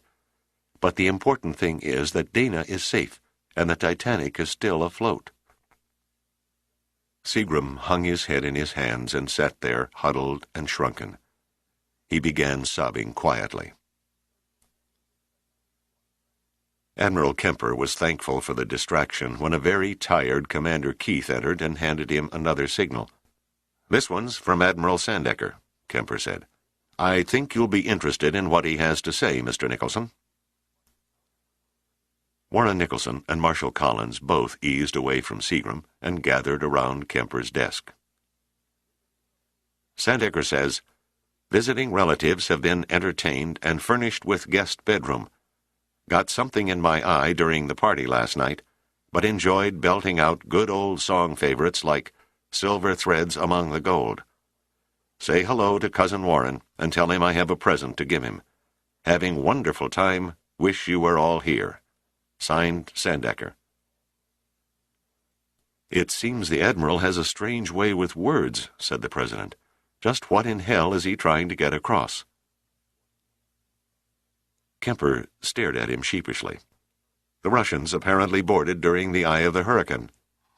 "Apparently," the President said icily. "Silver threads among the gold," Nicholson said excitedly. "Silver and gold. They've caught the two espionage agents."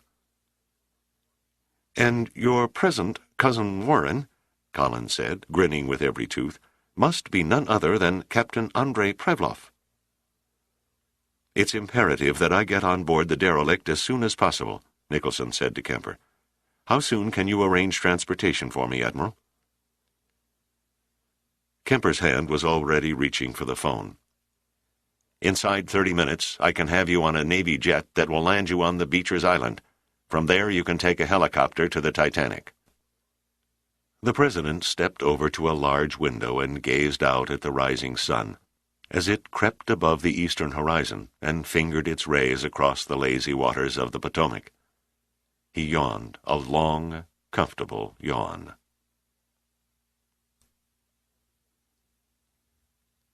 Chapter 72. Dana leaned over the forward railing of the Titanic's bridge and closed her eyes. The ocean breeze whipped her honey hair and tingled the skin on her upturned face. She felt soothed and free and completely relaxed.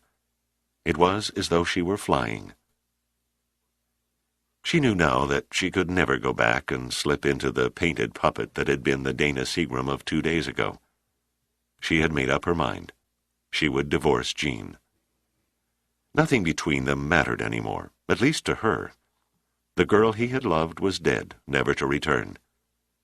She reveled in the knowledge. It was her rebirth. To begin again, start fresh, with no holds barred. $1 for your thoughts." She opened her eyes and was greeted by the grinning and freshly shaven face of Dirk Pitt. $1? I thought it used to be a penny." "Inflation strikes everything sooner or later." They stood for a while, without saying anything, and watched the Wallace and the Morse as they strained at the great leash that led to the Titanic's bow. Chief Bascom and his men were checking the tow cable and dabbing grease to the fairlead to ease the chafing. The chief looked up and waved to them. "I wish this voyage would never end," Dana murmured as they both waved back. "It's so strange, and yet so wonderful." She turned suddenly and laid her hand on his. "Promise me we'll never see New York. Promise me that we'll sail on forever, like the Flying Dutchman." "We'll sail on forever." She flung her arms around his neck and pressed her body against his. "Dirk, Dirk," she whispered urgently. Nothing makes any sense anymore. I want you. I want you now, and I don't really know why. It's because of where you are, Pitt said quietly. He took her by the hand and led her down the grand staircase and into one of the 2 parlor-suite bedrooms on B deck. There you are, madam, the finest suite of rooms on the entire ship. Cost for a one-way voyage came to better than $4,000. Those were, of course, 1912 prices. However, in honor of the light in your eyes, I'll provide you with a handsome discount. He swept her up and carried her to the bed. It had been cleaned of the slime and rot and was covered with several blankets. Dana looked at the bed with wide eyes. You prepared this? Let's just say that, like the little old aunt who moved the rubber tree plant, I had high hopes. You know what you are. A bastard, a lecher, a satyr. I could think of a dozen apt descriptions. She looked at him with a secret, womanly smile. No, you're none of those. Even a satyr would not have been so thoughtful. He pulled her lips to his and kissed her so hard she moaned. Her performance in bed fooled him. He expected a body that would merely give response. Instead, he found himself merged with thrashing, undulating waves of flesh, piercing screams that he muffled with his hands, nails that dug oozing red trenches in his back, and finally, soft, wet sobbings into his neck. He couldn't help wondering if all wives blossom with such abandon when they make love for the first time with someone other than their husbands. The storm lasted for nearly an hour, and the humid perfume of sweating skin began to soak the air of that old, rotted, ghostly bedroom. Finally, she pushed him away and sat up. She raised her knees and hunched herself over them, feet crossed. How was I? Like a spastic tiger, Pitt said. I didn't know it could be like this.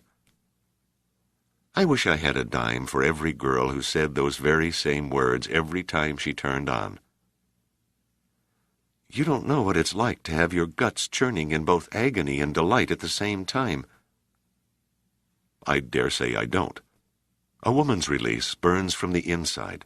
A man's erotic senses are mostly exterior. Any way you look at it, sex is a female's game. What do you know about the president? She suddenly asked in a soft, nostalgic tone. Pitt looked at her in amused surprise. The president? What made you think of him at a time like this? I hear he's a real man. I couldn't say. I've never slept with him. She ignored his remark. If we had a woman president, and she wanted to make love to you, what would you do? My country, right or wrong, Pitt said. Where is all this talk leading? Just answer the question. Would you go to bed with her? Depends. On what? President or not, I couldn't make my gun stand at attention if she was 70, fat, and had skin like a prune. That's why men never make good prostitutes. Dana smiled slowly and closed her eyes. Make love to me again. Why? So you can let your imagination run wild and fancy that you're being laid by our commander-in-chief? Her eyes narrowed. Does that bother you? Two can play the same game. I'll just pretend that you're Ashley Fleming. Chapter 73. Preblov looked up from his huddled position on the floor of stateroom C-95 as the SEAL guarding the passageway outside turned the newly oiled lock and swung the door open. The SEAL, his M24 held at the ready, visually checked Preblov and then stepped aside to allow another man to enter. He was carrying an attaché case and wore a business suit that begged to be pressed. A faint smile crossed his lips as Preblov studied him with a speculative gaze of surprised recognition. Captain Preblov, I am Warren Nicholson. I know, Preblov said. as he uncoiled to his feet and gave a very correct half-bow. "I was not prepared to entertain the chief director of the Central Intelligence Agency himself, at least not under these rather awkward circumstances.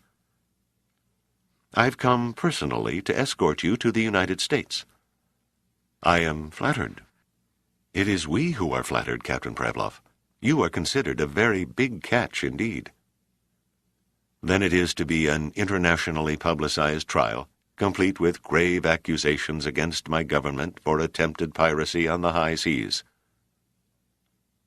Nicholson smiled again. "No, except for a few high-ranking members of your government and mine, I'm afraid your defection will remain a well-kept secret." Prevlov squinted. Defection. This was clearly not what he had expected. Nicholson nodded without answering. "There is no method by which you can make me willingly defect," Prevlov said grimly. "I shall deny it at every opportunity." "A noble gesture." Nicholson shrugged. "However, since there will be no trial and no interrogation, a request for political asylum becomes your only escape clause." "You said no interrogation. I must accuse you of lying, Mr. Nicholson. No good intelligence service would ever pass up the chance of prying out the knowledge a man of my position could provide them." "What knowledge?" Nicholson said. "You can't tell us anything that we don't already know." Prevlov's mind was off balance. Perspective, he thought. He must gain a perspective. There was only one way the Americans could have gained possession of the mass of Soviet intelligence secrets that were locked away in the files in his office in Moscow. The middle of the puzzle was incomplete, but the borders were neatly locked into place. He met Nicholson's steady gaze and spoke quietly. "Lieutenant Margagnin is one of your people." It was more statement than question. "Yes," Nicholson nodded. "His name is Harry Kuzkowski, and he was born in Newark, New Jersey." "Not possible," Prevlov said. "I personally checked every phase of Pavel Margagnin's life. He was born and raised in Komsomolsk-na-Amur. His family were tailors." "True, the real Margagnin was a native Russian." "Then your man is a double, a plant?" "We arranged it 4 years ago, when one of your Kashin-class missile destroyers exploded and sank in the Indian Ocean. Margagnin was one of the few survivors. He was discovered in the water by an Exxon oil tanker, but died shortly before the ship docked in Honolulu. It was a rare opportunity, and we had to work fast. Of all our Russian-speaking agents, Kuzkowski came the closest to Margagnin's physical features. We surgically altered his face to make it look as though it had been disfigured in the explosion, and then airlifted him to a small, out-of-the-way island 200 miles from where your ship sank. When our bogus Soviet seaman was finally discovered by native fishermen and returned to Russia, he was delirious and suffering from an acute attack of amnesia." "I know the rest," Prevlov said solemnly. "We not only repaired his face through plastic surgery to that of the genuine Margagnin, but we re-educated him to his own personal history as well." "That's pretty much the story." "A brilliant coup, Mr. Nicholson." "Coming from one of the most respected men in Soviet intelligence, I consider that a rare compliment indeed." "Then this whole scheme to place me on the Titanic was hatched by the CIA and carried through by Margagnin. Kuzkowski, alias Margagnin, was certain you would accept the plan, and you did." Prevlov gazed at the deck. He might have known. He might have guessed. Should have been suspicious from the beginning that Margagnin was slowly and intricately positioning his neck on the headman's block. He should never have fallen for it. Never. But his vanity had been his downfall, and he accepted it. "Where does this all lead?" Prevlov asked bleakly.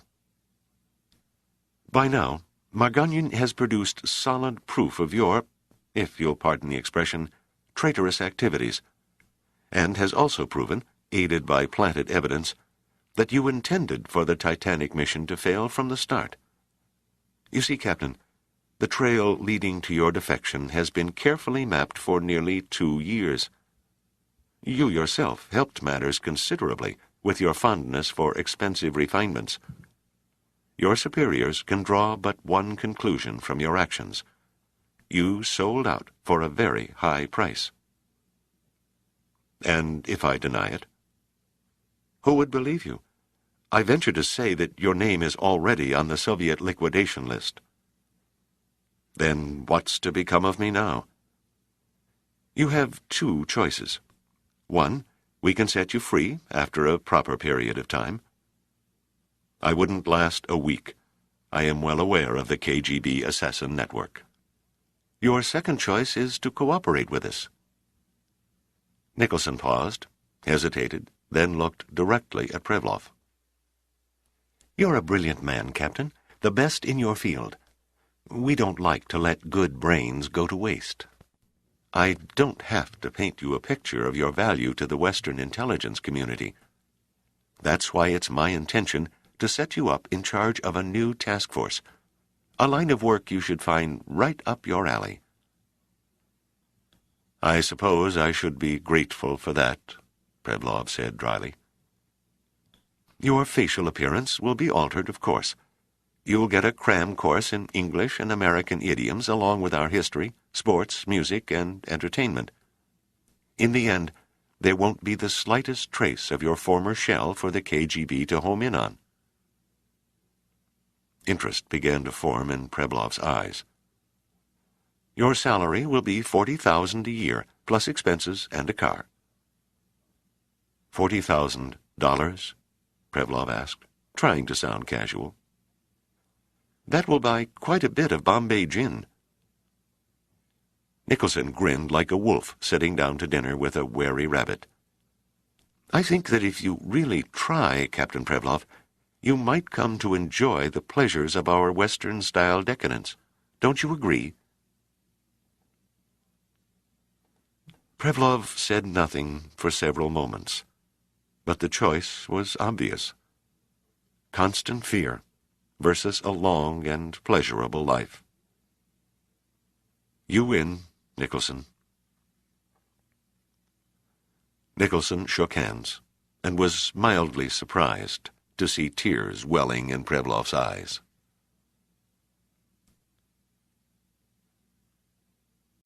Chapter 74. The final hours of the long tow brought a clear and sunny sky, with a wandering wind that gently nudged the long ocean swells shoreward and brushed their green curving backs. Ever since dawn, 4 Coast Guard ships had been busy riding herd on the huge fleet of pleasure craft that darted in and out, vying for a closer look at the sea-worn decks and superstructure of the hulk. High over the crowded waters, hordes of light aircraft and helicopters swarmed like hornets, their pilots jockeying to give photographers and cameramen the perfect angle from which to shoot the Titanic. From 5,000 feet higher, the still listing ship looked like a macabre carcass that was under attack from all sides by armadas of gnats and white ants. The Thomas J. Morse reeled in her tow wire from the bow of the Samuel R. Wallace and fell back to the derelict's stern, where she attached a hawser and then eased astern to assist in steering the unwieldy bulk through the Verrazzano Narrows and up the East River to the old Brooklyn Navy Yard. Several harbor tugs also appeared and stood by to lend a hand if called upon, when Commander Butera gave orders to shorten the main tow cable to 200 yards. The pilot boat arrived within inches of the bulwarks of the Wallace, and the pilot leaped aboard. Then it passed on by and thumped against the rusty plates of the Titanic, separated only by worn truck tires that hung along the smaller boat's freeboard. Within half a minute, the New York Harbor chief pilot had clutched a rope ladder and was scrambling up to the cargo deck. Pitt and Sandecker greeted him and then led the way up to the port bridge wing, where the chief pilot placed both hands on the railing, as though he were part of it, and solemnly nodded for the tow to carry on. Pitt waved, and Butera punched his whistle in reply. Then the tug commander ordered, "Slow ahead," and aimed the bow of the Wallace into the main channel under the Verrazzano Bridge that arches from Long Island to Staten Island. As the strange convoy probed its nose into upper New York Bay, Butera began pacing from one side of the tug's bridge to the other, studying the hulk, the wind and the current, and the tow cable, with the dedication of a brain surgeon who was about to perform a delicate operation. Since the night before, thousands of people had lined the waterfront. Manhattan had come to a standstill, streets emptied, and office buildings suddenly became silent as workers crowded the windows in hushed awe as the tow crawled up the harbor. On the shore of Staten Island, Peter Hull, a reporter from the New York Times, began his story. Ghosts do exist. I know. I saw one in the mists of morning. Like some grotesque phantom that had been rejected from hell, she passed before my unbelieving eyes. Surrounded by the invisible pall of bygone tragedy, shrouded in the souls of her dead, she was truly an awesome relic from a past age. You could not lay your eyes upon her and not sense pride and sorrow together. A CBS commentator expressed a more journalistic view. The Titanic completed her maiden voyage today, 76 years after departing the dock at Southampton, England. By noon, the Titanic was edging past the Statue of Liberty, and a vast sea of spectators on the Battery. No one on shore spoke above a whisper, and the city became strangely silent. Only an occasional toot from a taxi horn gave any hint of normal activity. It was as though the whole of New York City had been picked up and placed in a vast cathedral.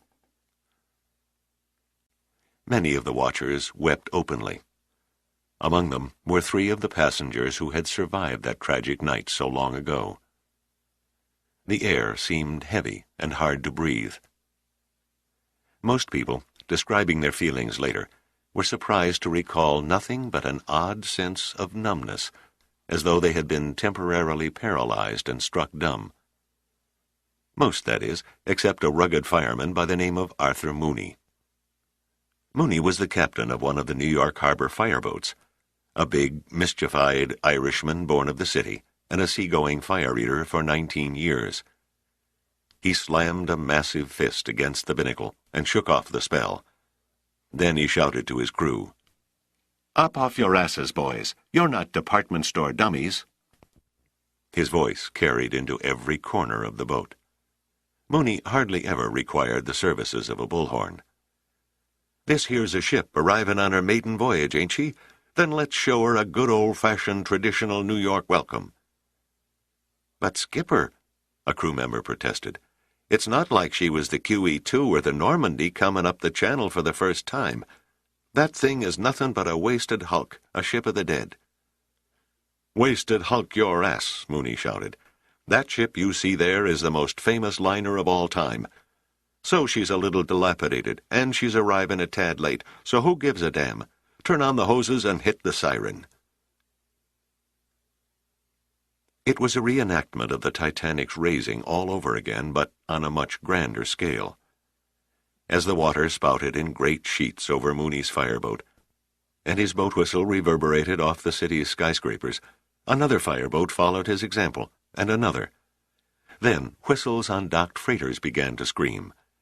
Then the horns of cars lined up along the shores of New Jersey, Manhattan, and Brooklyn joined the outpouring of noise, followed by the cheers and yells from a million throats.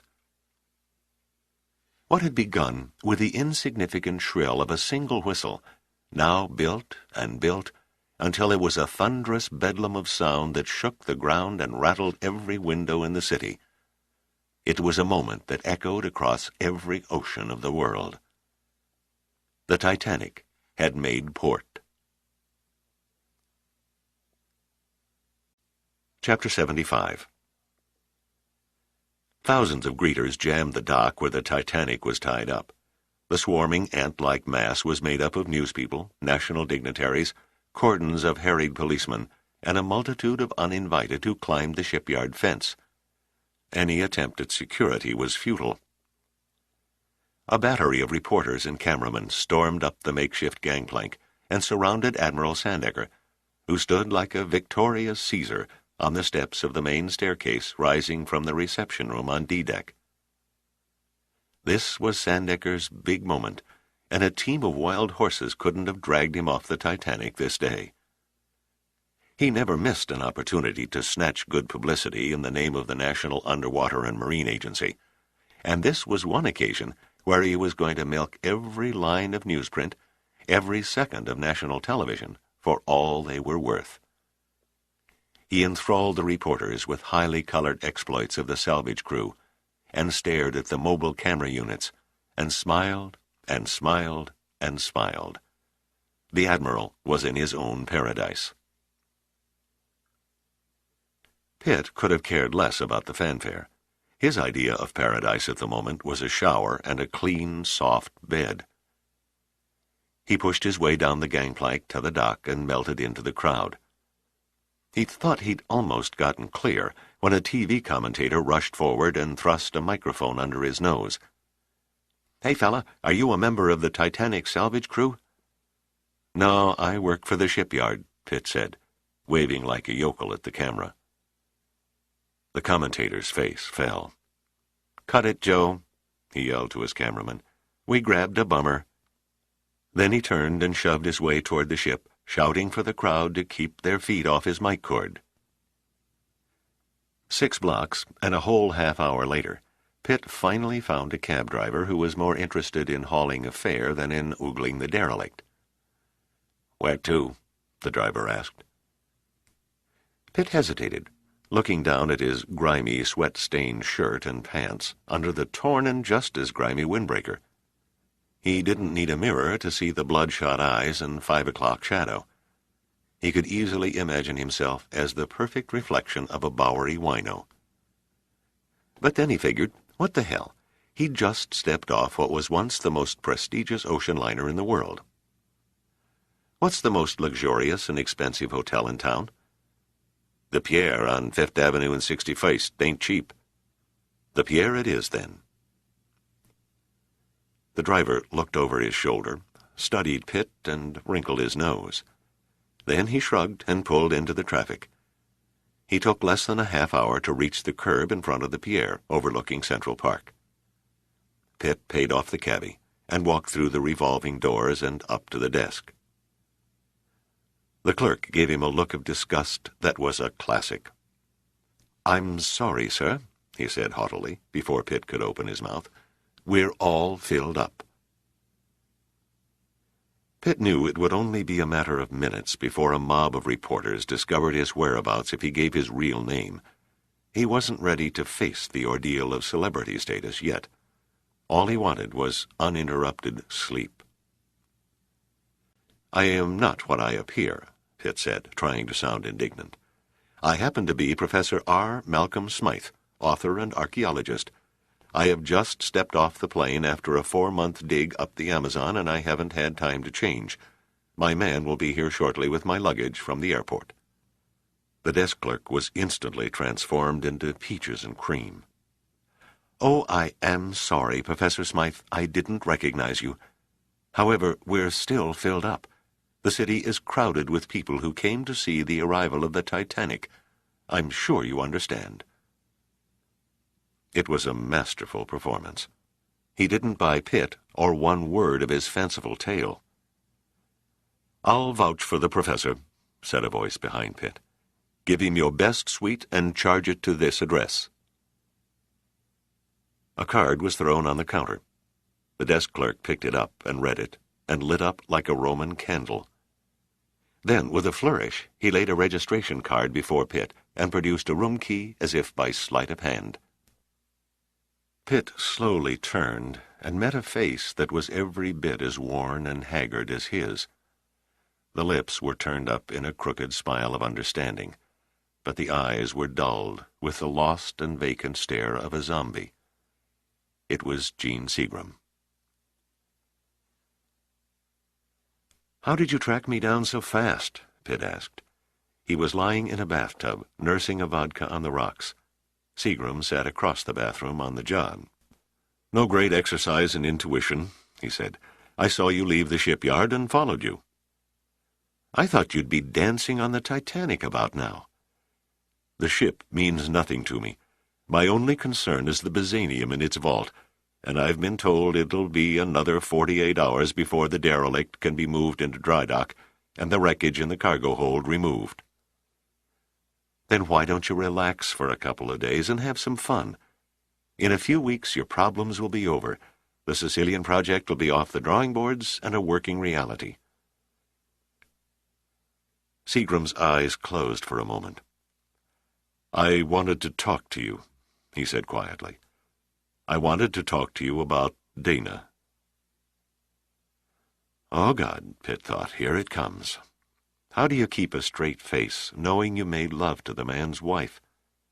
Up to now it had been all he could do to maintain a casual tone in his conversation.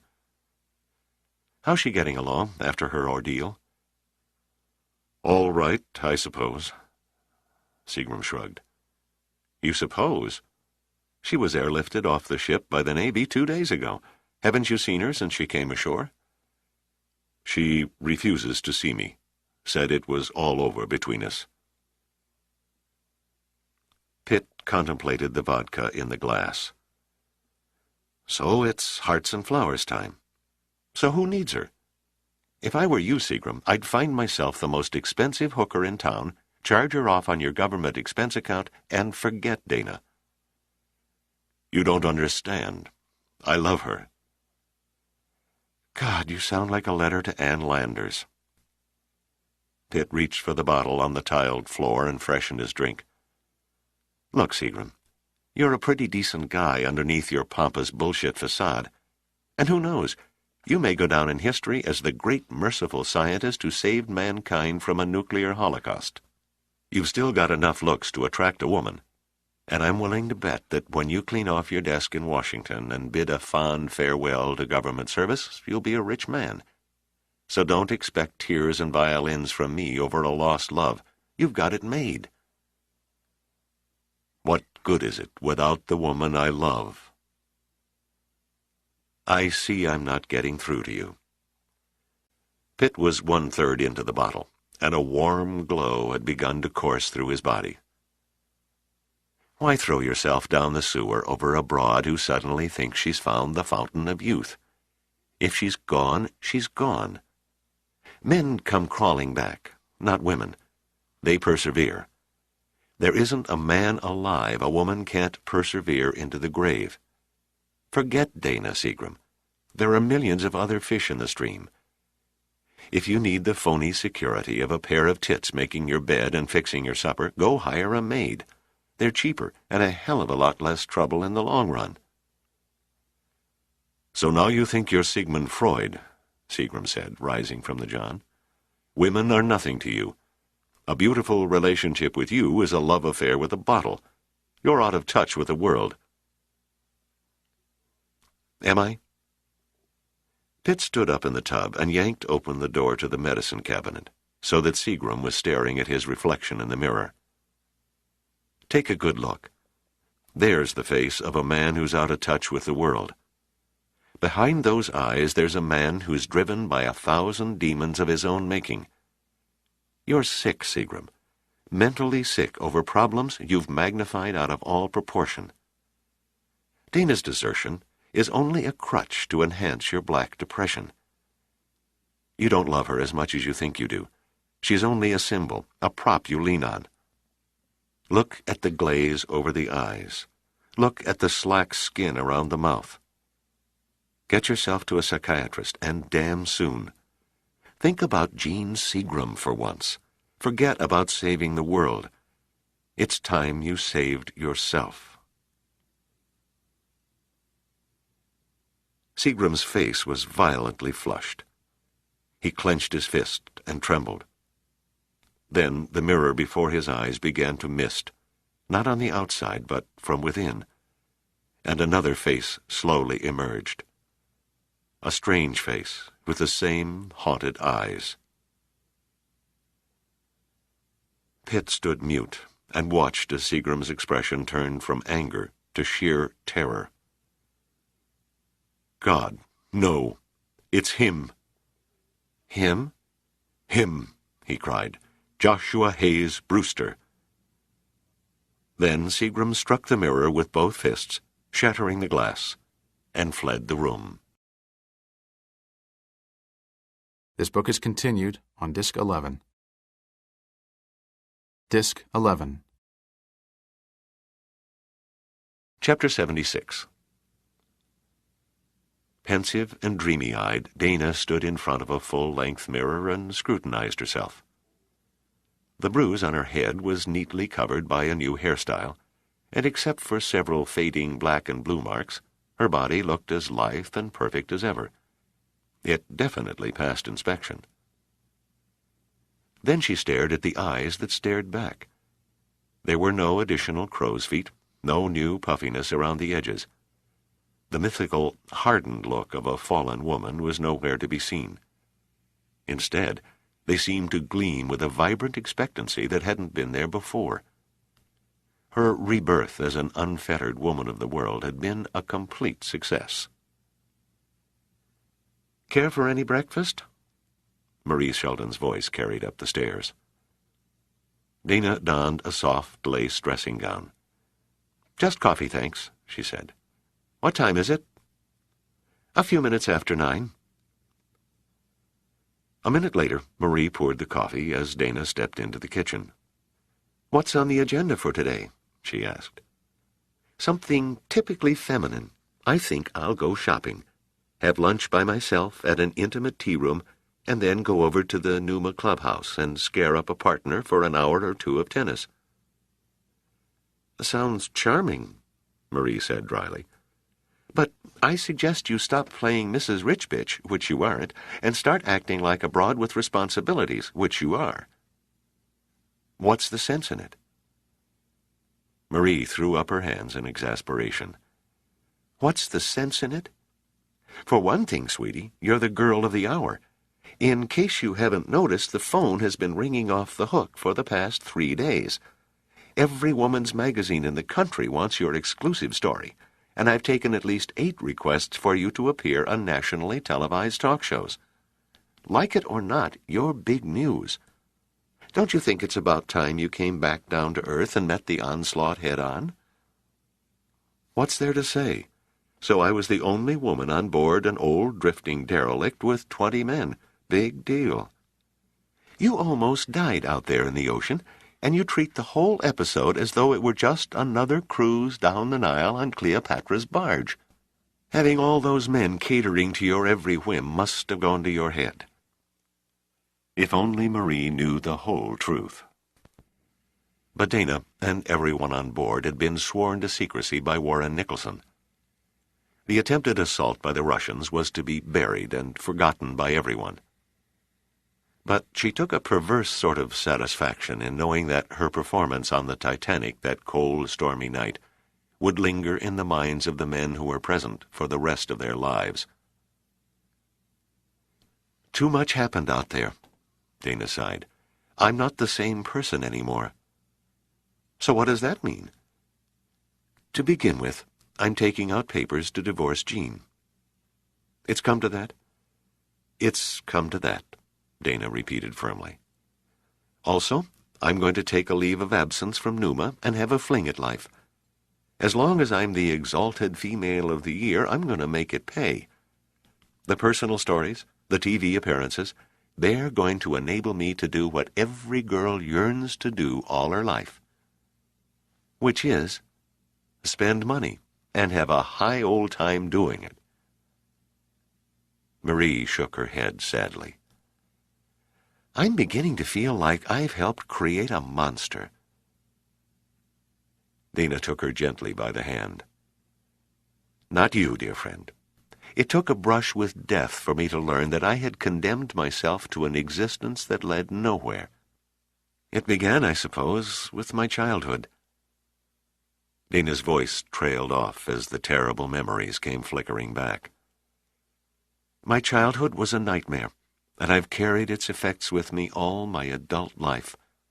I even infected my marriage with its sickness. Jean recognized the symptoms and married me more out of pity than deep love. Unwittingly, he treated me more as a father than as a lover. I can't force myself to go back now. The emotional responses that it takes to build and maintain a lasting relationship just aren't in me. I'm a loner, Marie. I know that now. I'm too selfish with my affections toward others. It's the albatross around my neck. From here on in, I'm going it alone. That way, I can never hurt anyone ever again. Marie looked up, tears in her eyes. Well then, I guess between us we'll even up the sides. You're folding your marriage and going back to the single ways, while I'm shucking the odd woman out syndrome and joining the great ranks of the matronly housewives. Dana's lips parted in a wide smile. You and Mel? Me and Mel. When? It'd better be soon, or I'm going to have to order my trousseau from the Blessed Event maternity shop. You're pregnant?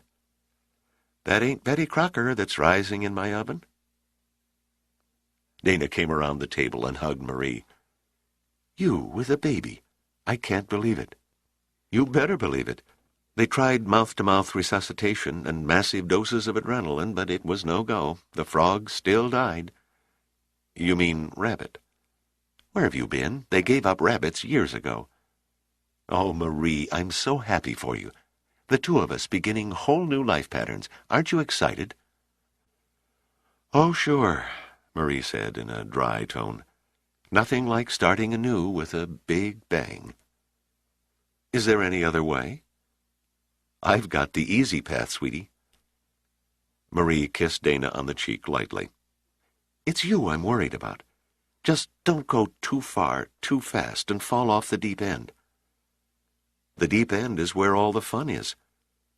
Take my word for it. Learn to swim in the shallows. Too tame. Dana's eyes grew thoughtful. I'm going to start at the very crest. And just how are you going to initiate that little feat? Dana met Marie's eyes evenly. All it takes is one little phone call.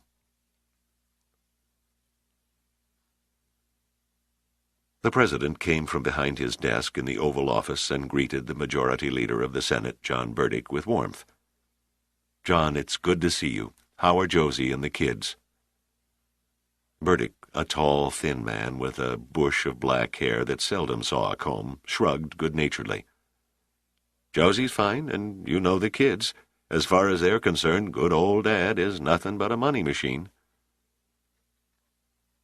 After they were seated, the talk kicked off with their differences on budget programs.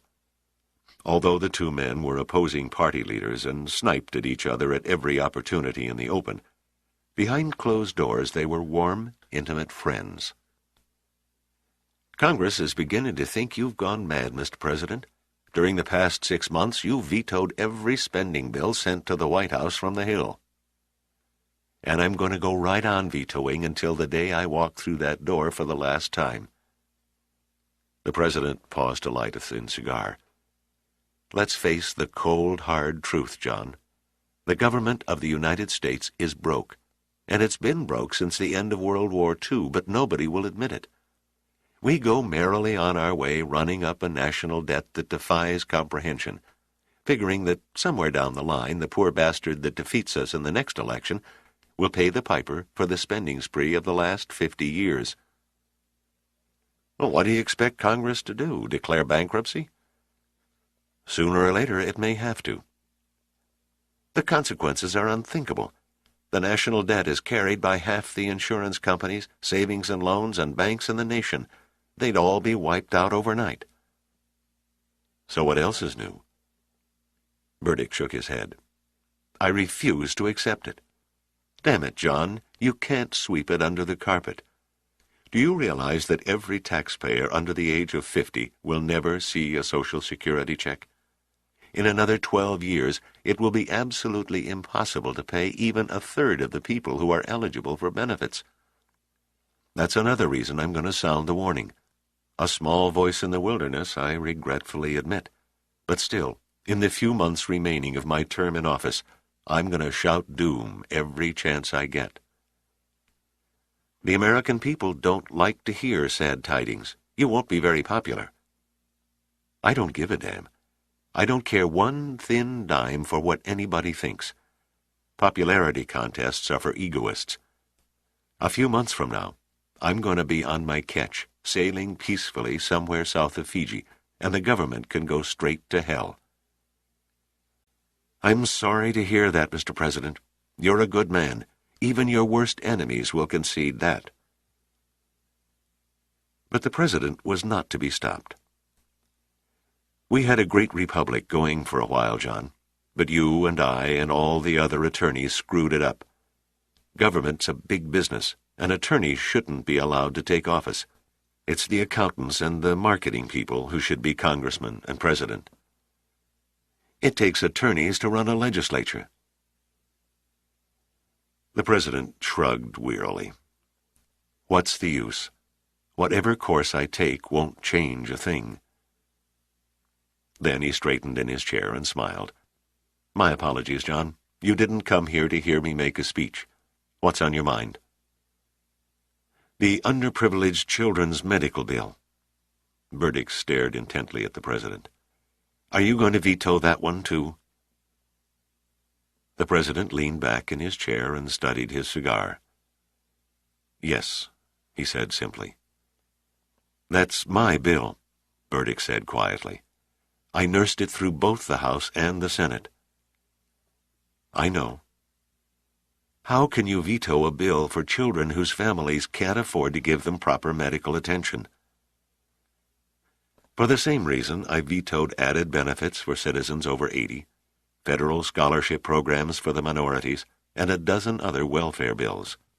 Somebody has to pay for them, and the working class who support this country has been pushed to the wall with a 500% tax increase over the last 10 years. For the love of humanity, Mr. President. For the love of a balanced budget, Senator.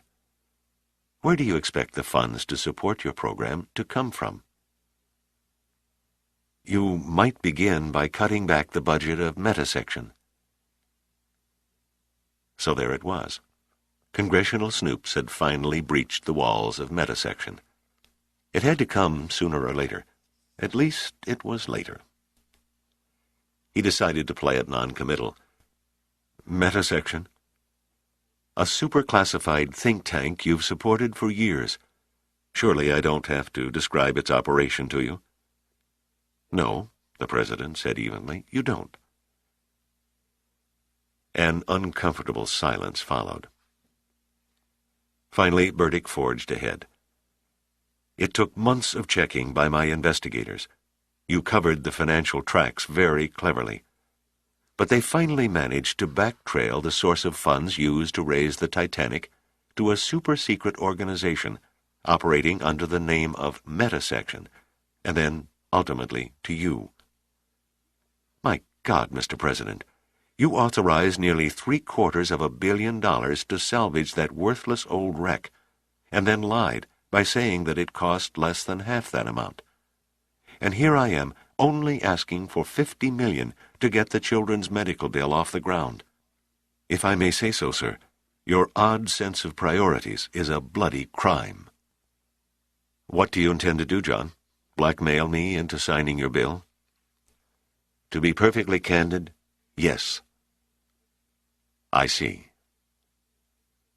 Before the conversation could go on, the President's secretary entered the room. Excuse me for interrupting, Mr. President, but you asked to check over your appointment schedule for this afternoon. The President made an apologetic gesture to Burdick. Excuse me, John, this will take only a moment. The President scanned the schedule. He stopped at a name penciled in for 4:15. He looked up at his secretary, his eyebrows raised. Mrs. Seagram? Yes, sir. She called and said she had traced down the history of that model ship in the bedroom. I thought perhaps you might be interested in what she discovered, so I squeezed her in for a few minutes. The President held his hands over his face and closed his eyes. Call Mrs. Seagram and cancel the 4:15 appointment. Ask her to join me for dinner on board the presidential yacht at 7:30. The secretary made the notation and left the room. The President turned back to Burdick. Now, John, if I still refuse to sign your bill, what then? Burdick held up his hands. Then you leave me no choice but to blow the whistle on your clandestine use of government funds. In that event, I fear you can expect a scandal that will make the old Watergate mess look like an Easter egg hunt. You'd do that. I would. An icy calm seemed to settle over the President. Before you dash out the door and waste more of the taxpayers' dollars on a congressional hearing over my fiscal maneuverings, I suggest you hear from the horse's own mouth what metasection is all about, and what they've produced in the defense of the country that keeps us both gainfully employed. I'm listening, Mr. President. Good. 1 hour later, a thoroughly subdued Senator John Burdick sat in his office and carefully dropped his secret file on metasection into a shredding machine. Chapter 77. It was a staggering sight to see the Titanic propped high and dry in the huge canyon of a dry dock. Already the noise had started. Welders were attacking the clogged passageways. Riveters were hammering against the scarred hull, beefing up the temporary repairs made at sea to the jagged wounds below the waterline. Overhead, 2 sky-reaching cranes dipped their jaws down into the darkened cargo holds, only to have them reappear minutes later with mangled bits and pieces of debris clutched in their iron teeth. Pitt took what he knew would be his last look about the gymnasium and upper deck. Like bidding a New Year's Eve goodbye to a passing piece of his life, he stood there and soaked up the memories. The sweat of the salvage, the blood and sacrifice of his crew, the fragility of their hope that had, in the end, carried them through. It would all be left behind. Finally, he cast aside his reverie and walked down the main staircase, and eventually found his way to the forward cargo hold on G-deck. They were all present and accounted for, and looking strangely unfamiliar under the silver hard hats. Jean Seagram, gaunt and trembling, paced back and forth. Mel Donner, wiping trickles of sweat from his neck and chin, and nervously keeping a concerned eye on Seagram. Herb Lusky, a metasection mineralogist, standing by with his analysis equipment. Admiral Sandecker and Kemper, huddled in one corner of the darkened hold and conversing in low tones. Pitt carefully stepped around the twisted bulkhead supports and over the rippled deck of warped steel until he was standing behind a shipyard worker who was intently aiming his cutting torch at a massive hinge on the vault door. The vault, Pitt thought darkly. It was only a matter of minutes now before the secret hidden inside its gut was laid bare. Suddenly, he became aware of an icy chill. Everything around him seemed to turn cold, and he began to dread the opening of the vault. As if sharing his uneasiness, the other men in the dank hold became quiet and gathered beside Pitt in restless apprehension. At last, the worker turned off the fiery blue jet of his torch and raised his face shield. "How's it look?" Pitt asked. "They sure built them good in the old days," the worker replied. "I've torched out the lock mechanism and knocked off the hinges, but she's still frozen solid." "What now?" "We run a cable from the Doppelman crane above, attach it to the vault door, and hope for the best." It took the better part of an hour for a crew of men to wrestle a 2-inch thick cable into the hold and fasten it onto the vault. Then, when all was ready, a signal was relayed to the crane operator via a portable radio transmitter, and the cable began slowly to straighten out its curves and tighten. No one had to be told to move back out of the way. They all knew that if the wire took it in its head to snap, it would whiplash through the hold with more than enough force to split a man in two. In the distance, they could hear the engine of the crane straining. For long seconds, nothing happened. The cable stretched and quivered, its strands groaning under the tremendous load. Pitt threw caution aside and edged closer. Still, nothing happened. The vault's stubborn resolve seemed as firm as the steel of its walls. The cable slackened as the crane operator eased off the strain to work up his engine's RPMs. Then he revved up and engaged the clutch once more, and the cable suddenly went taut with an audible twang. To the silent men who looked anxiously on, it seemed inconceivable that the old rusted vault could stand up to such a powerful assault, and yet the inconceivable was apparently happening. But then, a tiny hairline crack made its appearance along the upper edge of the vault door. It was followed by two vertical cracks along the sides, and finally a fourth running across the bottom. Abruptly, with an agonizing screech of protest, the door reluctantly relinquished its grip and tore off the great steel cube. No water came out of the yawning blackness. The vault had remained airtight during its long sojourn in the deep abyss. Nobody made a move. They stood rooted, frozen, mesmerized by that uninviting black square hole. A musty stench rolled out from within. Lusky was the first to find his voice. "My God, what is it? What in hell is that smell?" "Give me a light," Pitt ordered one of the workmen. Someone produced a fluorescent handlight. Pitt switched it on and danced its bluish-white beam on the interior of the vault. They could see 10 wooden boxes, tightly secured by stout leather straps. They could also see something else, something that turned every face ghostly pale. It was the mummified remains of a man. Chapter 78. He was lying in one corner of the vault, eyes closed and sunken in, skin as blackened as old tar paper on a warehouse roof. The muscle tissue was shrunken over the bony skeleton, and a bacterial growth covered him from head to toe. He looked like a moldy piece of bread. Only the white hair of his head and beard were perfectly preserved.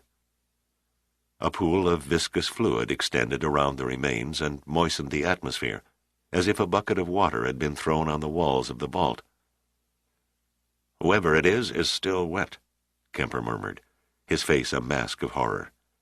"How can that be after so long?"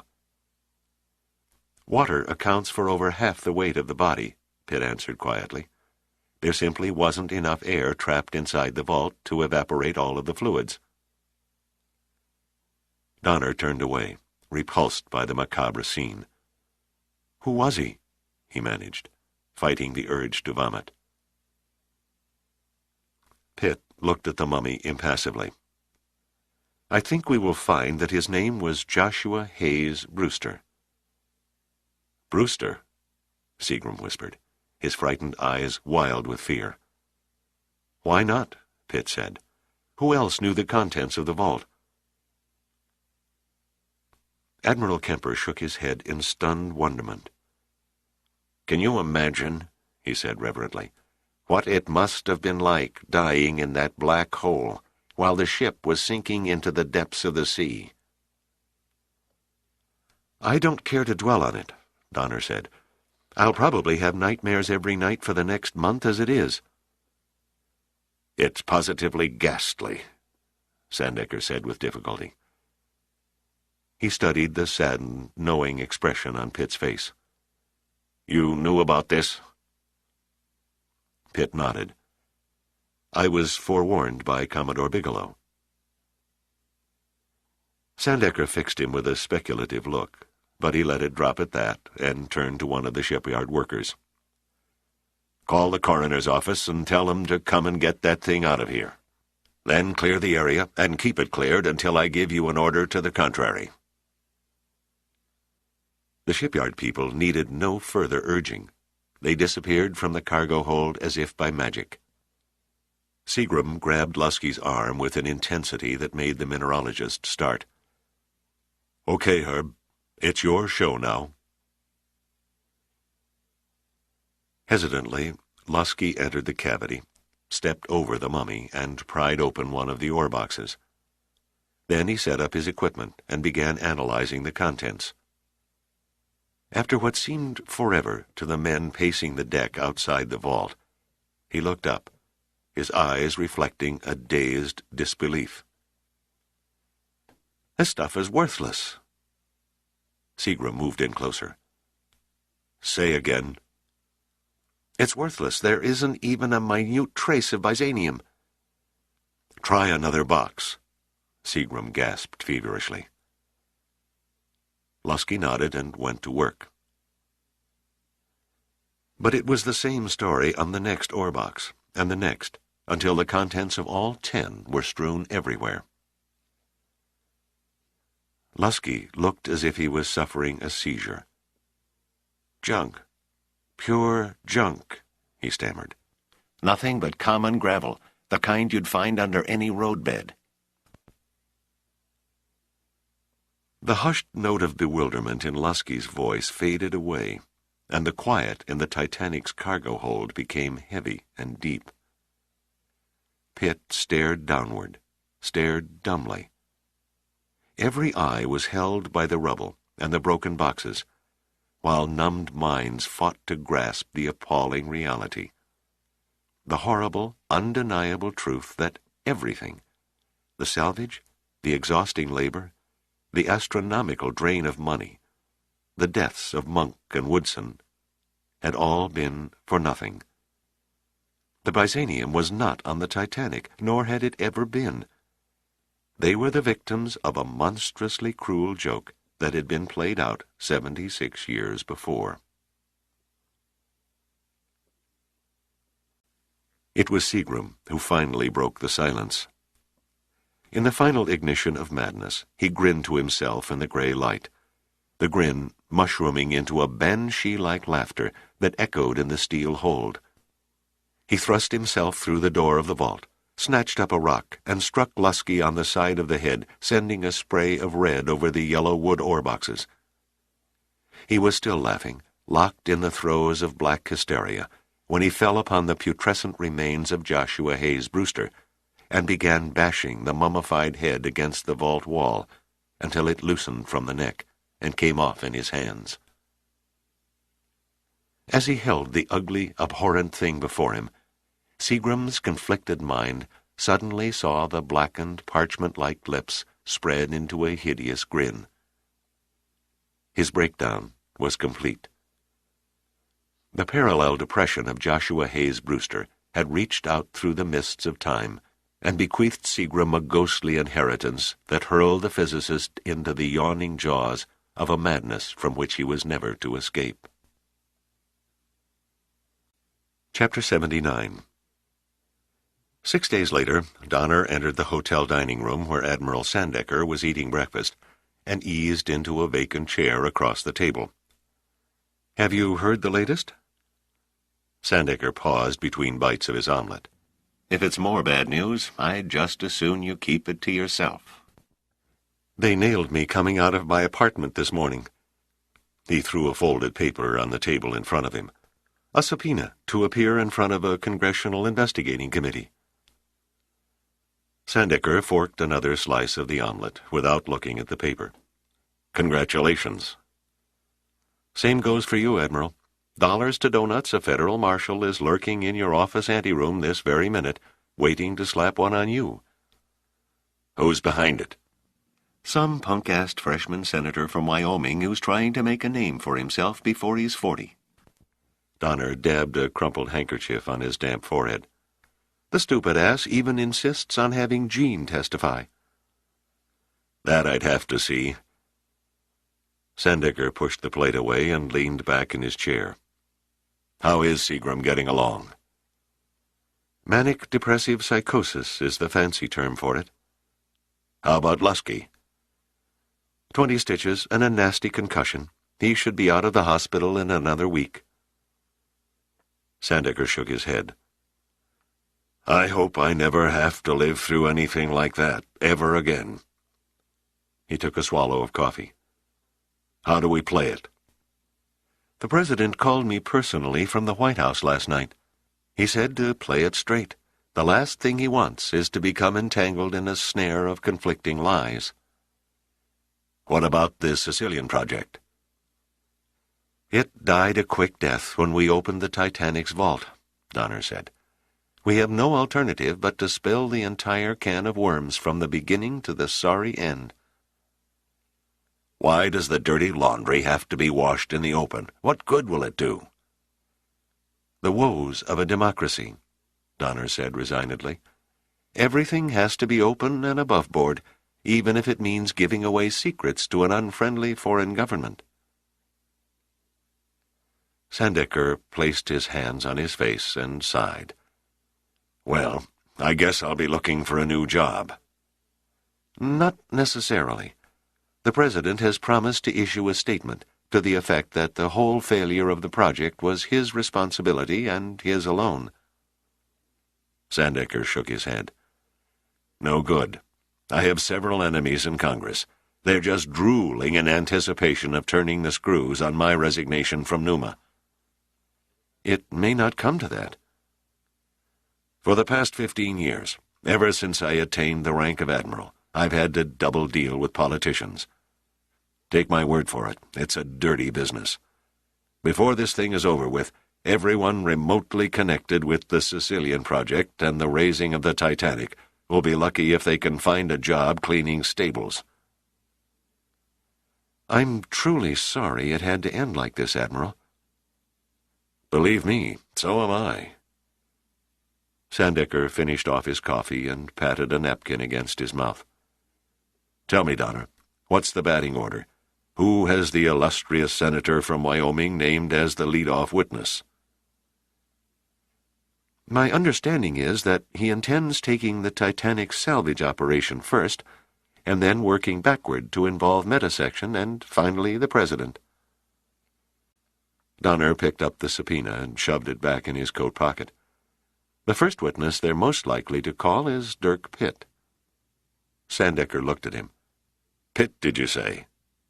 That's right. Interesting, Sandecker said softly. Most interesting. You've lost me somewhere. Sandecker neatly folded the napkin and laid it on the table. What you don't know, Donner, what you couldn't know, is that immediately after the men in the little white coats carried Seagram off the Titanic, Pitt vanished into thin air. Donner's eyes narrowed. Surely you know where he is? His friends? Giardino? Don't you think we all tried to find him? Sandecker snarled. He's gone, disappeared. It's as though the earth swallowed him up. But he must have left some clue. He did say something, but it didn't make any sense. What was that? He said he was going to look for Southby. Who in hell is Southby? Damned if I know, Sandecker said. Damned if I know.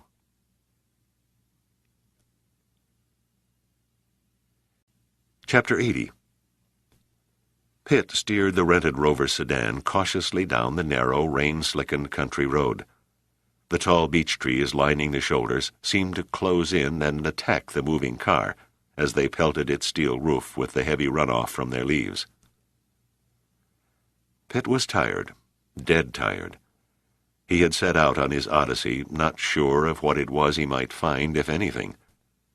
He'd begun as Joshua Hayes Brewster and his crew of miners had begun, on the docks of Aberdeen, Scotland, and then he'd followed their death-strewn path across Britain, and almost to the old ocean dock at Southampton, from which the Titanic had set out on her maiden voyage.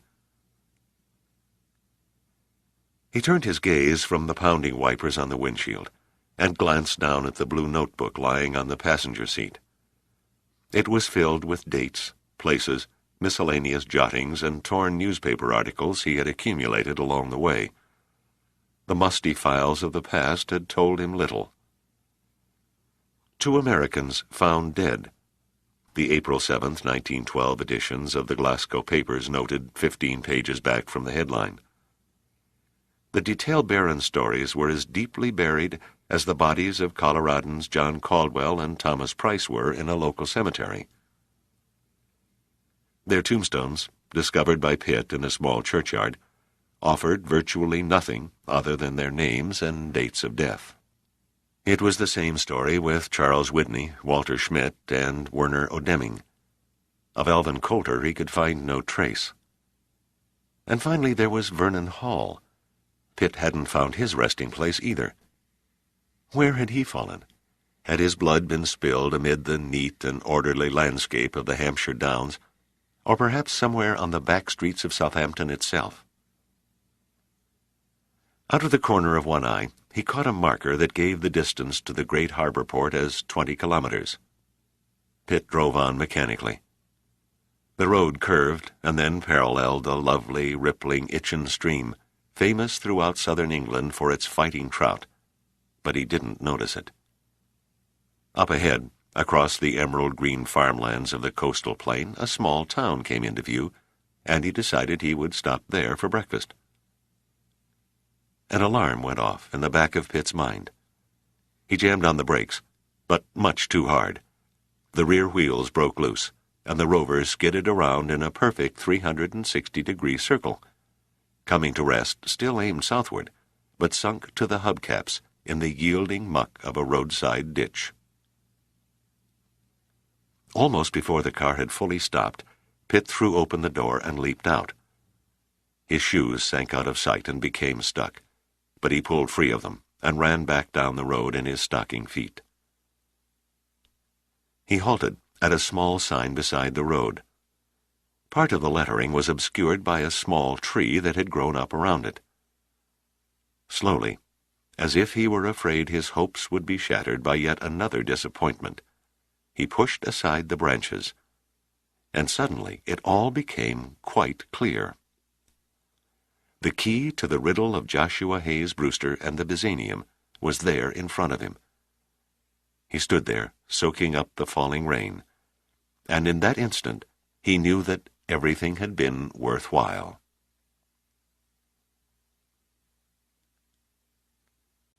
Chapter 81.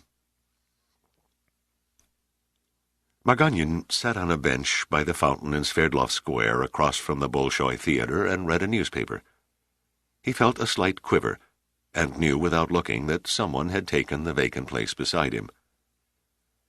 The fat man in the rumpled suit leaned against the backrest and casually gnawed on an apple. "Congratulations on your promotion, Commander," he mumbled between bites. "Considering how events turned out," Margagnon said, without lowering the paper, "it was the least Admiral Sloyuk could do." "And your situation now, with Prevlov out of the way?" "With the good captain's defection, I was the logical choice to replace him as chief of the Foreign Intelligence Analysis Division. It was an obvious conclusion."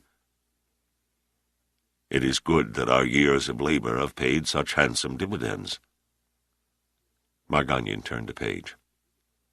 "We have only opened the door. The dividends are yet to come."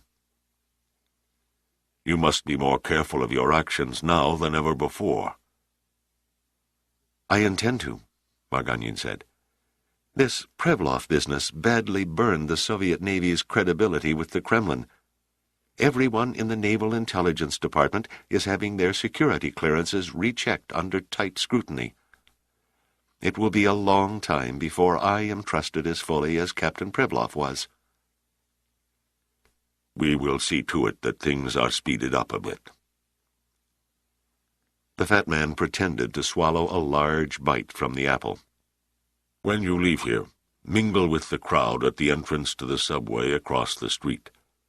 One of our people who is adroit at lifting wallets from the unsuspecting will do a reverse routine, and discreetly insert an envelope into your inside breast pocket. The envelope contains the minutes from the last meeting of the United States Navy Chief of Staff with his fleet commanders. That's pretty heady material. The minutes have been doctored. They may seem important, but in reality they have been carefully reworded to mislead your superiors. Passing along fake documents won't do my position any good. Ease your mind, the fat man said. Tomorrow at this time, an agent of the KGB will obtain the same material. The KGB will declare it bona fide. Since you will have produced your information 24 hours ahead of them, it will put a feather in your cap in the eyes of Admiral Sloyuk. Very cunning, Margagnon said, staring at the newspaper. Anything else? This is goodbye, the fat man murmured. Goodbye? Yes.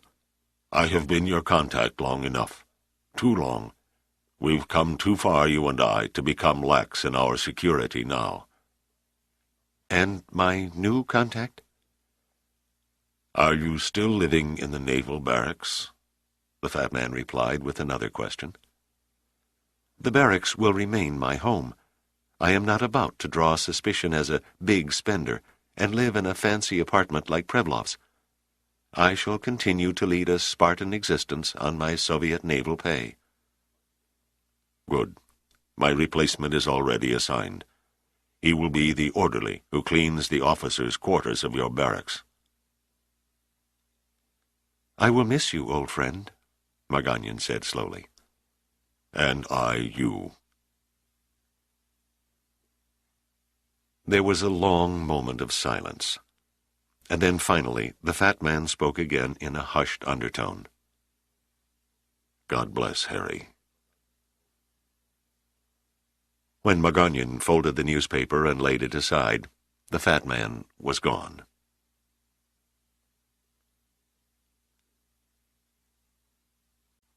Chapter 82.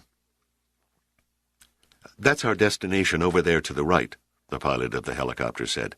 I'll set down in that pasture just across the road from the churchyard. Sandecker looked out the window. It was a gray, overcast morning, and soft blankets of mist were hovering over the low areas of the tiny village. A quiet lane wandered past several quaint houses, and was bordered on both sides by picturesque rock walls.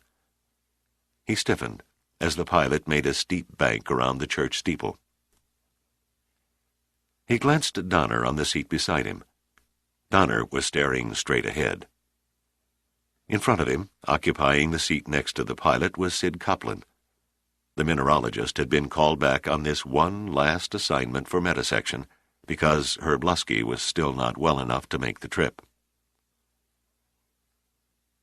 Sandecker felt the slight bump as the landing skids touched the ground, and a moment later the pilot cut the engine, and the rotor blades drifted to a stop.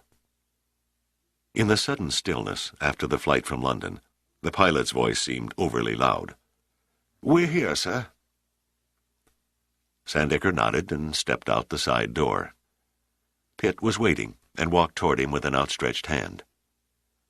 "Welcome to Southby, Admiral," he said, smiling.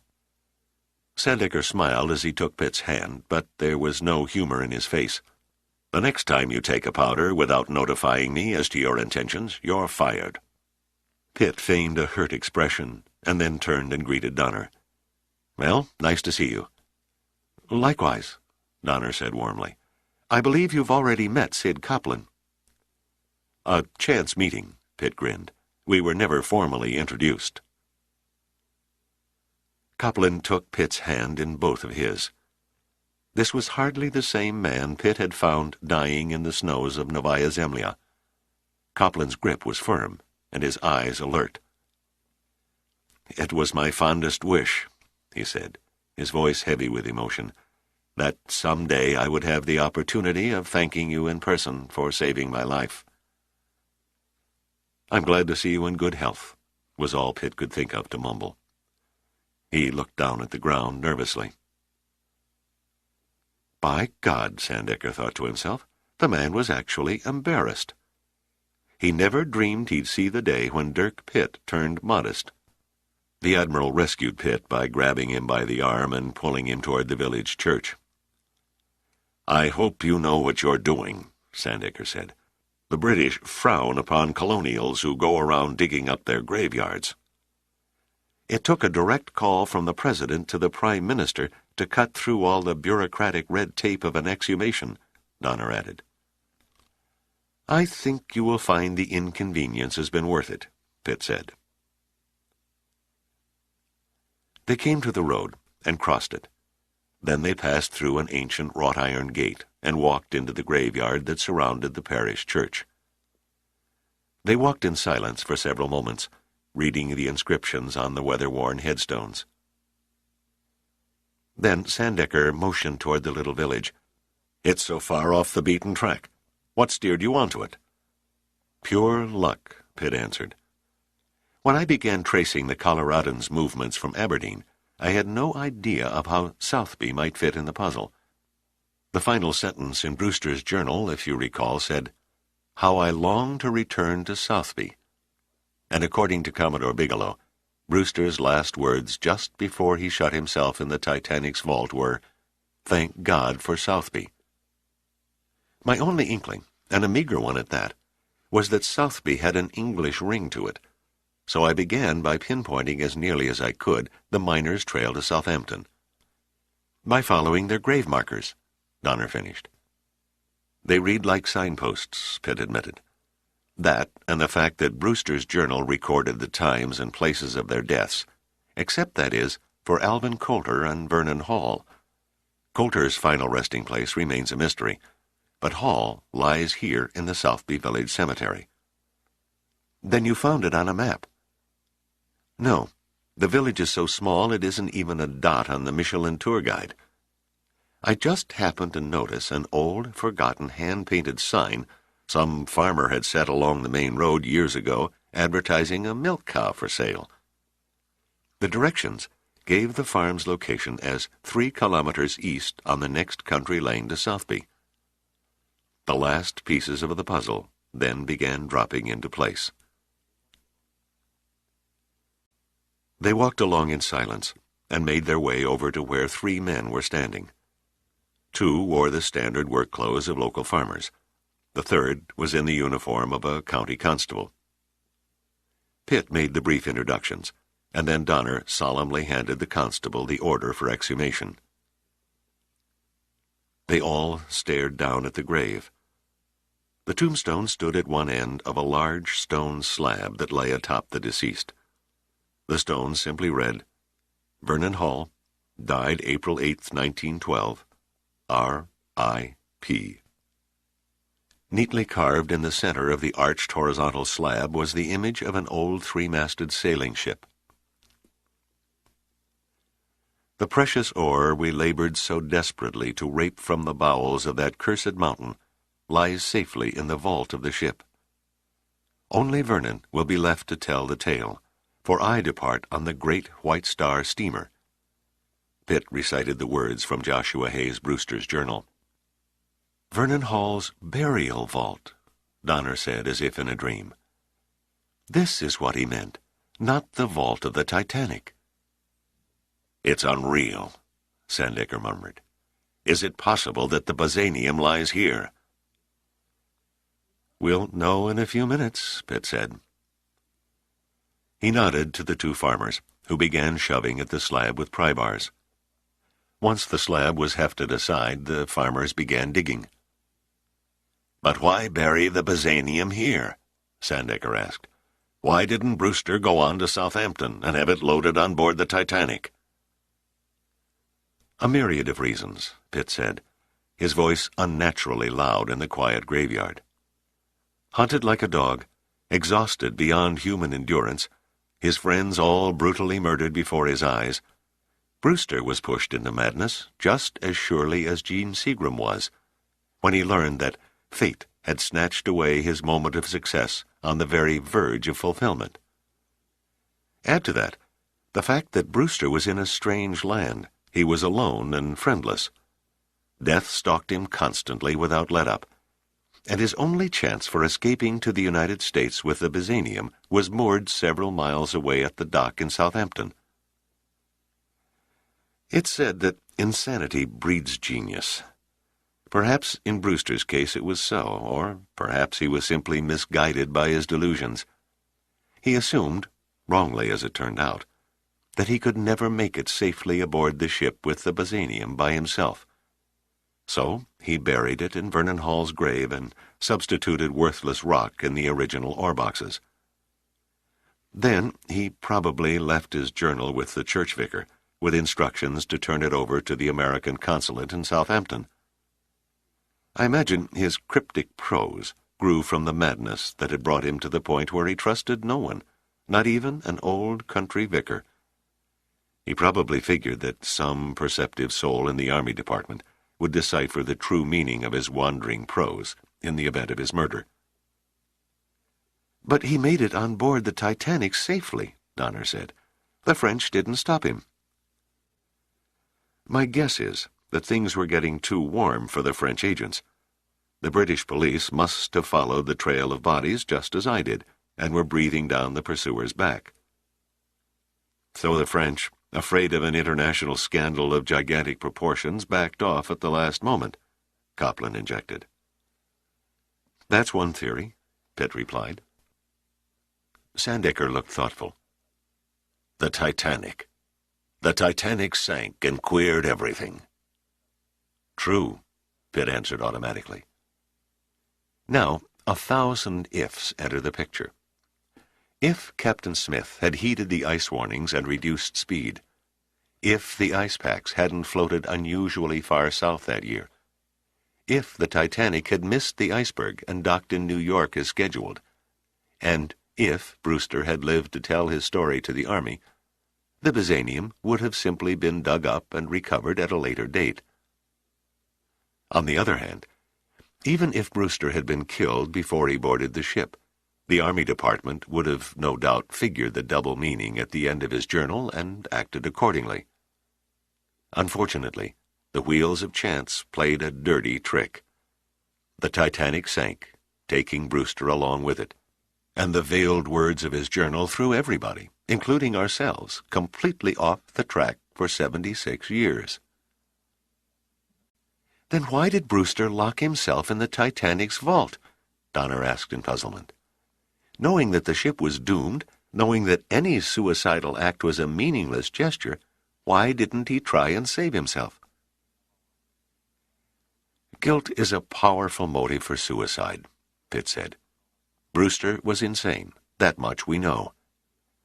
When he realized that his scheme to steal the Byzanium had caused a score of people, 8 of whom were close friends, to die needlessly, he blamed himself.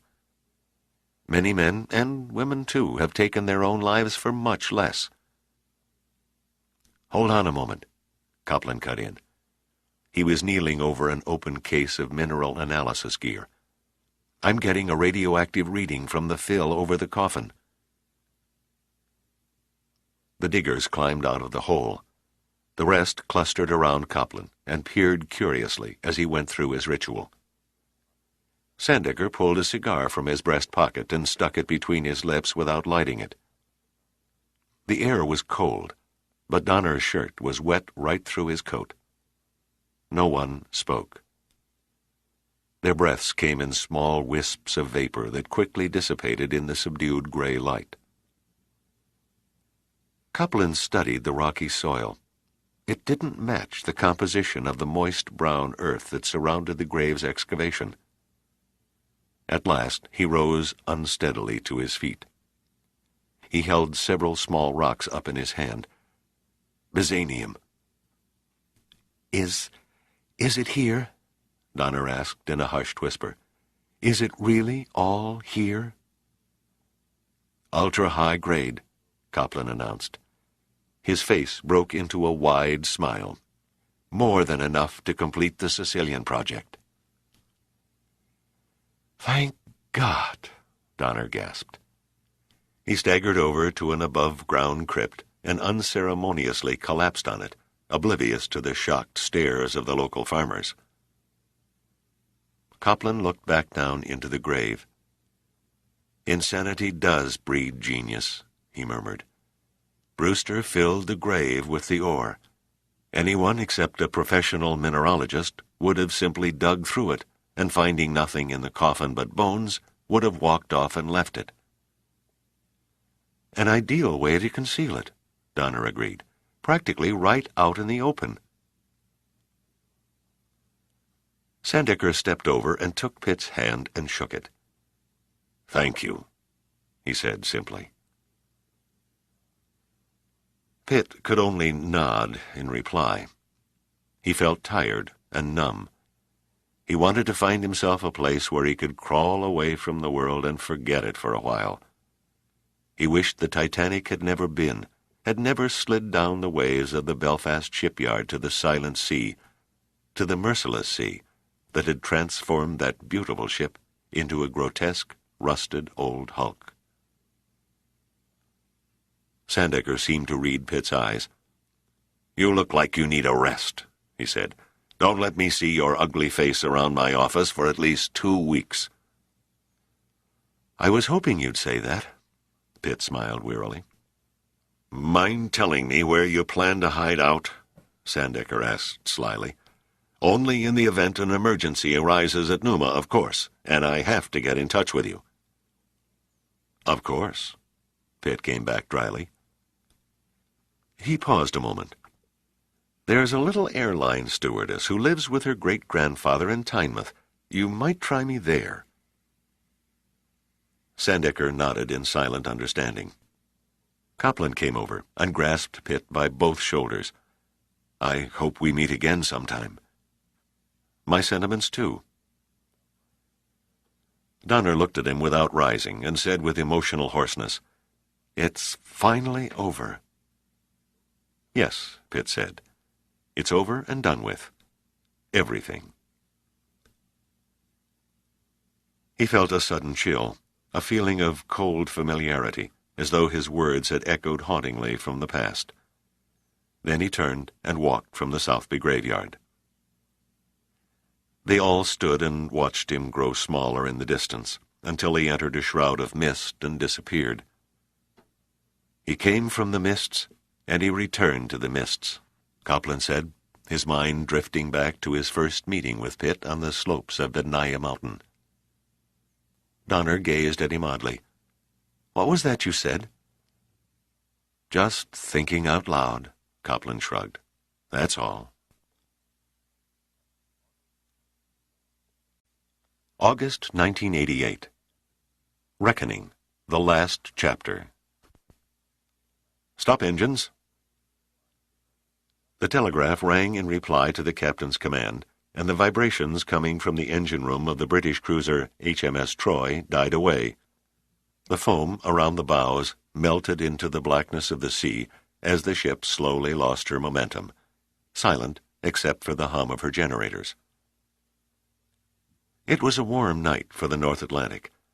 The sea was glassy calm, and the stars blazed in a sparkling carpet across the sky from horizon to horizon. The Union Jack hung limp and lifeless in its halyards, untouched by even a hint of breeze. The crew, over 200 of them, was assembled on the foredeck, as a lifeless body sewn in the traditional sailcloth of a bygone era and shrouded by the national flag, was carried out and poised at the ship's railing. Then the captain, his voice resonant and unemotional, read the sailors' burial service. As soon as he uttered the final words, he nodded. The slat was tilted, and the body slid into the waiting arms of the eternal sea. The bugle notes were clear and pure as they drifted into the quiet night. Then the men were dismissed, and they turned silently away. A few minutes later, when the Troy was under way again, the captain sat down and made the following entry in the ship's log. HMS Troy. Time 0220, 10 August 1988. Position, latitude 41 degrees 46 minutes north, longitude 50 degrees 14 minutes west. At the exact time in the morning of the White Star steamer RMS Titanic's foundering, and in accordance with his dying wish that he spend eternity with his former shipmates, the remains of Commodore Sir John L. Bigelow, KBE, RD, RNR, retired, were committed to the deep. The captain's hand trembled as he signed his name. He was closing out the last chapter of a tragic drama that had stunned the world, a world the likes of which would never be seen again. At almost the same moment, on the other side of the earth, somewhere in the vast, desolate wastes of the Pacific Ocean, a huge, cigar-shaped submarine crept silently far below the languorous waves. Startled fish scattered into the depths at the monster's approach, while within its smooth, black skin, men prepared to launch a quad of ballistic missiles at a series of divergent targets 6,000 miles to the east. At precisely 1500 hours, the first of the great missiles ignited its rocket engine and burst through the sun-danced swells in a volcanic eruption of white water, rising with a thunderous roar into the blue Pacific sky. In 30 seconds, it was followed by the second, and the third, and finally the fourth. Then, trailing long, fiery columns of orange flame, the quartet of potential mass destruction arched into space and disappeared. 32 minutes later, while homing in on their downrange trajectory, the missiles abruptly blew up, one by one, in gigantic balls of flame, and disintegrated while still some 90 miles from their respective targets. It was the first time in the history of American rocketry that anyone remembered that the attending technicians and engineers and military officers who had held rein on the nation's defense programs had ever cheered the sudden and seemingly disastrous end to a perfect launch. The Sicilian project had proved itself an unqualified success on its first try.